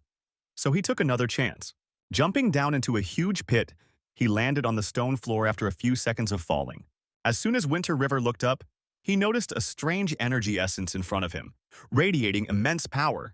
Looking at this with a crazy look, the guy immediately used wind protection to somehow protect himself. But it didn't help him much. The energy that seemed to envelop the Winter River took away almost all of his HP, which triggered the limited line left on the ground by the fire demon god. The power of the line had dropped due to a long time lapse, and that was only why Winter River was able to survive. But he was lucky to have the power of death. Sometime later, thanks to this power, the guy fully recovered and the wind guard rolled back. It was necessary to proceed cautiously, so Winter River continued on his way, stepping on the ground as quietly as possible. But then the guy was dumbfounded when he saw another huge accumulation of the fire demon god's energy in front of him, which made him use wind guard again. Winter River triggered another line left on the ground by the fire demon god, but its power also dropped after a while, so the damage was less. The guy managed to deal 157,191 points of damage, and he began to search even harder for something that has the same origin as him. 5 minutes later, Winter River regained all of his HP and continued on his way, realizing that what he was looking for was right there. The rest of his journey was easier, so he decided that not every point here could cause a bounded line. But these were hasty judgments, as he had provoked yet another line left on the ground by the fire demon god. Everything continued according to the same pattern for half an hour. But Winter River was finally able to make his way further. He was walking without suspecting anything, but suddenly stopped, as if he had hit an invisible wall. It was unpleasant, but I had to accept the fact that before the Winter River, another test, an invisible wall. The guy tried to break or cut it with his sword, but it was pointless. It still wouldn't let him pass, so it suggested that this one was working like some kind of mechanism. It was only necessary to find a solution. But then the same fragment of the moon appeared in front of the guy. He stood right in place of the invisible wall, as if he had destroyed it, as if it had never existed, and now the Winter River could pass. The guy assumed that this barrier was set up by someone who owns a fragment of the moon, since it causes such a reaction. This intrigued Winter River even more, and he started to descend further, but suddenly he noticed sword marks on the walls. They showed that there had once been a very fierce battle here, so the guy began to move with caution. As he descended the stairs, he suddenly noticed a human figure sitting on the floor, leaning against the wall. It turned out that it was the Soul Reaper Carl, who was no longer a tenant, but was once one of the dozens of strongest, and yet quietly died in a mysterious battle, and was not noticed by anyone. This scared the guy, as it turns out that even one of the top 10 demon gods had died here, which meant that there was a very strong divine something in this place. What was even scarier was that Winter River couldn't even take the equipment of this Carl who was sitting by the wall. He thought that something of the same origin was still far away from him, but he saw a purple light. It was as if it was leading him, forcing him to go further and descend even lower in the dungeon. At first, Winter River didn't understand where he was being led, but when the pitch darkness parted, the guy was dumbfounded with horror. My eyes had to adjust to the darkness to see all the horror around me in the form of a pile of bones. They were human bones scattered all over the hall, which looked very creepy. The owners of this horror were in a variety of poses, as if they were all destroyed by someone in one moment. These were many skilled warriors who had fallen here, so it was clear that the Tower of the God of Suppression wasn't that simple. Thus, the guy calmly reached the 4th floor and nothing happened to him. But suddenly, 2 fast and strong sword swings appeared in front of him, cutting through the air right in front of his eyes, causing Winter River to lose 800 HP per second. As he tried to defend himself, he felt that the source of the aura he was looking for was here. As soon as the sword strike stopped, Winter River peered into the pitch-black distance, seeing only a dark silhouette. The dark swordsman Luo Yi was standing in front of him, but he wasn't already dead, however. He used to be one of the dozens of strongest gods of ancient times known to the entire world. His power was capable of crushing the heavens and earth, but in the end, he came here wrapped in dust and dust. And it was the aura of his armor that brought Winter River here. The previous Dark Swordsman seemed to have been a dead man here for a long time, and now the guy could take his armor. He stretched out his hand, said Luo Yi rests in peace, and promised that he would take care of the continuation of the Dark Swordsman's legacy. But then his hand stopped abruptly, as if someone invisible was holding it up. Winter River immediately turned around and asked who was there, but there was no response. Only from the Dark Swordsman did the strongest aura and destructive energy begin to radiate. It felt like the skeleton was starting to survive, covering itself with flesh and skin, becoming like an ordinary person. After recovering, the guy in front of the Winter River introduced himself as the remnant soul of Luo Yi, the former owner of the Dark Swordsman title that the guy is going to carry. Rolling his eyes at the pretentiousness of the statement, Winter River replied that he just said it like that. But Luo Yi replied that he was already dead, so he didn't care what Winter River said, but they were talking about armor right now. They've accompanied the swordsman through countless battles, so he can't just give them up if Winter River can defeat him at dawn. The system offered to challenge the ghost, but for the guy it was expected, since the greedy game system will never allow you to take something for free. However, he agreed and accepted the challenge, after which he was able to see all the stats of a gold. Level 37 Dark Swordsman boss with 300,000 HP. The swordsman was about to attack and charged at the guy, using all the power of his attack, equal to 1430, 1510 points. But Winter River stopped him. He decided to ask how Luo Yi was able to use Dark Reincarnation when he was at level 37, since it can only be used at level 50. Luo replied that as a remnant of the soul, his memories were somewhat vague, so he didn't know how it happened, but the guy didn't believe him. The swordsman then attacked Winter River again, but the latter immediately used the battlefield skill, increasing its attack power by 20% and reducing the Dark Swordsman's attack power by 10% for 3 minutes. This surprised Luo Yi, and he asked where the guy learned it, since his skills were basic. Dark Blade, Killing Sword Technique, Death Power, and Dark Reincarnation. But Winter River defensively replied that he had an innate talent and had dealt with it on his own. Luo Yi smiled and asked if the guy really thought he would believe that since it was impossible. But while the swordsman was pondering and slightly distracted, Winter River took advantage of this moment. With the help of his leg and devil trampling, he dealt Luo a powerful blow that knocked him out of the way and dealt 26,546 damage to the swordsman. Luo was also immobilized for 1 second, which allowed the guy to land another punch. But he didn't want to stop there and use the power of the undead's grip, which stopped the opponent for a few more seconds. Thus, it became too easy for Winter River to deal heavy blows to her opponent, dealing more and more damage to him with the help of insane destruction. However, Luo said that the quality of the guy's equipment is not that outstanding, and his passive skills only enhance the attack with the slaughter technique. Although Winter River's attack power exceeded 2,000, it was more than Luo's best years, so the skills were quite high. But then Winter River couldn't stand it. He shouted out that it was their duty to revive the glory of the Dark Swordsman, which even for Luo Yi sounded too arrogant. He raised his hand and said that it was time to raise the difficulty. Drawing his sword to the side, the Dark Swordsman seemed to strengthen his aura, with the help of which he increased HP. He didn't understand what was going on, because Luo's aura was now completely different from before. But the swordsman was not interested in this, and he threw another blow with the ball, as if extracting energy from it and throwing it directly at the guy. Winter River knew that he wouldn't be able to dodge in time, so he decided to use the Wind Guard skill again. The energy wave created by the sword passed through the guy, taking a fairly large amount of HP from him. Winter River realized that this swordsman was too fierce, and if it wasn't for his skills and HP-raising elixirs, he would have been dead by now. But for Luo, it also seemed strong enough. After all, the last Dark Swordsman is 1,000 times stronger than the current one. The excitement had already turned to anger, and Luo Yi told the guy to get ready, as there was going to be an even more intense battle right now. He used the same Dark Reincarnation skill and increased his stats by 50% for 5 minutes, but after using this skill, the level dropped by 10. Given the increased strength, Winter River panicked as he could no longer directly attack the opponent.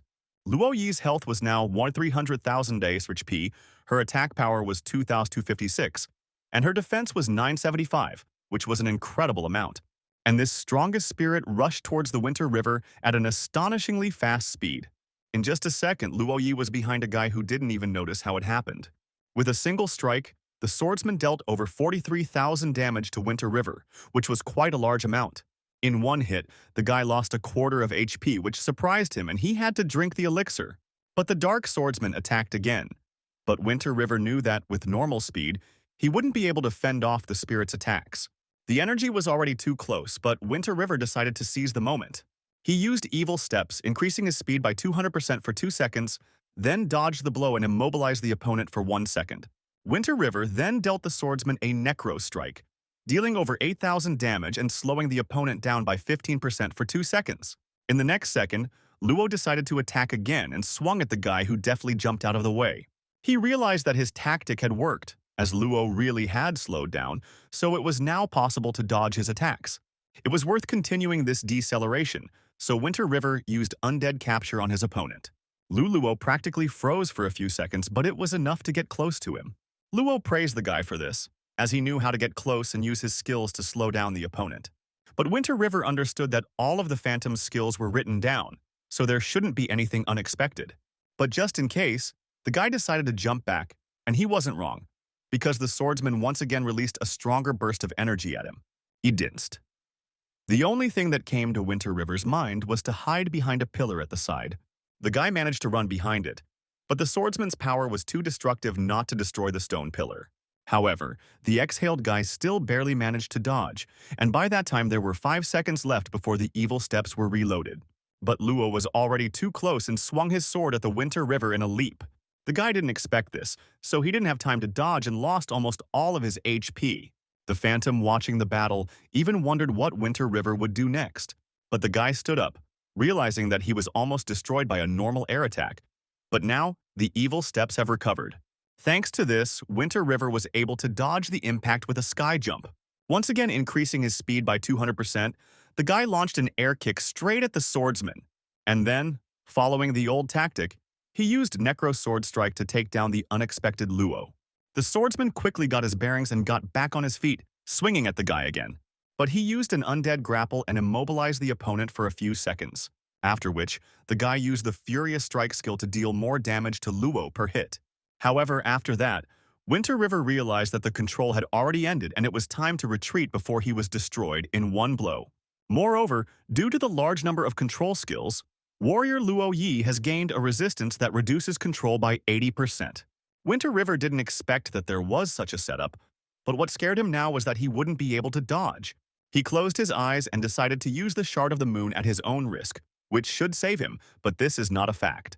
Luo then delivered another final blow for Winter River, which took all of his HP away from him. There was an instant of darkness around them, but it was not clear from what. Closed eyes in fear of hitting the starting point. When Winter River opened his eyes, he was surprised to find that he was still alive, but he didn't understand what had happened. Standing in front of him was the spirit of Luo Yi, whose dark reincarnation skill had ended and his level had dropped by 10. Luo's level was now only 27, which was clearly not enough to defeat Winter River, even with low HP. Their swords crossed, but Luo's strength was definitely not the same as a moment ago, so he didn't stand a chance. Winter River marveled at the swordsman's self-confidence, because in his place, the best solution would be to hide and wait for a cooldown. The guy didn't stand on ceremony anymore, and pushed Luo away from him with all his strength, dealing him more than 23,000 points of damage. Blow after blow drained Luo Yi's strength, who didn't even have time to defend against them. In the end, Winter River only had one punch left, and the guy jumped up and threw it with all his strength. Luo Yi's sword couldn't withstand such pressure and cracked under the onslaught of the Winter River sword. In this way, he was able to defeat the Dark Warrior Luo Yi and received 1 million reputation points in return. This raised the level of the Winter River to 38 and allowed for the completion of the quest from Warrior Luo, who was pleased to say that the guy had a good balance of courage and strategy. The latter, raising his level, reminded him that he had completed the task and was waiting for a reward. But the swordsman told him not to worry, as he always keeps his promises. Therefore, Winter River received 50,000 experience points, a gold level, and dark armor made from dragon scales and gems. It became stronger with the blood of living creatures and weaker if it didn't get blood for too long. And the armor could also be upgraded. As expected, this was a divine equipment that Winter River was delighted with. Such a strong defense of 250, 300 points and a health of 20,000 was at its best, and she also had the terrifying presence skill, so she could also be upgraded. It was impossible to destroy and had an exclusive Dark Warrior class.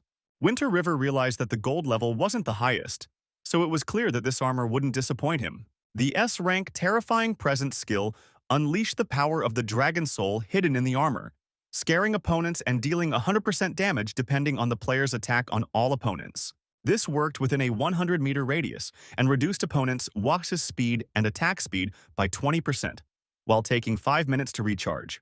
Winter River was delighted with such a powerful area attack, which also slowed down the enemies, because it was an incredible power. Dark Swordsman. Luo Yi looked at the surprised guy and asked if he was satisfied. He enthusiastically replied that he was very pleased, because the armor received is incredibly strong and all this can be described in one phrase. Swordsman questioningly looked at the Winter River and asked what kind of phrase was he referring to. And he, already dressed in a new armor, said that all this fits him just perfectly. Now wearing this armor, the guy automatically increased his defense by 30% and additional health by 20%, which made him even stronger. Luo Yi, a little disappointed by the guy's words, scratched his forehead and said that his dark armor had finally found its next master. After saying these words, the swordsman disappeared, and Winter River didn't even have time to ask the questions he was interested in. When he realized this, OT reappeared in front of the guy and asked him what else he wanted from him. Winter River, looking at Luo Yi's huge sword, said that he wanted to take this weapon for himself. He said that this weapon is as good as the dark armor, but after years of use the sword weakens, so if the guy wants, then let him take it. But there is one condition. Luo Yi asked for a girl to return her jade pendant, and he would give her his sword as a reward.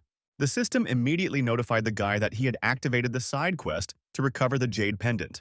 The only important task that Winter River received was defending the city from Tama, and everything else was optional.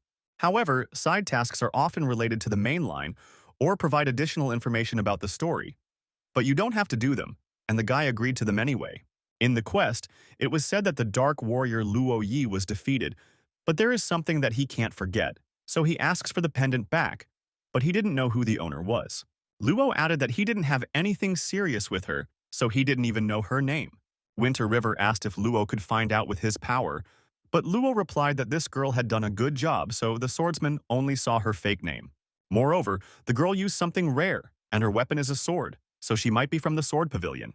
When asked where it was, Luo Yi said that it was hidden in Qingfeng City so that no one would know about the power struggle of their princes. After receiving information about the quest just from a conversation, Winter River was overjoyed, as he had previously had to deal with it on his own. However, the guy had already joined the Dark Faction and didn't know how to infiltrate the City of Light without revealing his identity, given that there were billions being paid for his head. He was being hunted by both players and ordinary NPCs, so Luo Yi said that it wouldn't be a problem and sent his energy to the Winter River.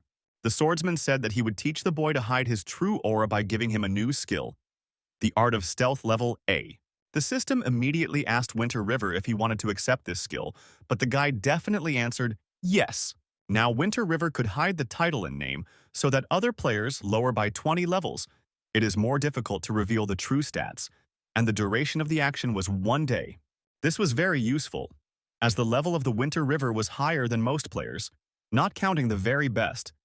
With this art, they had no chance of unlocking it. Luo Yi suddenly said that the energy of his remaining soul was running out, so let the guy ask his questions quickly if there are any more.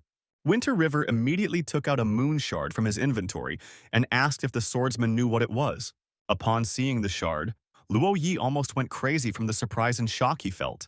He immediately asked where the guy got it, and the other guy said that it was just a gift, which surprised the swordsman even more. He assumed that Winter River had created a close bond with the person who gave it to him.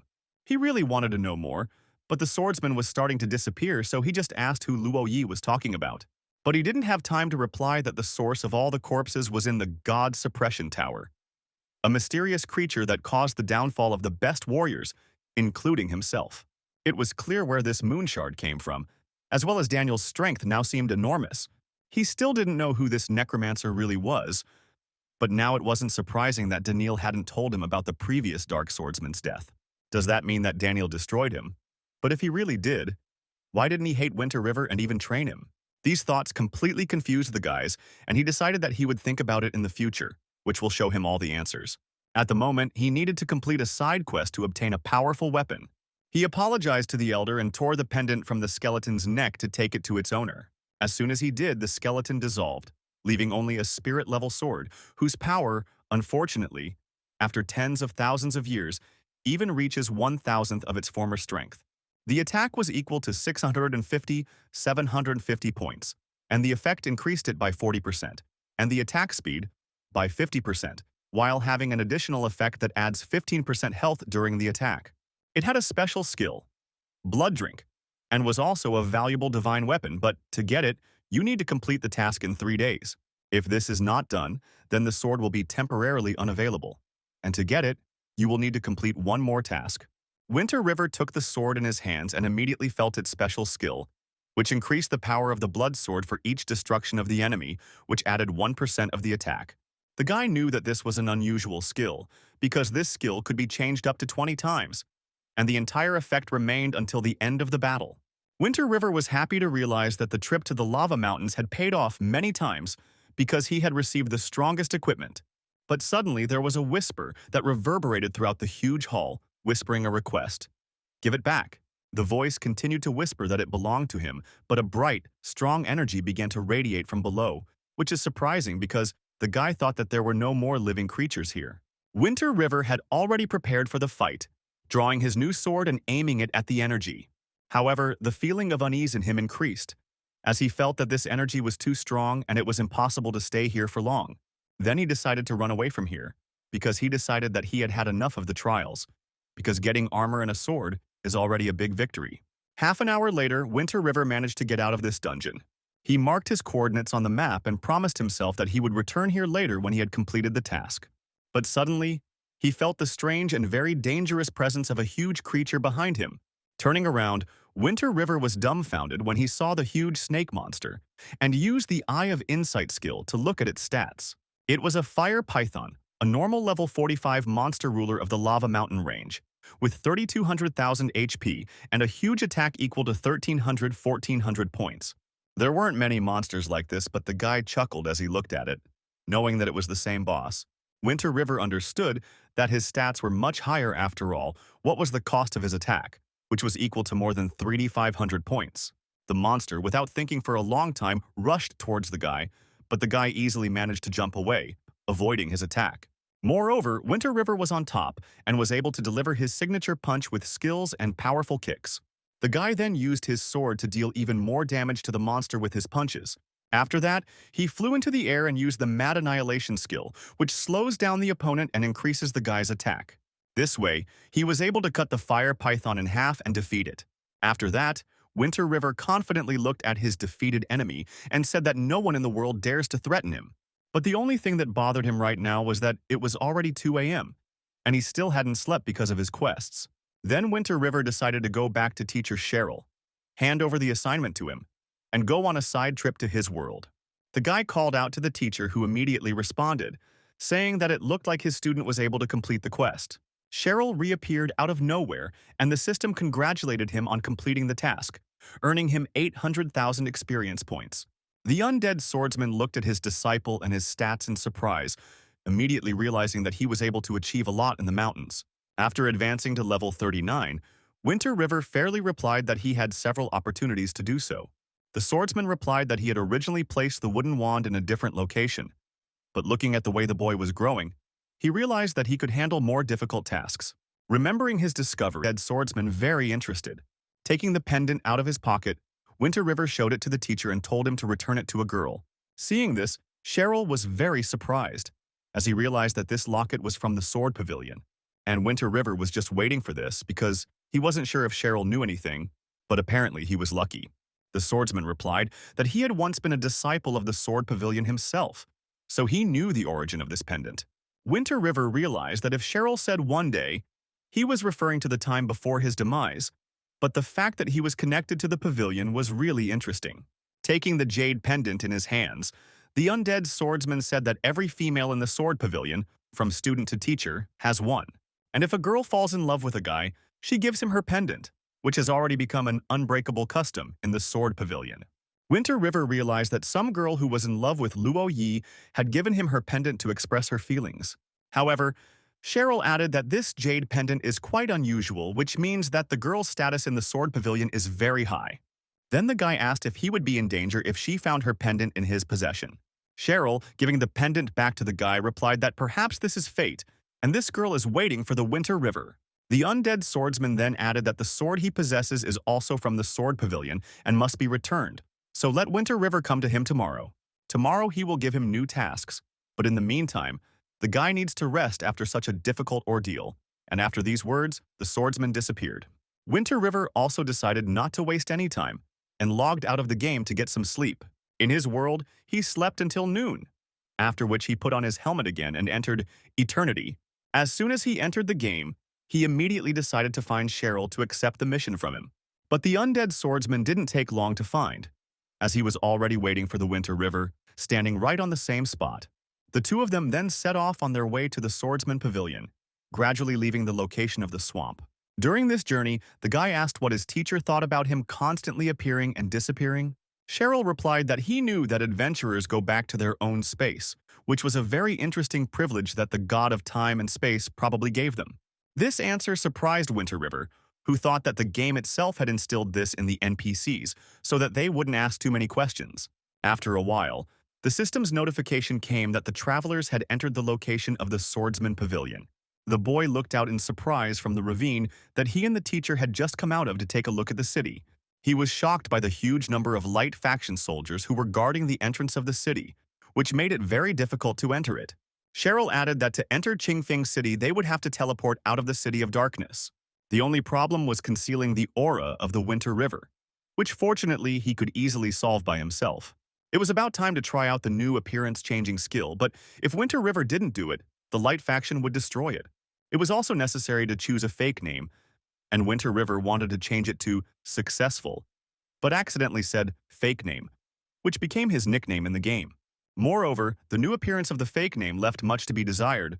Cheryl almost fell out laughing when he saw the bald head of the guy, which will now remain so for 24 hours. However, it was necessary, but as soon as fake name entered the city, he immediately attracted attention. Adventurers began to turn around in the direction of the guy and joke about his funny nickname and the same strange appearance. However, it was necessary to continue on, and thus the undead swordsman and his hidden disciple reached the portal. The person standing there asked for 60 silvers for the teleportation he was supposed to perform. Naturally, Cheryl knew all this and paid for the service, after which the magician began to cast a teleportation spell. The teleport outlined on the ground lit up with a bright light, activating the energy to transport people. This was how Cheryl and the fake name landed on the new map of the third-level Qingfeng City, which, even though it was close to the Dark Faction, was never attacked. It was all about the Sword Pavilion guarding the city, but Winter River didn't understand why it was hidden on the map anyway. Cheryl said that it was dangerous to move around during the day, so they would continue at night, which fake name agreed with, since the undead swordsman would definitely help him find the hidden pavilion. They could explore the area during the day, but you don't need to attract attention.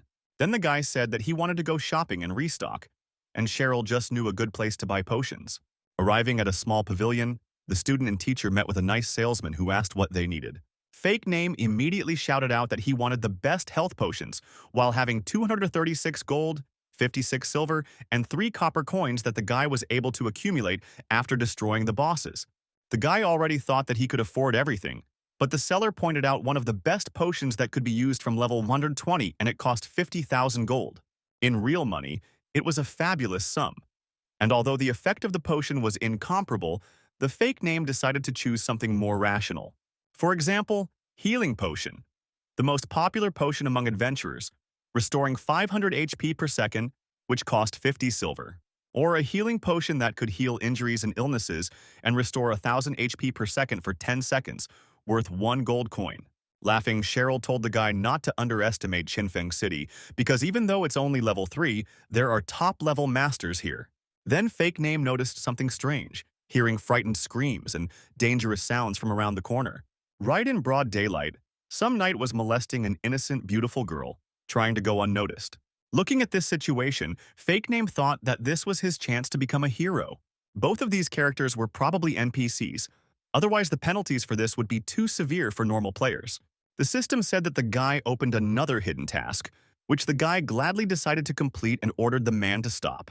The task, Cool as the Wind, was of difficulty D, which was to destroy bandits and get a lot of experience. Then Fake Name walked up to the man and shouted, "How dare he bother a woman in broad daylight?" The man also laughed when he saw the bald guy, because of which he was removed 5 reputation points because he did not think through his appearance. But Winter River was so angry that his angry expression even on such a face and the order to go away scared the opponent, for which he returned 1 reputation point. However, he was still angry and couldn't forgive the guy for ruining his fun. Fake Name proudly pointed at himself and asked if this fool knew who he was, but this made the man laugh even more. However, the guy replied that this low-level man can only see his fake name, being unworthy to see the real one. But he, with the eye of insight, could see all the stats of the level 50 opponent, who was a gold boss, and used to be the mayor of the city and a disciple of the Sword Pavilion. However, he was exiled for molesting girls and now he has lost all his authority. The opponent's stats surprised Winter River, who realized that this ordinary peasant Bei Fu had a dark gold level, just like Brandy, but you couldn't tell that visually. Bei Fu was a little scared that he didn't know the opponent's true name, which earned him 5 points, but the man didn't care who he was, and what mattered was his courage.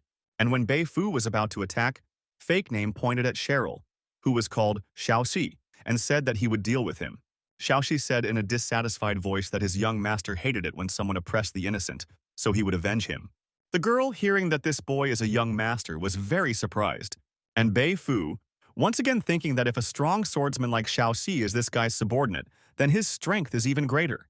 Deciding not to mess with them alone, Bei Fu ran while shouting about coming back, which increased the man's hatred by 1,000 and the guy's points by 30. He looked at his teacher contentedly and gave a thumbs up, but Cheryl himself didn't share his joy as he didn't like this game. However, for admiring the rescued victim, the guy received another 20 points and told the girl that it was time for him to leave, and inwardly thought that he would not want to wait for reinforcements from Bei Fu. The girl looked at the young master in surprise and asked him to tell her his real name, and the fake name, under the indignant gaze of the undead swordsman, called himself Daniel, thus completing his hidden mission. The guy received 51 cool points, exchanged for 10,000 experience points, and then went to the auction house to sell unnecessary equipment. So he ran all day with the teacher until it was 8 o'clock in the evening, and night enveloped the city.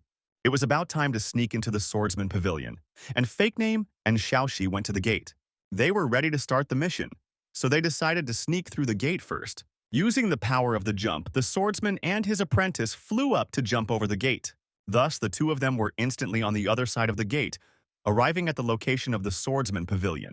The pavilion's architecture was very similar to the Chinese one, and for illegal presence here, NPCs will immediately destroy the enemy and his level will drop by 5. Cheryl ordered the disciple to go to the sword storage area in the east, where there would be a person who could help him, and he would go to the sword forging place. Fake Name didn't really want to split up, but he asked who the person who should help him was. Cheryl replied that it was the sword god himself, whom he didn't know personally, but he knew that he valued pure consciousness, and given the guy's intentions, the god wouldn't touch him.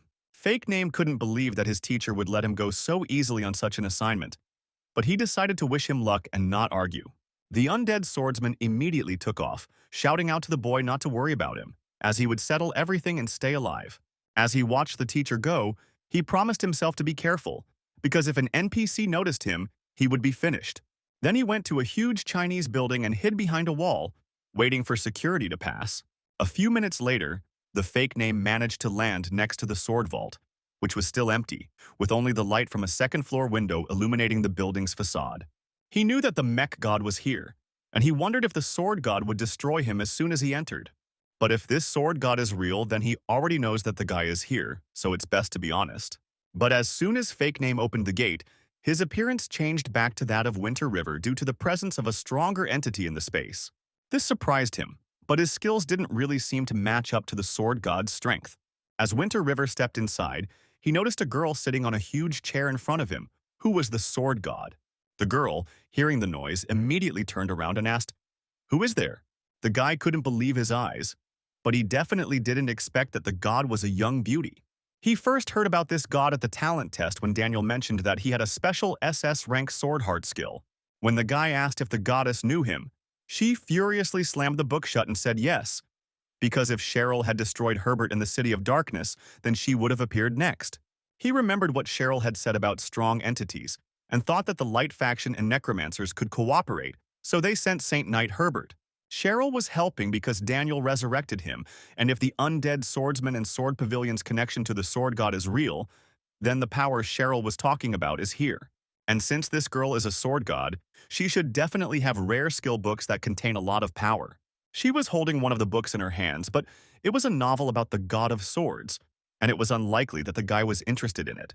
But if he wanted to, the girl was willing to hand over the book as soon as she finished reading it. But Winter River waved it off, not expecting God to read romantic novels. Walking closer to her, Winter River handed her a jade pendant and asked her if she knew who the item belonged to. Upon seeing the pendant, the girl named Dongfang Yixin immediately recognized it.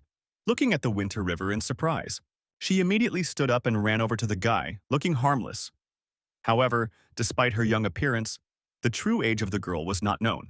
The sword god was revered even by the royal family and respected for her strength, as she was one of the top figures in the Light faction and was trusted. So, after taking the pendant in her hands, Yixin asked Winter River, "Where did he get this pendant?" The guy decided to tell the whole truth and replied that this pendant belonged to the previous Dark Swordsman, who is no longer there. Hearing this, the girl was very surprised, because it was impossible. If the previous Dark Swordsman was dead, then Winter River wouldn't be able to become the new Dark Swordsman. However, he knew that the Dark Swordsman was a hidden class that only one player could have in eternity, so he replied that he had only seen the rest of the swordsman's soul. But there was no point in saying more, and since the God of Swords knew who the pendant belonged to, then let her hand it over herself, and Winter River would just say goodbye. But as soon as the guy wanted to leave, a sharper than a sword appeared in front of him, not allowing him to go any further. She didn't want to just let go of Winter River, who knew that an S-class quest couldn't be completed so easily. But if it is related to defeating a god, then S level is definitely not enough, and it should be SS or even SSS level. So Winter River told Yixin that she could have anything she wanted, except for his life. But the suggestion only made her laugh. She swung her sword and replied that today's price for the Winter River might be very high, but the guy stopped her and asked her to listen. He offered a deal that he could withstand one blow from the sword god, and if he stayed alive, then the sword pavilion would remain intact. But the girl replied that she belongs to the Light faction and can't just let go of Winter River because it would cause problems.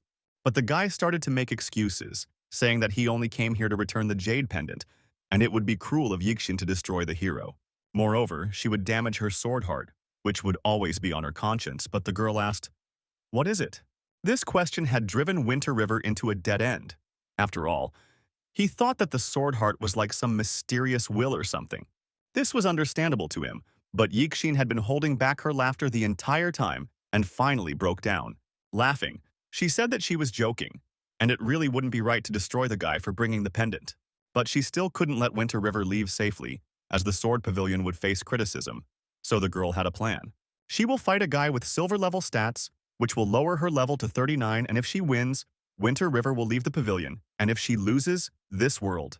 The system immediately notified him of a new mission to defeat the sword god at silver level, which sounded doable, and he agreed. In order not to destroy the pavilion, the sword god snapped her fingers and moved them to another location more suitable for battle. They were now in a complete wasteland, where there was only a boss with HP 21 3000 and attack 2500 2820 in front of the Winter River. The girl also had a huge number of skills, such as Word Mastery, Destructive Strike, Unsurpassed Blade, Vidus Sword types, and other powerful powers. Any forbidden skill was always super powerful, and the girl used the Forbidden Sword Return skill. With a stern and confident look at the guy, Yixin decided to finish him off quickly, and then used the Sharp Sword skill. He increased her attack speed by 50%, and her attack range was 200 meters. And with that, she charged at the Winter River. The guy was shocked, as the first skill Yixin used was already very powerful. But Winter River also had plenty of trump cards, so he used the Undead's Grip and aimed it at the Sword God, which immobilized it for 0.35 seconds. He then used the Jump skill and was able to press down the sword flying at him with his foot. Yixin was already familiar with such skills, but she had never seen it used like this before. Suddenly, she wanted her sword back, and with a snap of her fingers, she ordered the weapon back to her. However, the Winter River pressed down on him too much, and the sword didn't move. And then the God of Swords got angry and flew up in the air, deciding to attack the guy again with one of her swords. She pounced on him, But Winter River used the War Domain skill, which increased his attack by 20% and reduced the enemy's attack by 10%. Even though it only lasted for 3 minutes, it was difficult to dodge the blow, and Yixin's sword rapidly approached the Winter River. The weapon pierced through the guy and his armor, which seemed like it should have hit him, but it didn't do much damage. Yixin, seeing that the guy was still alive, was very surprised, as she was sure of her victory. And Winter River, with a gambling smile, grabbed the blade of the sword and decided to throw it to the side. After that, a fight broke out between the guy and the sword god. But the damage was only on one side. Yixin was nimbly dodging the punches, and the guy's punches didn't deal any damage to her. In the end, the girl jumped out of the way and took a fresh look at the Winter River. Then she added threateningly that he was putting his life at great risk by using such techniques against her. But Winter River wasn't going to stop and use the Devil Presence skill, which awakened a powerful energy in him. It even started to change visually, which further startled the God of Swords, who was watching the Winter River metamorphosis in surprise. In the end, the guy changed so much that when he was absorbed by the dark energy, he looked like a huge dragon. He was able to deal over 36,000 damage to the Sword God and reduce the Sword God's attack speed by 20% more than he needed to take advantage of. But the girl was also not easy and used the Break Strickle skill, ignoring 80% of the damage based on the difference in attributes between both sides. Moreover, she was only waiting for the guy to move so that she could get her weapon back. Once again, with a single snap of her fingers, she pulled her sword, which was her main weapon, towards her. As soon as the sword was in Yixin's hand, it was as if she was filled with energy and immediately decided to use this power. A huge shockwave was created with this weapon, and it was aimed directly at the Winter River. The guy didn't have time to dodge anymore, so he used one of his skills to create a shield around himself. Yixin couldn't believe that her attack had caused such a small amount of damage, which made her assume that the Winter River was above the silver level. And suddenly, Yixin loudly said that the battle between them was over, as she noticed that the guy didn't have a single forbidding skill. However, this didn't stop him from fighting off attacks with dignity and playing fair, being at the silver level. So Yixin admitted that Winter River was better than her. He was shocked by the news, but it didn't stop him from completing the mission, gaining 100,000 experience points and advancing to level 40. Moreover, the guy's strength became so great that his status was upgraded to a gold-level boss, which changed his attributes. Returning to Azad, Winter River asked with interest why it was over, because the girl didn't even use her basic skills, and the HP remained almost the same. Yixin replied that she hadn't originally intended to fight him, because the guy had brought her a jade pendant, but the rules forced her to do so. The girl had already turned around and was about to leave, released Winter River, and he wondered how these NPCs can judge the rules of the game and be dissatisfied with them. But Yixin interrupted his thoughts and finally said that as soon as the guy leaves here, there will be a house around. It sounded creepy, but Yixin added that the confrontation between the factions had lasted too long. A few days ago, the Light faction recaptured the City of Darkness, indicating that they are fully prepared, so the return of the pendant may be a godsend. Winter River wanted to hear more and had already rushed after Yixin to ask her to tell him more. But he didn't make it, as the door slammed shut in front of him, leaving Winter River to wonder. The guy stared at the door for a few more seconds and thought about what to do. After all, since the prediction is so bad, the best solution is to just leave as soon as possible. After he left, Winter River regained his previous appearance and fake name. When he returned, he reported to the undead swordsman that he had returned the pendant and found the teacher in a good mood. He gave his disciple a mysterious look and said that it was time for them to head back to the ghost swamp. 2 hours later, they were already there, and the undead swordsman decided to thank the surprised Winter River. Thanks to Cheryl's return of the sword, he was no longer a member of the Sword Pavilion, which allowed him to join the Dark faction in peace without any mental burden. He was surprised to hear this, as he had thought all along that the undead swordsman already belonged to the Dark faction. Well, he replied that to join it, one had to prove one's loyalty to the darkness, but as a disciple of the Ball Pavilion, he swore to never turn his sword against humans. But now Cheryl was free of that restriction and ready to settle old scores. After this utterance, everyone received a notification that the Dark and Light factions' confrontation had officially begun. With the sword back, Cheryl could now join the Dark faction, just like many other players, and the whole process was set in motion by Winter River. After that, a notification came out that the undead army led by the level 190 boss, the undead swordsman Cheryl, is preparing an attack on the main city of Meirui Chekshin in 3 days. The system also notified that an army of vampires led by a level 185 sky boss, Catherine Hladnokrovnoy Coldblood Moon, is preparing to attack the Eastern District's main city, Vermilion. Also, the Sin Army, led by the level 190 heavenly boss Solomon Sudshini, was preparing to attack the main city of Sakura District, Thunder City. There were too many sieges, but Winter River realized that he and his teacher would be able to participate in the siege of Chaishin City. Then another notification came out that the Dark Army led by the boss of the 40 gold level, the Dark Swordsman of the Winter River, is preparing to attack the Tender City of the 3rd level of the Romantic District.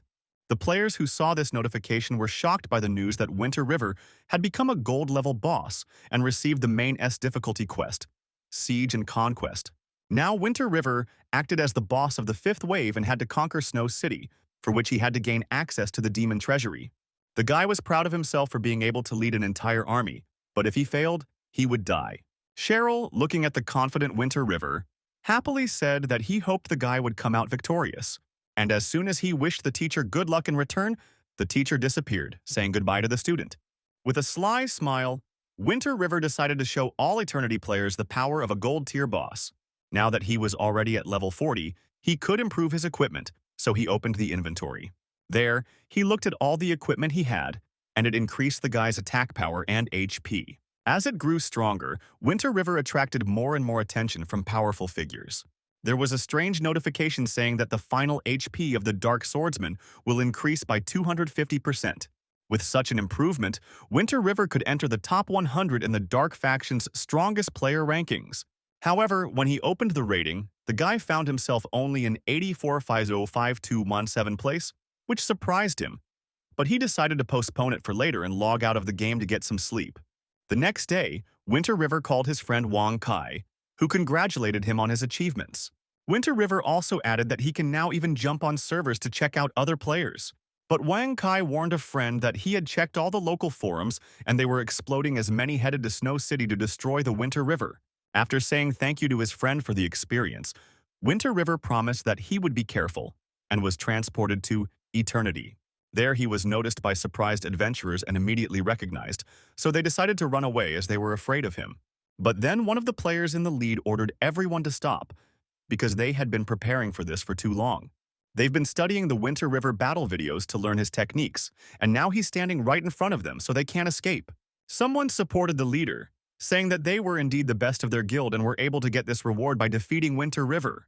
All the players suddenly rushed towards the guy, working together and ensuring each other, which was really a good technique. The team leader jumped up and swung his sword at the guy, thinking that the enemy was finished.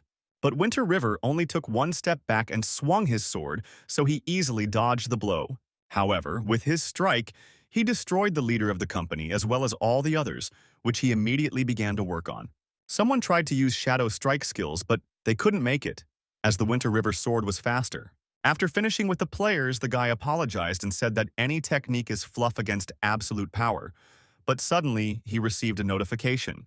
One of his items was sold at an auction in Qingfing City for 2,147 gold coins, and the second piece of equipment was sold for 112 gold coins. Winter River himself did not understand why he was given so much money, but in the currency exchange, the ratio of gold to money was 193. Seeing the excellent exchange rate, the guy decided to first activate some gold in cash, and he got 530,000 real money. After that, Winter River decided that it was time to level up for the upcoming fierce battle. So the guy got to the location of an empty field, where an elite monster was walking. A Dark Panther of level 50 with HP 650,000 and attack 2650. She was one of the predators of the Void Field, known for its terrifying speed and attack power, but it was corrupted by dark energy. Because of this, the monster was even more angry and impatient. But what confused Winter River was that the Panther's stats were higher than the Lava Python's. But the guy's own stats were much better, so he understood that the Panther would just be his experience. Thus, Winter River spent an entire day at this location, destroying the Panthers, which helped him rise to level 41. And in that instant, the system changed the difficulty of the Siege and Conquest quest, and now it was not S but SS, even though the conditions were the same, which was strange. The next piece of bad news that the dragon told Winter River was that Snow City had found a level 60 dark boss to defend against. He didn't understand how the light faction would be helped by the dark boss, but it was like the system was rigging it against him. Winter River thanked the dragon for the information anyway, and the dragon wished him luck as he said goodbye. Then, the notification told the guy that the undead swordsman had already gathered his army and the guy needed to join. Winter River happily agreed to visit Cheryl and learn about the Snow City and its defenses. Thus, the guy soon reached the location of the dark swamp and found Cheryl, who was standing at the head of a large army. It consisted of undead knights, whose stats Winter River couldn't even see through the eye of divination. The guy was surprised, realizing that these warriors are too strong, because they are definitely 50 levels more than him. But Cheryl replied that these warriors weren't as strong as he was in life, and they didn't upgrade their consciousness like he did to become real living warriors. The undead swordsman then raised his hand and pointed to the side, saying that the Winter River army was there. Seeing his warriors, the guy was taken aback, because they were not knights in armor, but real elite monsters of level 45 water demons. However, their HP was 550,000, and their attack was 2150, which wasn't very much, but in the Dark faction, they were considered cannon fodder, which was not a pity. Winter River looked back at the undead swordsman in disbelief and asked if he could send him some of his knights so that they would at least have a chance. But Cheryl replied that this was impossible, as the rules forbid it, which caused an inner fear in the guy. Then Winter River, after a short pause, asked if there was any other way to support him. Cheryl replied that there were ways, such as summoning a level 5 demon god, but that would be enough for them to attack a level 3 small town. If you break this scroll, you will open a portal for 1 minute, from which you can attract god-level entities and join them in battle. However, Cheryl warned not to summon these creatures lightly, as if the guy fails to attract their attention. It will be, in fact, self-destruction. There was a case of one guy who summoned a demon god on a whim that devoured the guy in the same second. The guy's joy at such a gift was replaced by seriousness, because he realized that this scroll could save them, and maybe even destroy them. So Winterhand held out his hand to the teacher and slyly asked if Cheryl had something safer for him. But the undead swordsman said with displeasure not to push him, because he was sure that the guy would not be able to milk him like Daniel. Deciding not to get personal, Cheryl coughed into his fist to change the subject and said it was time for them to move out. Winter River had no choice but to follow him, and they moved forward. The army seemed huge and moved clearly in formation, listening to Cheryl's orders. Suddenly, Winter River decided to ask him what he thought of the Dark faction's capabilities and chances. Cheryl had called the Dark faction rebels trying to overthrow those in power, but to the guy that meant the Light faction had to be evil. However, usually the symbols of evil are just the undead, demons, the 10 great demon gods that can't be good. But Cheryl said that it is not so easy to define good and evil, and you need to remember that the story is written by the winner. And if they defeat the Light faction, they will become the Light themselves, and the Light will become the Dark faction. The undead swordsman added that he had seen very noble undead and the most despicable rulers of the Light faction. Of course, it is not necessary to say that the Dark faction is better and justify it for everything. But among the 10 great demon gods, some have human bloodlines, but they have betrayed humanity. All these words were memorized by the guy, who decided that future quests would be related to this, but now he needed to focus, because they had arrived. The place was too quiet for combat, even calling itself the Long Grass Plain. But it was just the right place for Cheryl, who suddenly stretched out his hand and began to release energy. It revealed an entire energy wall, a veritable barrier that divided the Tianheng continent into regions. Taking the scroll in his hand, Cheryl added that if you're not strong enough, you won't be able to pass through the barrier. In the next second, he tore the scroll in half, and even more energy suddenly gushed out of it, which shattered the barrier. So they could enter a new region, the romantic area from which they planned to attack. Thus, Cheryl and his entire army ended up in a foreign territory, and if they were caught, the death penalty would be the death penalty. Moreover, this punishment was doubled, but for the guy it meant absolutely nothing. After all, if he dies, then his character will no longer be able to revive, since for him, the punishment was not doubled. Cheryl turned to the student and said that since the student had never been here before, he would take the boy to Snow City himself, for which the boy was grateful. Soon, they were in the new mountains location where it was cold and there was snow all around, covering the city that needed to be attacked. Looking at his target, Winter River assessed the possibilities and said contentedly that he would definitely deal with it. Newcomers to Snow City should tremble at its power. But suddenly, Cheryl interrupted Winter River's self-confident thoughts. He wished the disciple victory and said that he hoped that they would enter the demon god's treasury together and find the demon god's treasures there.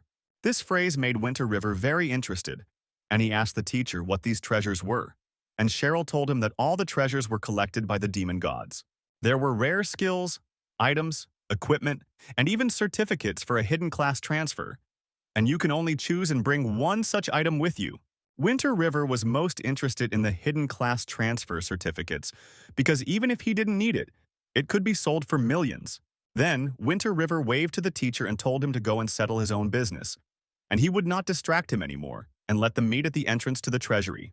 Winter River then turned to his troops and told them to set up camp here, and if anyone attacked them, they should be informed immediately. And the guy himself looked at the snow-covered thicket and decided not to waste time but to raise his level here. He will descend from the cliff and go deep into the snowy mountains in search of monsters. I didn't have to search for them for a long time, as a big fluffy silhouette appeared in front of the Winter River among the snow-covered trees. It was a level 55 elite white bear monster with 800,000 HP. This bear lived in cold places and had a fierce attack. Many adventurers had met their end in his belly, and in terms of strength, he was far superior to the Dark Panther. His stats were high enough for an elite monster, and so he would be a great prey for Winter River who charged in. The bear also didn't waste any time and also rushed into the attack, the strength of which he had was as much as 3,200 points.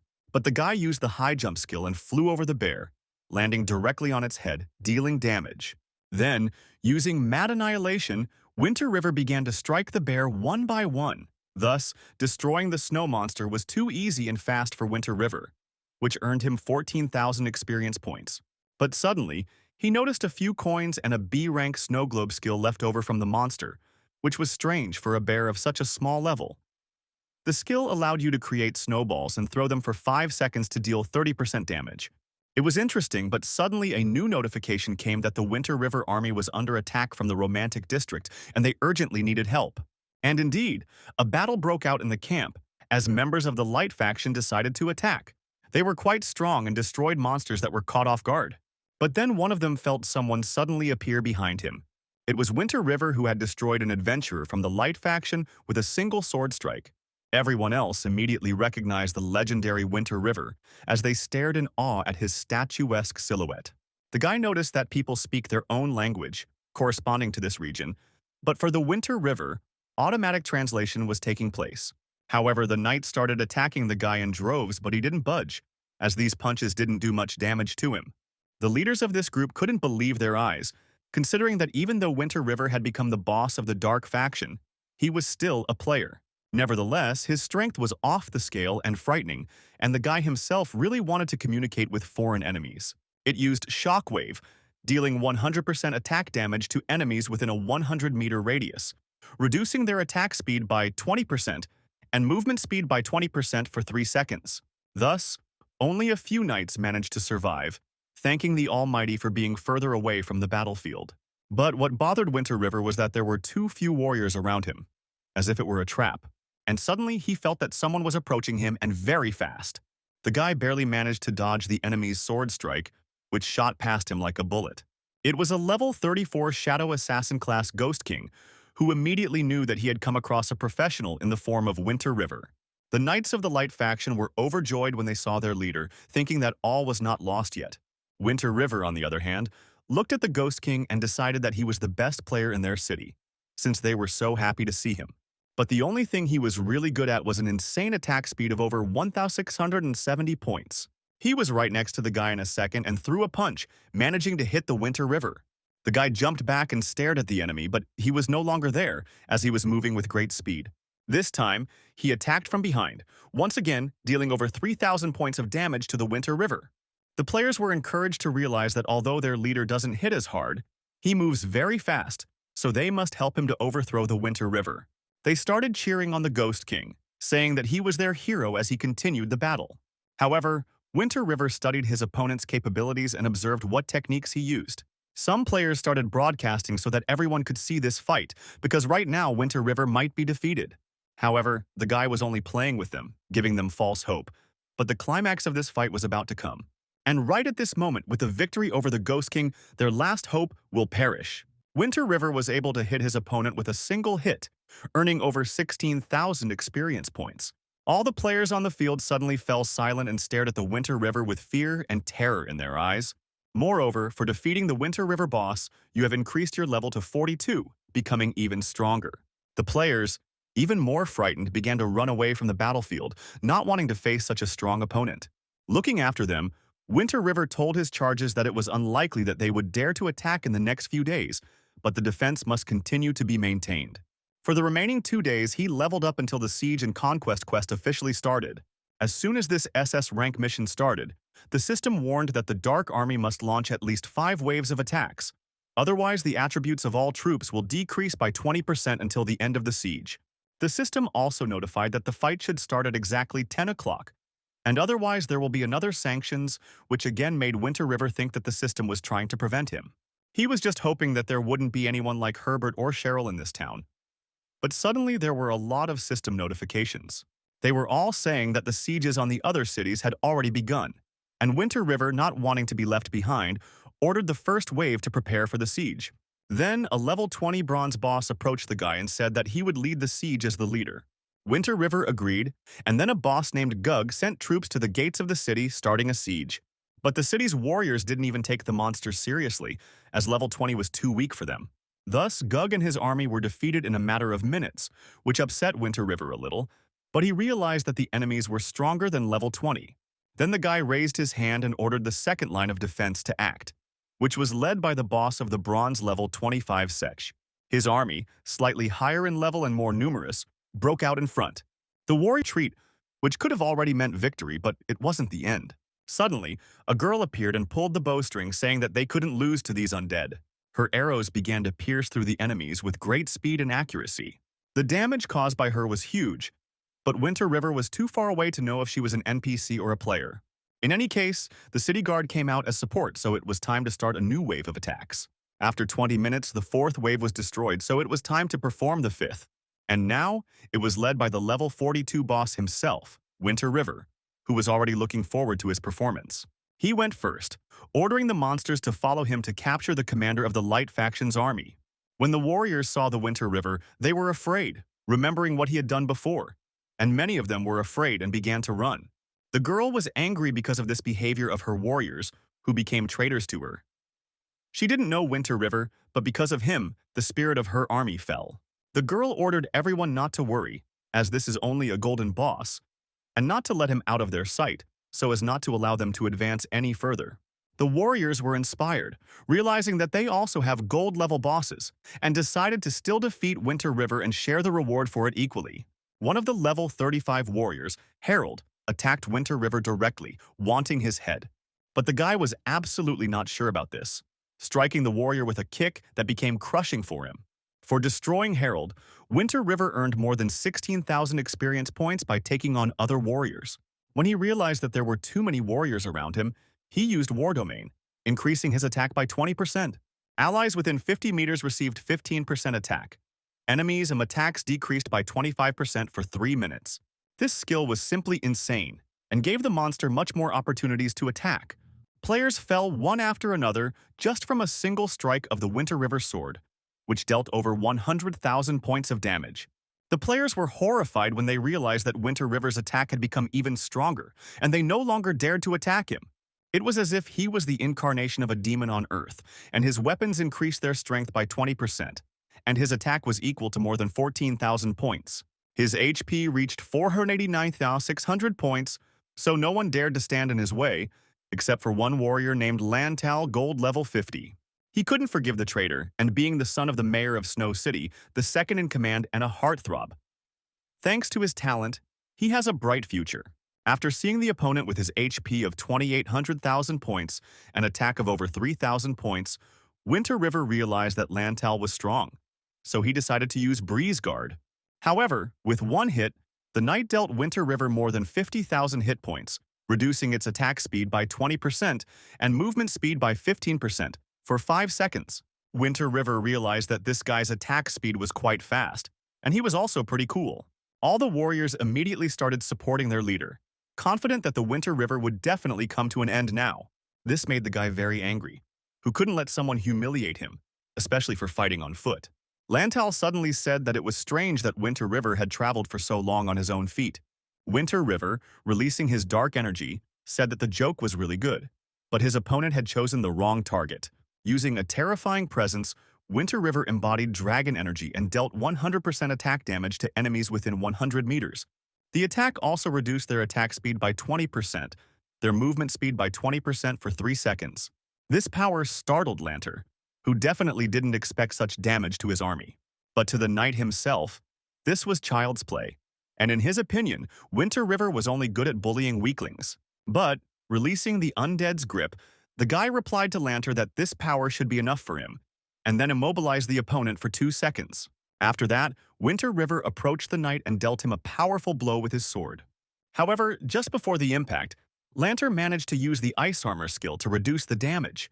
The armor's durability negated the suppression effect, causing Lanter to deal damage to the Winter River. He definitely hadn't expected the shockwave from the armor to damage him, and it was extremely annoying. But it didn't matter right now, as one had to think rationally. He ordered the undead to surround Lanter to use their power as well. Now that the knight's power was being dispersed to a large number of enemies, he couldn't just focus on the Winter River. He said that he wanted to destroy Lanter quickly, but now he was going to let the undead do it to scratch his face. This angered the knight, who didn't understand how this fool dared to fight him head-on so brazenly. The undead surrounded the narcissistic and confident Lanter, who was infuriated by this. He started to fight the undead, chasing them away, but there were too many monsters. Lanter himself wasn't expecting this, and the monsters kept swooping in, devouring him.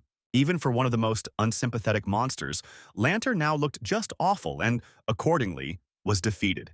For this, Winter River received 500,000 HP and 1,000 reputation points, for which he rose to level 44.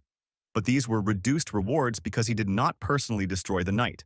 But suddenly Lanter's sister appeared on the horizon, who did not want to put up with his death and believed that he was destroyed with dirty tricks. The girl named Phoenix was about to rush into battle, but her partner told her to calm down. After all, according to the rules, they can only attack after the Dark Army enters the city, which happened a few seconds later. The system warned him that a level 50 boss, Snow Guardian Phoenix, and a Dark Gold level 60 boss, Troll of Icy Rage, were waiting for him. He was leading the elite Snow Guard as the 5th wave of defense, and having 2 bosses at once scared Winter River away. After 5 rounds of siege battles, both sides of forces were almost completely exhausted. But now, elites, guards, high-level players, and a gold-level boss are too much, even though Winter River has already met 2 bosses at once in Dark City. However, before Daniel and Cantor were with him, and now only he is here, but he is ready to show his dead friends who he has become. That is why the legendary battle of the same Winter River will now begin. But then an arrow flew at him, and a disgruntled female voice called the guy a traitor who did not dare to rise so high in his last battle. However, this only made Winter River angry, and he dodged the arrow with just a slight tilt of his head to the side. This was Phoenix, who was the daughter of the mayor of Ice and Snow City, the first commander known for her stunning beauty and exceptional archery skills. She was admired by many, but now avoiding the arrows, he began to climb up with great speed. He was doing it so fast that there was no time to follow him, but the guy had a clear goal. Jumping up, he released his demonic energy once again, using the power of Devil Annihilation. This power hit everyone around them, dealing 100% attack damage to all enemies, reducing their attack speed and movement by 20%. Then, he landed on the ground, and that was just the beginning of his attack. Rushing forward, his sword started hitting the targets one by one with great ease. But then Winter River, after defeating another target, noticed that a lot of arrows were flying at him, but he didn't have time to dodge. Thus, the guy was hit by a lot of arrows from Phoenix, which took away his HP, but the guy had a healing potion. While he was taking it, he was thinking that if he was alone, he definitely wouldn't be able to handle bosses of this level. But fortunately, his monsters were with him, and could buy him some time to think things through, so he ordered the monsters to attack. Winter River then used War Domain again, increasing his attack by 20%. And allies within 50 meters gained 15% attack, while enemies or attacks decreased by 25%. Then another arrow flew at the boy, but missed again, hitting one of the warriors. Winter River immediately ordered the monster to grab the phoenix that was shooting at him. But she was not so simple and used her arrow to destroy one of the monsters. She immediately ordered all her soldiers to exterminate all the undead, and most importantly, capture Winter River. He was their most important enemy, as he dealt the most damage to the enemy. Suddenly, Winter River was hit by the Ghost King, dealing 356 HP damage to the guy and stunning him for 0.35 seconds. Winter River already knew this opponent, but it was strange to see him again. He was still moving too fast, so Winter River received a stab in the back that caused him to lose a lot of HP. But when he was about to attack back, he didn't notice the Ghost King disappearing from sight. Therefore, Winter River rushed away from the Ghost King, destroying all the enemies along the way. The people watching the broadcast were surprised that Winter River was running away from the Ghost King, suggesting that it was because almost all of the Dark Soldiers had been destroyed. Winter River's HP had already dropped by half, and no one believed that he could defeat the two bosses anymore. However, the guy did not realize that he was being watched not by the most ordinary people, but by someone higher up, who also hoped for his victory. The main man in this company was upset to see this sad situation, and he was comforted by saying that they have many other talented players. Da-I, as they say, the tallest tree in the forest is torn off by the wind, and the glory of the Winter River in the early days was too high. But if he kept a low profile, his future achievements would be greater. But the main man told everyone to be quiet and watch. There was still hope that the Winter River would perform a miracle. But the guy himself only continued to destroy the elite warriors of the Light faction one by one. However, his strength was running low, and no matter how hard he tried to defeat everyone, his entire army had already been destroyed. Another powerful arrow suddenly landed in his back. It was Phoenix who found the Winter River and called the others to attack. She stared at the guy with a crazy and wild look, wishing only for him to be destroyed.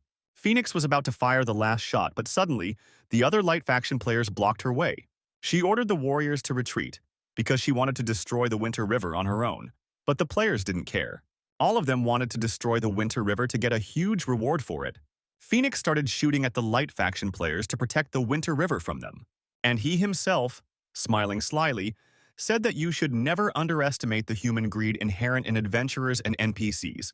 He began to jump over their heads, wanting nothing more than to run away while they all crowded around him. Winter River used the evil trampling skill, increasing his speed by 200% for 2 seconds, slowing down his enemies slightly.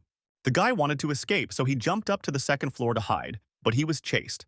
People immediately started running out of the building, shouting for help, as someone broke into their apartment on the second floor. It was Winter River who ran down the hallway of the entire house and jumped out of the opposite window. And while they were looking for him in the house on all floors, the guy ran further and further down the street. Eventually, the warriors noticed that the window was broken and realized that it was Winter River who jumped out of it. Someone suggested that the guy ran away, but this assumption was rejected, since the system penalty was too high to take such a risk. Therefore, the order was given to search the entire city to find the fugitive, which caused completely different emotions among all the players and people watching the game. They searched for him for more than 20 minutes, entering every house, but could not find him. The Ghost King was also searching for the Winter River, and also without success. But suddenly a strange man in a cloak turned to him. His name was Bob, and he said that someone broke into his house and he was scared, asking the warrior to help him. The Ghost King was already overjoyed, as he was sure it was a Winter River, so he asked Bob to take him to his house. They went to a dark corner where there were many high-rise buildings, and the Ghost King began to look for the fugitive with his eyes. But suddenly Bob's sword was being tampered with, which was powerful and took the guy over 47,000 HP. It turned out that Bob had cheated, and the Ghost King didn't even have time to answer him before he disappeared, which meant that Bob had destroyed him. In fact, Bob was Winter River, who possessed the ability to change his appearance and name, which allowed him to hide for a long time and fully restore his health. In the guise of Bob, Winter River roamed the streets quite calmly and destroyed the soldiers from one after another. However, it couldn't go unnoticed for too long, and the news that Winter River became a bean spread through the city. Instead of the guy, everyone started looking for a man in a robe who didn't manage to hide for a long time. Winter River tried to pass himself off as someone else until the last moment, but the adventurers already knew about the guy's little trick and attacked Bob. They told Winter River to show him off, but he didn't even argue and took off his robes and magic, becoming himself. He added that for him, these warriors are just small carriers of his glasses because it's too easy to destroy them. The players didn't even have time to understand how the guy was able to restore health so quickly because they were destroyed too quickly. Winter River wanted to find the boss, but he found it on his own. Phoenix was already aiming her arrows at him. But because of her rage, Phoenix was too loud for him to notice her in time and dodge her punches. With his word, he accurately hit the arrows and cut them on the fly until they reached the target. And then Winter River, standing in front of the girl, said that since all the pests had disappeared, now it was her turn. Phoenix shot another arrow at the boy. It seemed that she wasn't fully aware of all the dangers as anger consumed her. Winter River rushed forward, not paying attention to the arrows because his main goal was to get to the girl. He used evil trampling again and jumped straight at Phoenix, dealing her a massive amount of damage and knocking her down. Then, he pinned her to the ground and immobilized her with another skill for a few seconds. After all, Phoenix was a great fighter, but she was an archer, so when the enemy approached her, she didn't stand a chance. In close combat, she was helpless, and Winter River, realizing this, was ready to destroy the terrified Phoenix right now. Suddenly, just as the boy was drawing his sword, she called out to Trello and asked if he was going to help her. It was unlikely that a certain Trello would want the Phoenix destroyed so easily, so Winter River suddenly sensed something magical about it. In the end, he barely managed to jump away from the powerful energy blast that was being directed at him from the roof. Turning his head, Winter River saw a male silhouette, whose voice said that he would never let the Phoenix die. But he was just studying all the pieces of their cunning enemy. Trello was once a powerful gold-level warrior, but his greed and lust led him to take extreme measures. He used the flame potion to forcefully break through to dark gold, but at the cost of being disfigured by the potion's burns and having shaky strength. He liked Phoenix, and her call for help meant that she was ready to marry him, but the girl only ordered the destruction of the Winter River. Trello could not refuse the bride, but he thanked Winter River for his arrival, because now he will receive both the reward and Felix, so he will make the guy's death quick and painless. Looking at Trello, Winter River noticed that his stats were insane, because the guy's maximum attack was barely 4,000, and this Trello's defense was at 6k, which made it impossible to break through. No, judging from Trello's biography, his stats might not be as strong as they seem, but the warrior himself replied that these would be the last words of Winter River. However, the guy wasn't so sure because he already had a plan in mind. After all, Trello went through all these trials just to get Phoenix, so it turns out that she is very important to him. As soon as Winter River charged towards the girl, Trello immediately directed his 10,000-point attack at him, threatening not to approach Phoenix.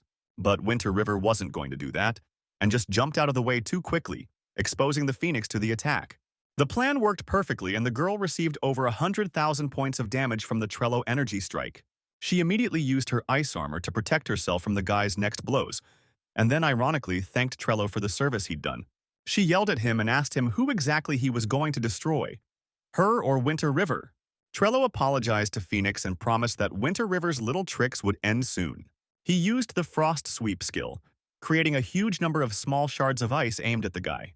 So Trello dealt 200% damage to all enemies within 200 meters in front of him, lasting 20 seconds. And naturally, Winter River was also hit. But he wasn't going to just stand there, so he charged. Suddenly, an arrow filled with dark, powerful energy shot past him. When she hit the target, she dealt over 43,000 points of damage to the Winter River, and the furious Felix told the guy not to even dream of escaping. The other players watching the battle understood that Winter River's HP was too low and he should have died right now. However, in an instant, the arrow stopped dealing as much damage as before, and the guy's energy became stronger. Winter River sensed that there were still survivors, which was a great way to level him up. He immediately used his skill, which destroyed the enemies in a small radius around him.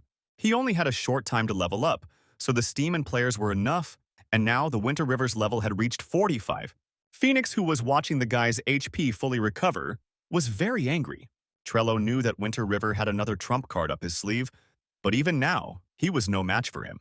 However, the guy did not think so and decided to show what he was capable of, gathering all the energy in his fist. Then, this energy began to overwhelm him, and he rushed towards Trello to attack.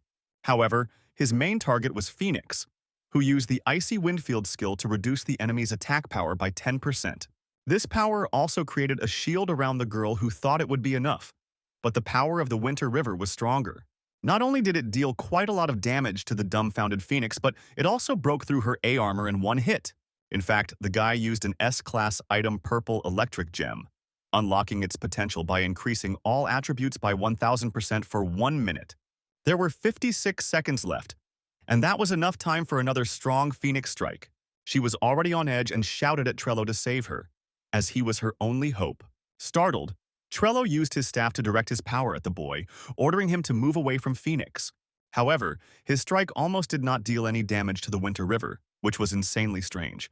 The situation smelled of hopelessness. Trello didn't understand why his icicle shot had barely dealt triple damage, and what power Zad Potion River just unlocked. In any case, it helped the guy to hit Phoenix again, who fell to the ground from the huge damage. She looked at the guys with tears in her eyes and asked them not to destroy her. But Winter River didn't fall for such tricks anymore and raised his leg up to swing. To him, asking for mercy was just ridiculous after what Phoenix had done to him.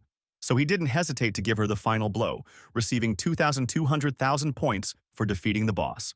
Trello stared dumbfounded as Winter River destroyed his fiancée and wondered why Ataki Winter River's attacks couldn't even scratch him before. But now, he had just destroyed the golden boss in a few hits, and now he was staring intently at Trello. After saying that it was the little mage's turn, Winter River charged towards Trello. Trello dodged, but his mask was grazed by the blade of a sword. In the end, the mask came off and broke in two, which was a tragedy for Trello. He was ashamed of the burns on his face, and losing the mask completely disoriented him. After seeing Trello's real face, Winter River made insulting comments about his cheap appearance for a gold-level boss. Trello used the Desperate Cold Wind skill while lying on the ground, but it didn't do much damage to the Winter River. Seeing this, the dumbfounded warrior realized that he couldn't fight the guy head-on, so something had to be done. Trello decided to use self-freezing to create a powerful barrier around himself, increasing his defense by 100% and restoring 200,000 HP per second. However, Trello couldn't move for 20 seconds, so he decided to wait out the duration of the Winter River skill. But the guy wasn't worried, as he still had a full 26 seconds to destroy the enemy. He started hitting the barrier one by one, gradually destroying it. Trello himself was shocked by the power, and the Winter River still had 10 seconds to destroy the barrier. The guy was afraid that he wouldn't make it in time, so his punches were crazy and very fast. In the end, the barrier collapsed, and Trello's HP was practically at zero. He definitely didn't expect the guy's strength to be increased for such a long period of time, so he decided to run away. But Winter River used the Undead's grip to immobilize the enemy for 2 seconds, preventing them from escaping. And when Winter River had 1 second of the buff left, he raised his sword. Thus, he managed to strike and destroy a gold-level Trello boss, for which he received 4,500,000 experience points and 600 reputation points. So Winter River became the first player to destroy a gold boss in the game, for which he received an additional 8,000 reputation and 30 free attributes. He also got a rare item God's Blessing, a gem, and won the final battle. Tired Winter River thought this was the end, but suddenly heard a familiar voice that said it looked epic. Turning his head, the guy saw a hidden boss, Holy Knight Herbert, who praised him for defeating such bosses alone. However, as soon as Winter River saw Herbert, his eyes filled with rage. Jumping down from the roof, the knight said that this traitor Cheryl saved Winter River last time, but he definitely won't escape today. He remembered Cantor and Daniel, who were both NPCs, and he shouldn't have felt guilty about their deaths. But in his mind were always the words of Cheryl, who said that if Winter River lived long enough, they would see each other again. He also remembered that Cheryl was sure that the Winter River was destined to shine on the Tianheng continent. Still, he couldn't forgive himself for Cheryl's death, so he asked what Herbert did to him when he won. Herbert replied that the necromancer was destined to die after using a forbidden spell, but he was their main enemy. Therefore, even if his body is dead, his body will still suffer as punishment for his sins in front of the Light faction. After saying that, the rage engulfed Winter River, who now definitely couldn't call the Light faction light, due to the rage and stimulation of the nearby powerful blood. The guy's dark armor has advanced to the level of dark gold, with greatly improved attributes. But Winter River didn't care anymore and attacked Herbert, who said that this was a winning fight. From the collision of the two most powerful forces, a powerful shockwave swept through the entire city. However, Herbert was able to resist the power of the Winter River and deflected his blow, knocking the guy aside. It was only thanks to the moon fragment that Winter River was immune to this fatal damage and was able to survive by hitting the ground hard. Gilbert didn't expect the guy to have a rescue trick up his sleeve, but this is even more interesting because it would be boring if the trial ended before it even started. Herbert then raised up his staff and activated the Searing Heat skill, which deals damage to the enemy's weapons, as well as an additional 100% continuous damage to the enemy. But before Herbert could use it, Winter River held up a scroll in his hand. The knight immediately knew that it was a thing for summoning demonic gods, but he didn't understand where Winter River got this scroll from. Herbert wanted to leave the boy and talk some sense into him, because this subject was so important. Could have caused a huge disaster. But Winter River didn't care if he was going to die anyway, so he didn't mind taking someone along to avenge Daniel. Back then, the guy used the demon god summoning scroll, with a chance to summon a god-level essence on the battlefield. But nothing happened, which caused Herbert to laugh and despise, for the fool should not have thought that the demon god would pay attention to the summons from a small town. But suddenly, a whisper rang out in Herbert's head, saying that resistance was useless and the knight should just accept his fate. This ultrasound came from nowhere, but very much frightened and strained the knight, who heard the threats. Suddenly, a hole seemed to form in the sky, revealing a space from which a demonic silhouette emerged. A few seconds later, one of the 10 great demon gods of the dark faction, Evil Curse Laurel, appeared in front of Herbert and Winter River, by 50%, but there were still 2 seconds left before the teleportation ended. Winter River said that Herbert had better pray to die here. If he finds out that the knight is still alive, he will spend all his resources to track him down. But the teleportation unfortunately succeeded. But in the end, a disappointed Winter River called Herbert a coward and promised to find him and finish him off on his own. Now there was another problem. The Winter River caused demon looming over Snow City. The guy looked at him in fright, as he understood that he should not say anything superfluous. Otherwise, he would be finished. Then Laurel spoke first, turning to the Dark Swordsman and asking why he had summoned her. Winter River spoke to the great demon god, saying that it was because of the Holy Knight Gilbert, but he had fled in disgrace because of the demon's overwhelming power. Laurel was angry at being disturbed over such a small matter and promised to bury this city in darkness. But Winter River stopped her, saying that since Laurel is a great demon god, she must know about the situation here, so she can't do that. Laurel replied that she had only come down here because she had sensed the energy of an old acquaintance, but had found nothing. This surprised him, and he suggested that it might be the moon shard that Daniel had given him. But if anyone had connections with the gods, it was him. Taking out a shard of the moon, Winter River asked if this was what Laurel had mentioned, not forgetting to mention that it was given to him by teacher Daniel, and the guy himself is his outstanding student. To which the demon replied that this subject really has an interesting aura. Winter River thought it might have worked, but suddenly Laurel said that she and Daniel were really good friends before, but now they were sworn enemies.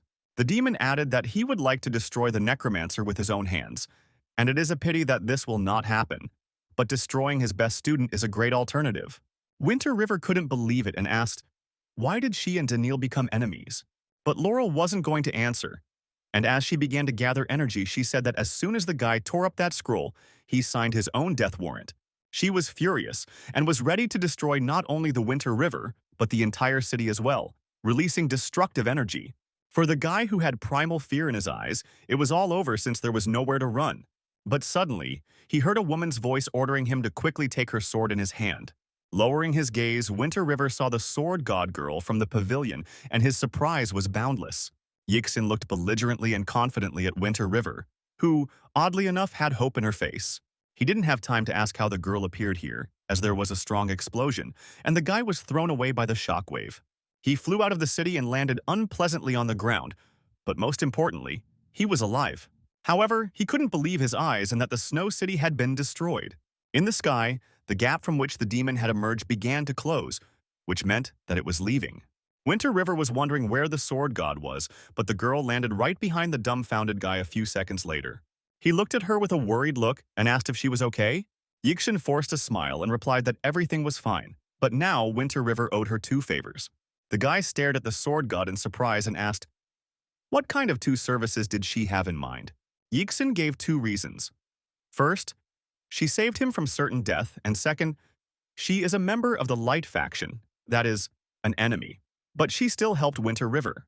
But the guy already knew that, so he rushed to Yixin and asked her how she was feeling and if she needed help to treat her injuries.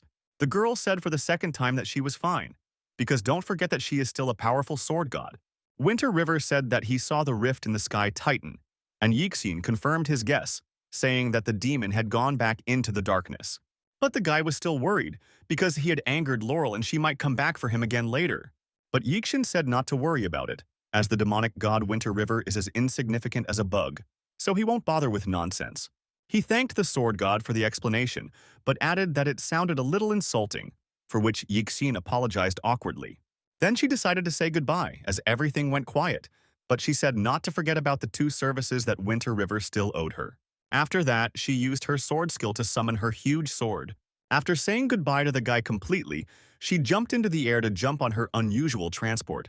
Standing on her sword, perfectly balanced, she flew into the air, leaving Winter River alone. Looking after the girl, the guy thought that the sword skill is really cool, just like Yixin herself.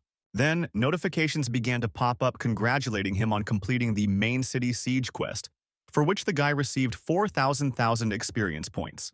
For destroying the snowy city, Winter River received 1,000 more experience points and access to the Demon Gook's treasury, which increased his level to 48. In this way, Winter River finally managed to conquer Snow City, and he let out a sigh of relief when he realized that it was time for him to return. Along the way, he received notifications that the vampire army led by Catherine had conquered the main level 1 city of Vermilion Bird City in the Eastern District. Also, the Sin army led by Solomon Sincourt had conquered the level 1 city of Thunder City in the Sakura area. But he was worried that there were no notifications from Cheryl.